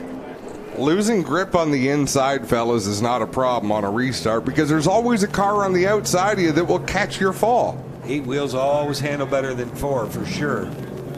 You got it. So you're going to have the 83 of Shaw on the outside, Steckley on the outside, Stoddy on the outside. And again, look at this, your top 3 in points. They run all together, 5th, 6th, and 7th on the Speedway. Steckley, Fitzpatrick, and Josh Stoddy. Fun night of racing so far. We're going to double them up and make it even funner. And again, the next 3 guys in the championship picture, just so you keep track of where they're running. Gressel comes into tonight 4th. He will restart 5th. Gemmel comes into tonight 5th in points. He will restart 3rd. And of course, Spencer Walt 6th in points coming into tonight. And he will restart on the point, and he is choosing the bottom. No big secret there for the driver of the 31W. Not a surprise, and as promised, on this restart, it'll be a quick fire it up. We'll enjoy the sounds of the APC Late Model Series presented by Castrol. Yellow flag remains out, so now the drivers all through the field that know they're up on the outside, they're doing their part to clear out that oil dry because it's in their best interest. And then the big thing will be making sure they continue to scrub those tires down the back straightaway to make sure they get them cleaned up, so any speedy dry stuck to those tires will do its best to come off before they come back around again. So looks like we're going to try this again. The 1 to go will be given to the field this time by The lights are extinguished around the racetrack. Lights are extinguished on the McMaster Buick GMC pace truck. Getting set to fire here 18 laps in of the Stewart's Kubota 100. Now, as long as everybody minds their manners, I think you're going to see the outside row really squeeze down on the inside row, because there's a full lane to the inside and there's 3/4 of a lane to the outside. We're going to have a careful look because it's quick, fire it up.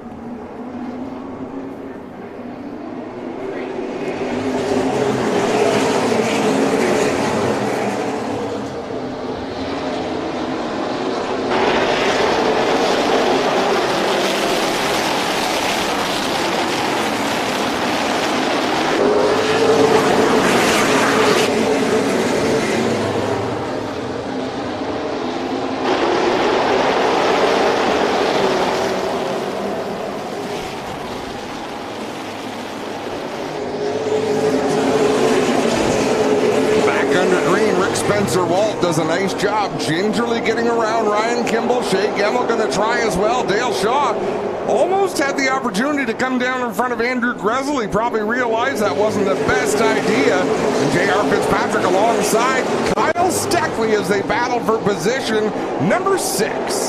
Shaw with a great move through 1 and 2 there. Went up to the 3rd lane to make sure he got the launch down the back straight, which slide in line in front of J.R. Fitzpatrick and Kyle Steckley.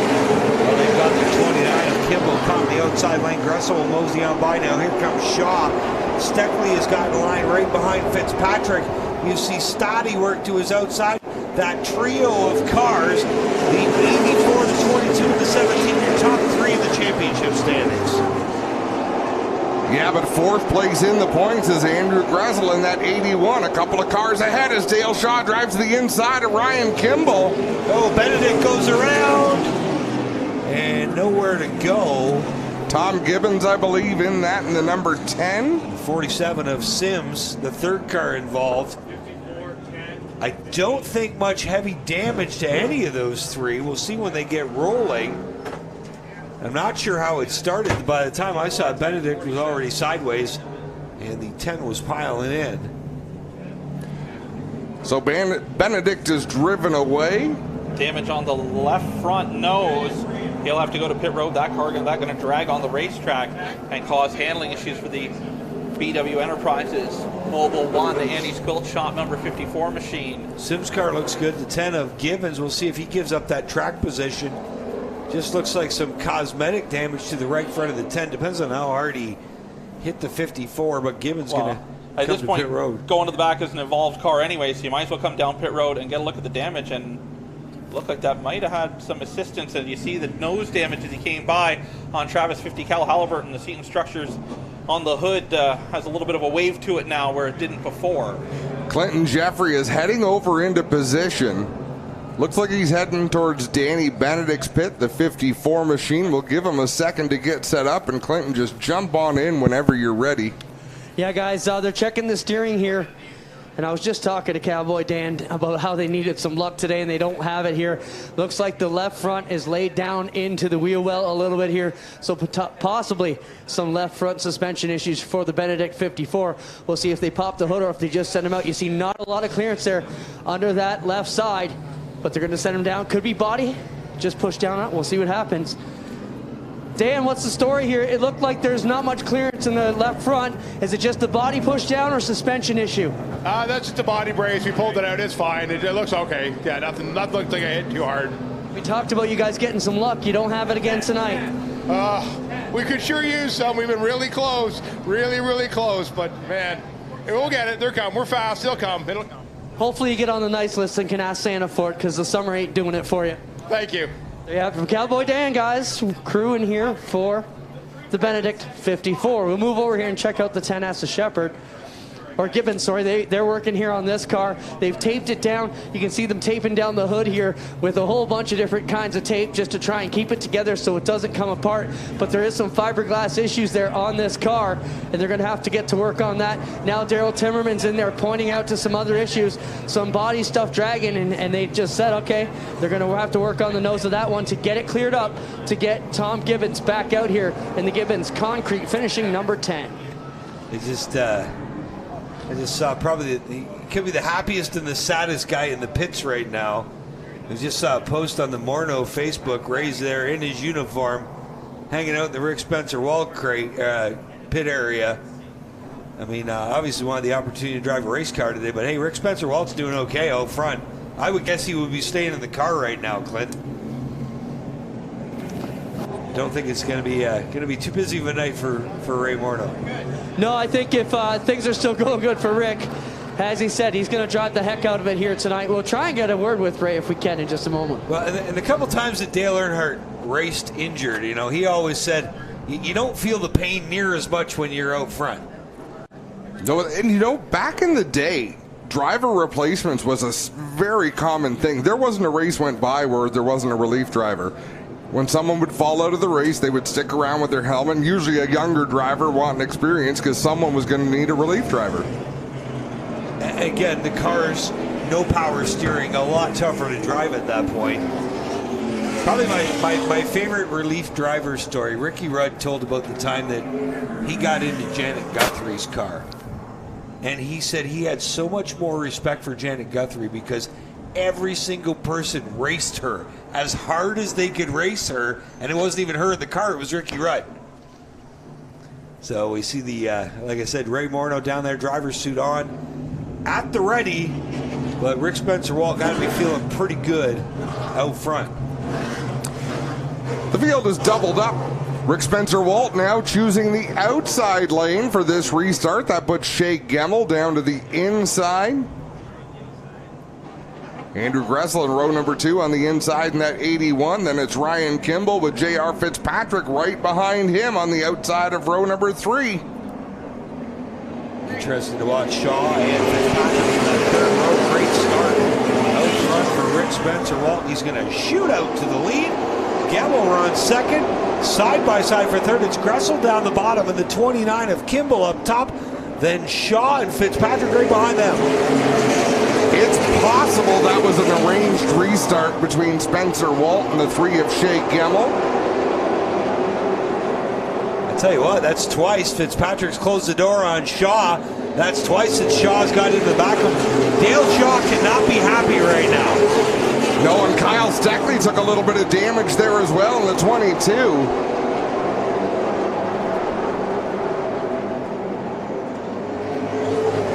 Out in front, Rick Spencer Walt leads the way, but he's not getting away from Shea Gemmel. Gemmel running the second spot in the 3, right in the tire tracks of that 31 machine. How many times have we seen this movie the last month or two? Except it's for 4th tonight.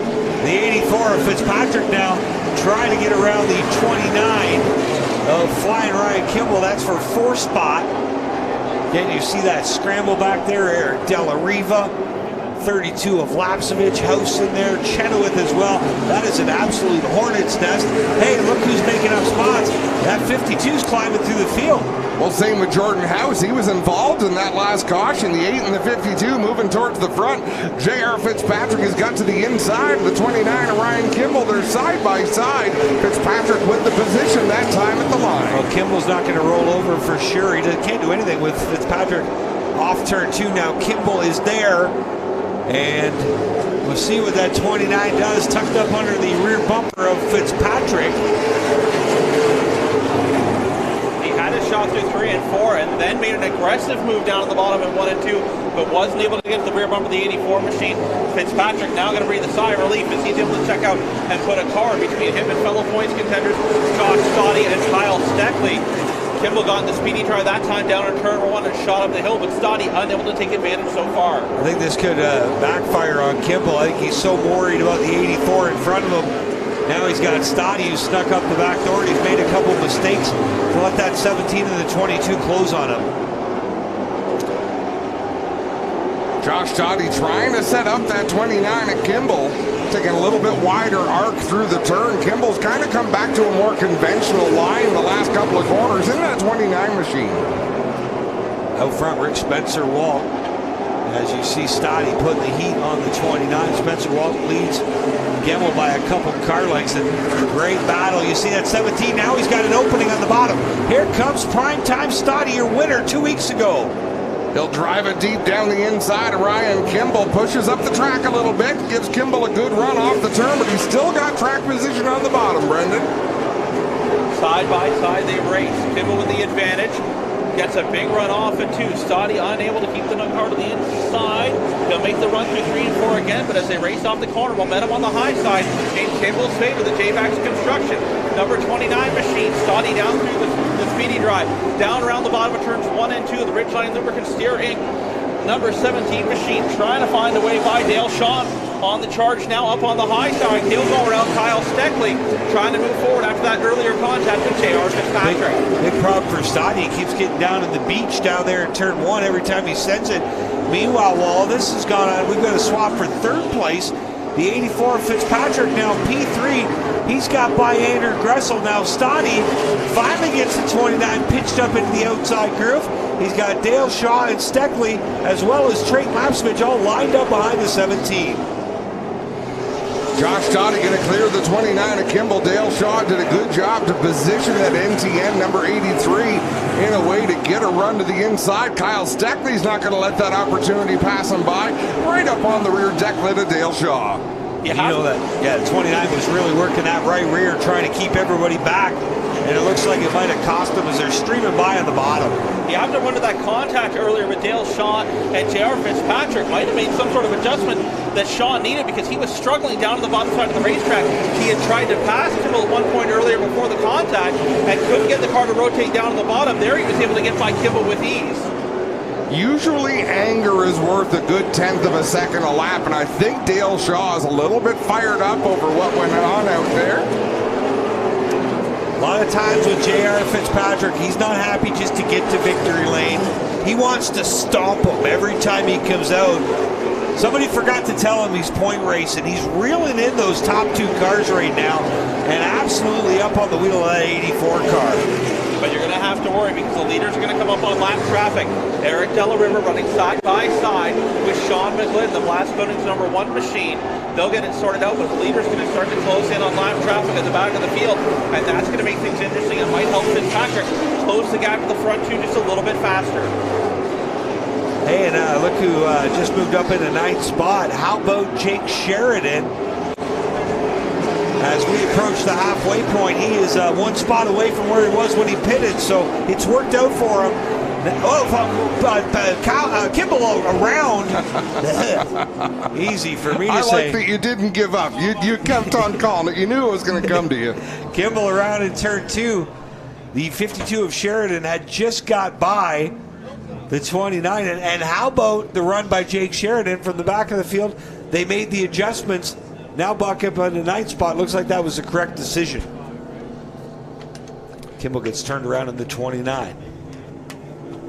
Yeah, hard to question that choice to come down onto pit road. He's given it a spirited drive. J.R. Fitzpatrick up to the 3rd spot in the 84. Dale Shaw got a little bit used up just after that last restart, so I do think there's going to be some positioning on this restart to try to make a run back, but time will tell. So Kimball down pit road, the attention of the crew. Clinton Jeffrey headed over to see what adjustments they're going to make on that SMG Motorsports number 29 machine. They got the rear end jacked up. Clinton now getting on the scene to see what they're making, what adjustments they're making on the 29. Well, guys, you can imagine all kinds of work going to be going on here. When they got the jack stands out, you know it's not going to be quick.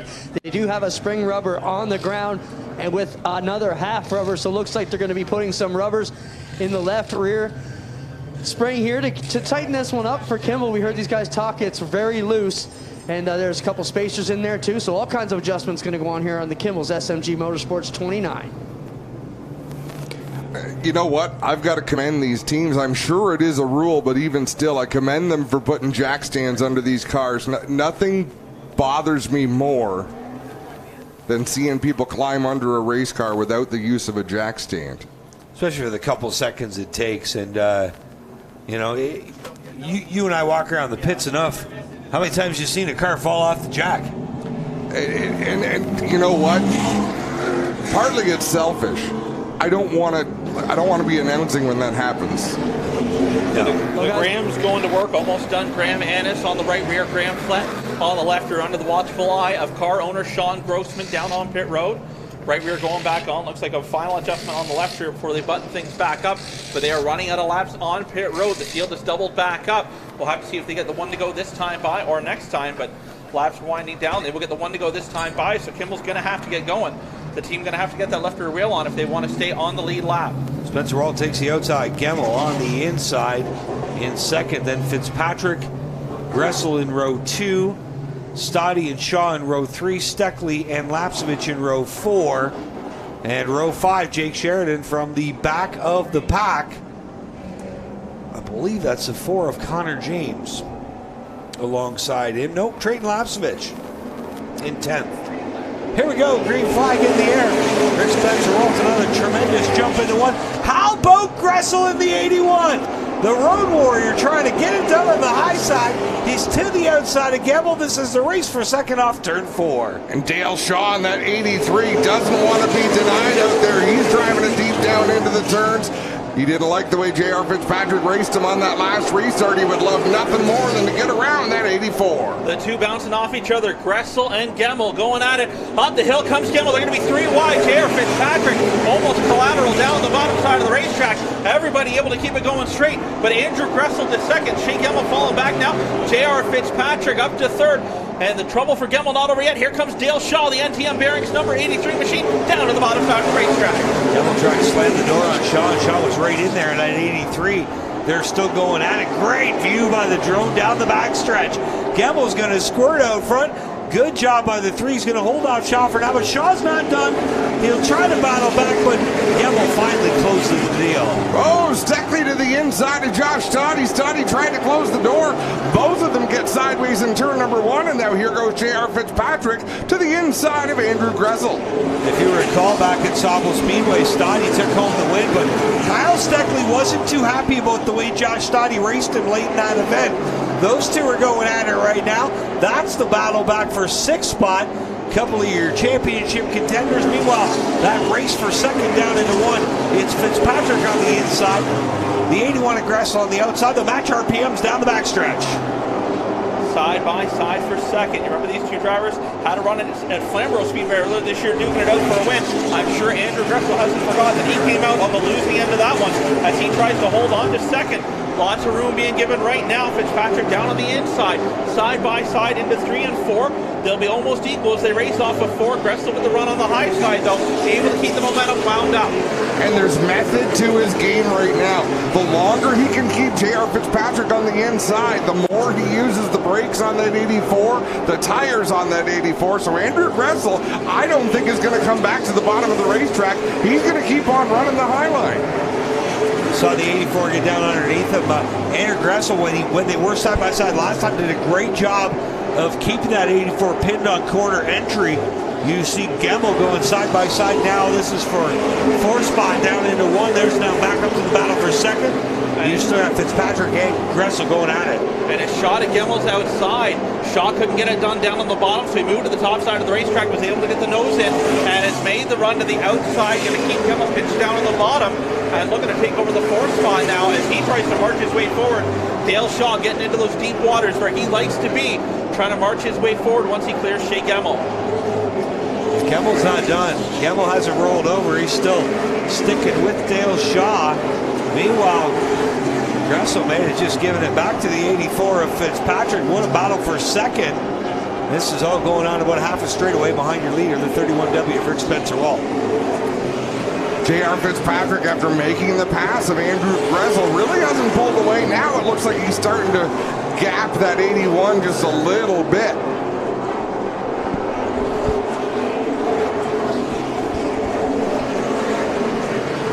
Your leader's now working down the back stretch. It's Rick Spencer Wall, half a straightaway over J.R. Fitzpatrick. 5 car lengths back to the 81. The Road Warrior, Andrew Gressel. But 7 car lengths back to Shaw, who runs 7th here with 40 to go. Check that, Shaw runs 4th. 5th, Gemmel. 6th, Stoddy. And now the battle for 6th is on. Here comes Steckley in the 22. Steckley has been trying the bottom side of the racetrack, but it's been unsuccessful so far. Stoddy with a lot of laps around here has been coming to Sunset for a long time. Started with this limited late model, now the pro late. But Steckley finally able to make that move happen on the bottom side of the racetrack. Stoddy going to fall in line right behind the 22 with Steckley. He's got trouble though, because here comes Trayton Lapsevich, the Tricorp Transportation, number 32 machine, all over the rear bumper of the Sierra Enterprise 617 of Josh Stoddy. And Adam, we were talking about the 84 of Fitzpatrick. He had to keep track of where the 22 was. That's the guy he's racing. The 22's got to go now. He knows the 84's in front of him, and he could lose a bunch of points here that could really hinder him with 2 races left to go. Yeah, it's all about that championship standing. And as you say, he's got to get moving. He sees up there J.R. Fitzpatrick closing the gap on Rick Spencer Walt. Catching him is one thing, passing him is a completely different animal. But the next car to go a lap down will be Flying Ryan Kimball. The leader's closing in. So J.R. Fitzpatrick thought he was done with Kimball earlier. He's going to have to contest with him again once they get there. But will he be the leader or will he be second place by the time they get to the 29 of Flying Ryan Kimball? Steckley on the move down to the inside of Shea Gemmell. A pair of APC cars duking it out. Steckley on the bottom, Gemmell on top. This is the race for 5th spot. Steckley will get the spot. Now Stoddy comes under fire just behind them. Kid on the move, Trayton Lapsevich in that 32. He's now challenging Stoddy, and he's got the 52 of Sheridan in his back pocket. 2/3 of the way through this one, 1/3 of the way to go. Long ways from over. J.R. Fitzpatrick has caught the race leader. Rick Spencer Walt immediately drives to the inside of the 31 to contest for the lead. Walt giving plenty of room up on the high side of the racetrack.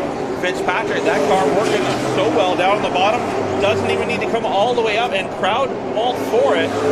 Side by side, Fitzpatrick going to lead him back to the stripe that time by. These 2 cars side by side as they race down the back straightaway. Walt gets a little bit loose, and that's going to allow Fitzpatrick to clear the 31 machine. Walt going to slide in line now behind the 84. It's good for a bonus point for Fitzpatrick. You see the 29 of Kimball on pit road, so his night looks like it's done, and J.R. Fitzpatrick will not have to deal with that 29 machine, but he is going to have to deal with some lap traffic here. New leader, J.R. Fitzpatrick, took the lead a couple laps ago, and I believe this is looking for number 4 on the season for the 84. One driver on the move, Trayton Lapsevich now to the inside of Shea Gemmell in that Tricorp number 32 machine. He'll make that pass. Try to close up on Kyle Steckley, who's trying to close the gap himself on Dale Shaw, as Dale Shaw closes in on Andrew Gressel in the 81 in that battle for 3rd. Lapsevich up to 6th, 7th is Gemmell, 8th is Stoddy, and 9th is the 52 of Jake Sheridan. Your leader, Fitzpatrick, he's about a straight away from getting into lap traffic now. And Lapsevich, he's got a good hot rod. He passed Gemmell and just checked out. Well, the last couple of cars that have passed Shea Gemmell, I think his car is going backwards on him because Kyle Steckley got around him and drove away. Trayton Lapsevich drove around him and got away. Josh Stoddy trying to do the same thing, and I believe once he clears that car, he'll be able to drive away as well. 25 laps left to go for your leader, J.R. Fitzpatrick, as you see Josh Stoddy to the inside of Shea Gemmell off turn 4. Check that into 3 and 4. And Stoddy pushes him up the speedway a bit. Here's the 52 of Sheridan sticking his nose in there as well. Jordan Host is going to come join the battle too. Eric Della Riva gets down out of the way for race leader J.R. Fitzpatrick. Sean McGlynn made a pass of Della Riva, and he's trying to keep himself, I believe, still on the lead lap. Went in one car. And a big moment there for Sheridan. He had cleared Gemmell and then was swatting flies as that 52 headed towards the wall. He's got it rolling again in the right direction. Looks like he's going to be able to hold Gemmell off for the time being now. J.R. Fitzpatrick has put a lap on Sean McGlynn just ahead of him. 5 cars battling, and not a super tight pack, but there's been some dicing out there. Sean Chenoweth looks to be struggling with the handle on that 89C. Billy Schwarzenberg going to drive to the inside. This all happening about half a straightaway ahead of our race leader J.R. Fitzpatrick with 20 laps to go. Eric Della Riva made the move back to the outside of Sean McGlynn just ahead of second place. Rick Spencer Walt now trapped behind the battle of the last of the 2 cars down 1 lap. Sean McGlynn looks like he's going to allow Della Riva down in front of him, but that's going to cost Walt even more time to the 84 of J.R. Fitzpatrick, who had already started to build that lead, but definitely not going to help his cause here with the 31 car. Has now, with that, has allowed Andrew Gressel to close up on the rear bumper of the Jim Wilson Chevrolet CM Precision and Welding 31 machine. And if you've ever hurt your knee like Rick Spencer Walt has, that has just got to be throbbing right now as he runs second, trying to hold off the Road Warrior. A valiant effort for the 31W. Your leader down the backstretch. It's Spencer Walt now down the backstretch with Gressel in tow. They got 2 cars between them and 4th place Dale Shaw. Steckley runs 5th, and Trey Lapsevich now up to 6th, and he has caught Sean Steckley. Sean McGlynn passing Eric Della Riva back. It was like a bad rerun out there, side by side in front of a 3-car battle for that 4th spot. Walt down clear of lap traffic has started to pull back away from Andrew Gressel to try to hold on to that 2nd spot with 15 laps to go on the Epic Raceware scoreboard. Laps winding down. J.R. Fitzpatrick almost a straightaway ahead of the battle for 2nd. Heck of a move by the Dundas driver, Eric Della Riva, getting all out of the way. He'll let Lapsevich and Steckley and Shaw go to continue their battle. Now Shaw's got 1 car between him and Gressel. He's going to work to the inside of McLean. You see your leader, Fitzpatrick, now working through 1 and 2 around Tom Gibbons. He now has 3 lap cars and a straightaway between himself and Rick Spencer Walt as he's trying to get the quartet of the year, his 4th victory for that 84. Andrew Gressel trying to keep up with Rick Spencer Walt in the 31.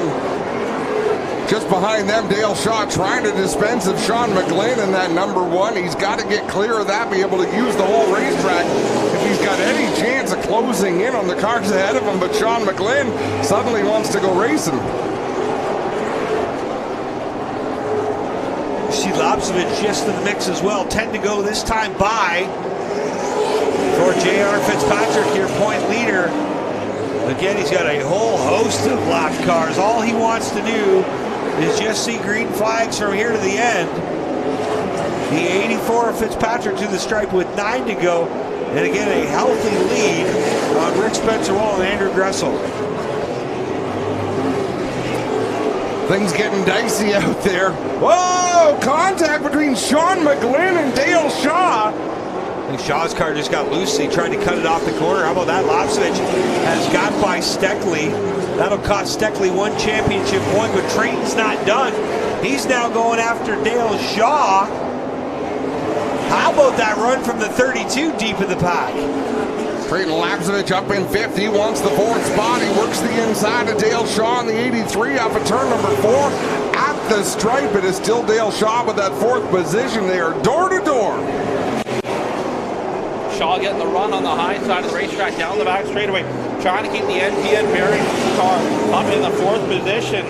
Steckley working in the weeds just behind Lapsevich, trying to find some room to make something happen.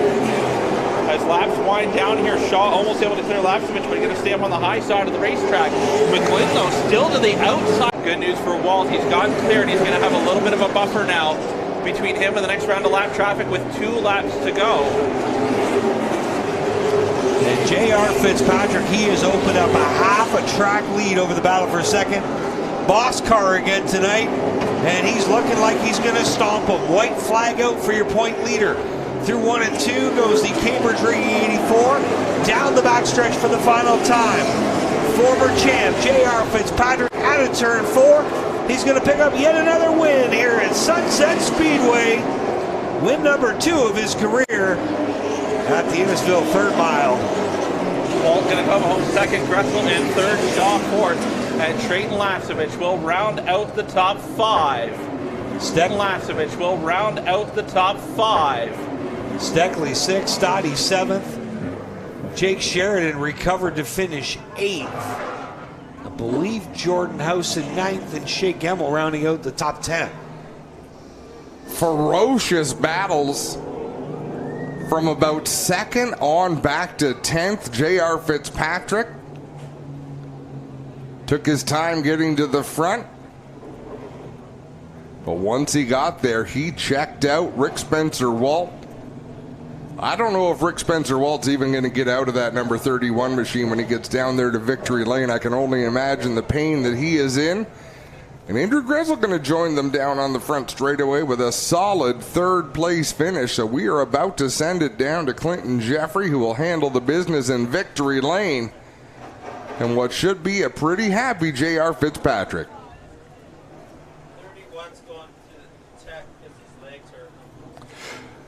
So we're going to be without Rick Spencer-Walt in victory lane. Indeed, he is in pain. He's going to take that car directly to the tech area. Certainly can't blame him for that. What a brave effort by Rick Spencer-Walt here tonight.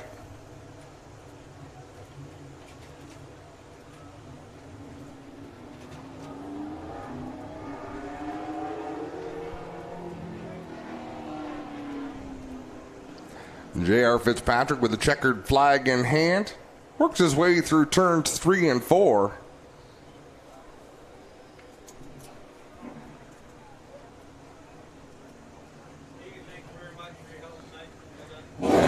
He'll head down to victory lane where Clinton Jeffrey awaits.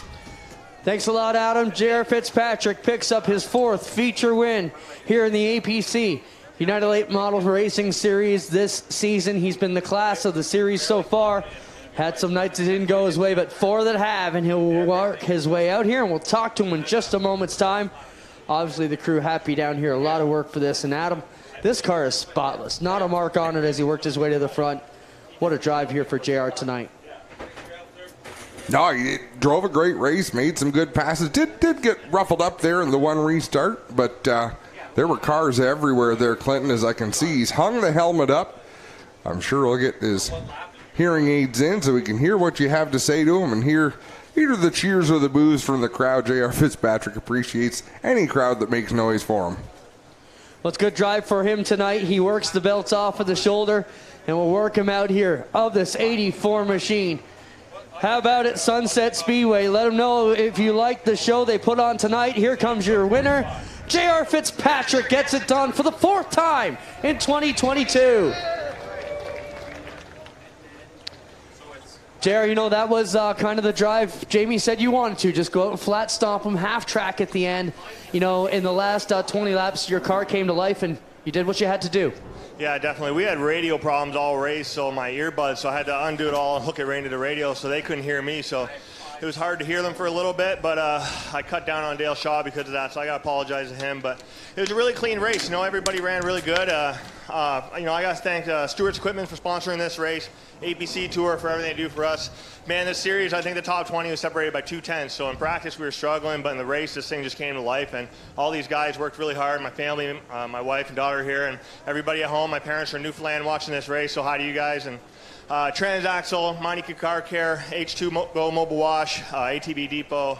Everybody helps us. Came to Reagan. This is an awesome year. Only a couple left to go, man. Good luck. Thank you. J.R. Fitzpatrick, ladies and gentlemen, will extend his point lead with his 4th feature win of the year. We'll get over here and talk to Andrew Gressel about his run here tonight. Well, Andrew, you were in this battle. I mean, that's about all you can hope for. Obviously, you'd like to be holding the checkered, but when you're in these races at the end, a lot of sponsor support here tonight. You did everything you needed to except one spot. You happy? Yeah, for sure. No, we are definitely happy. I got to thank all the guys on the team. We did a lot of work today throughout practice to get the car where it was in qualifying and then in the race. It would have been nice to have a little more there at the end. I think we would have made for a good show there, me and JR. But yeah, I don't know. Maybe one of these days we'll keep working on this thing and just try to get it better. Right? I got to thank everybody, all our sponsors: Cuss W, Stewart's Equipment, High Grade Roofing, El Grande, Gallinger Capital, Sauble Falls 10 Trailer Park, and you know, it's Stewart's night out here. So big thanks to Jeff and everybody at Stewart's. Right on. Andrew Gressel will come across in 3rd. Rick Spencer-Walt obviously down in tech, nursing that knee in 2nd. And your winner here tonight, J.R. Fitzpatrick, picks up win number 4 in 2022 and looks like he may be headed to the championship, guys. Well, he definitely put things in the right direction. It was the topic of conversation earlier on, Jamie, what was going to happen tonight, and JR answered. He went out there and won this one. Our finishing order is not quite correct on the screen, so we'll come back to that later, a little bit later. J.R. Fitzpatrick taking the win. We'll read you through this. Obviously, Rick Spencer-Walt 2nd, Andrew Gressel 3rd, Dale Shaw 4th in the 83, and Trayton Lapsevich 5th in the 32. Kyle Steckley finished 6th, Josh Stoddy 7th, Jake Sheridan 8th, Jordan House 9th, and Danny Benedict came home 10th. In 11th, it was Shea Gemmel in the 3. The 4 of Connor James was 12th. 86, Billy Schwarzenberg 13th. 14th was the 10 of Tom Gibbons. 15th, the 39 of Travis Halliburton. 89C of Sean Chenoweth comes home 16th. 17th goes to the 10S of Gord Shepard. 18th is the 47 of Jordan Sims. Points awarded to the 21 of Matt Pritico. 19th, Sean McGlynn, and rounding out the top 20, the 74 of Eric Della Riva. Tail end of your field. Finishing 21st was the 29 of Ryan Kimball. 22nd, it was the 48 of Dwayne Baker. 23rd, the 31 of Jade Franklin. And rounding out the field, it was impressive just to see him make it to the green flag, was the 97 of Blair Wickett. A lot of testicular fortitude by the 97 team to get him back out there. They should be proud. At the end of the day, J.R. Fitzpatrick, though, did what he had to do here at Sunset Speedway, winning the Stewart's Equipment 100 presented by Kubota. And 2 weeks, we get to do it again, Adam, back to the beach. Next race is at Sauble Beach 2 weeks from tonight. For those of you who are fans of G-Force TV, we're Monday, Tuesday night, some huge races at Ohsweken Speedway. Brendan Doherty, as always, a pleasure to have you with us. Welcome back to Sunset Speedway. It's not Saturday night at Sunset without you. Well, I appreciate it. It's nice to be back home, and it's just an itch you can't scratch sitting at home, that's for sure. When you know someone else is doing your job, as good a job they're doing, it's just not you doing it. So I'm happy to be home, happy to see all the regulars and everyone here at Sunset Speedway, and look forward to regular racing next Saturday night. On behalf of Brendan Doherty, Jamie Maudsley, Clinton Jeffrey Trackside, I'm Adam Ross saying so long from Sunset Speedway. Thanks for joining us, and we look forward to seeing you again.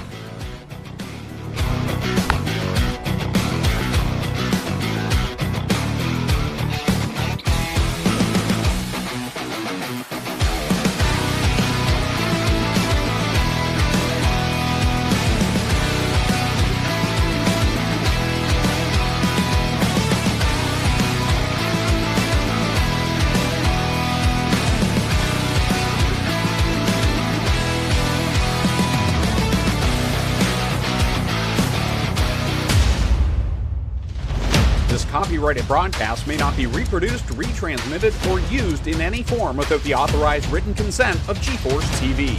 G-Force TV would like to thank you for your support and for watching today's broadcast.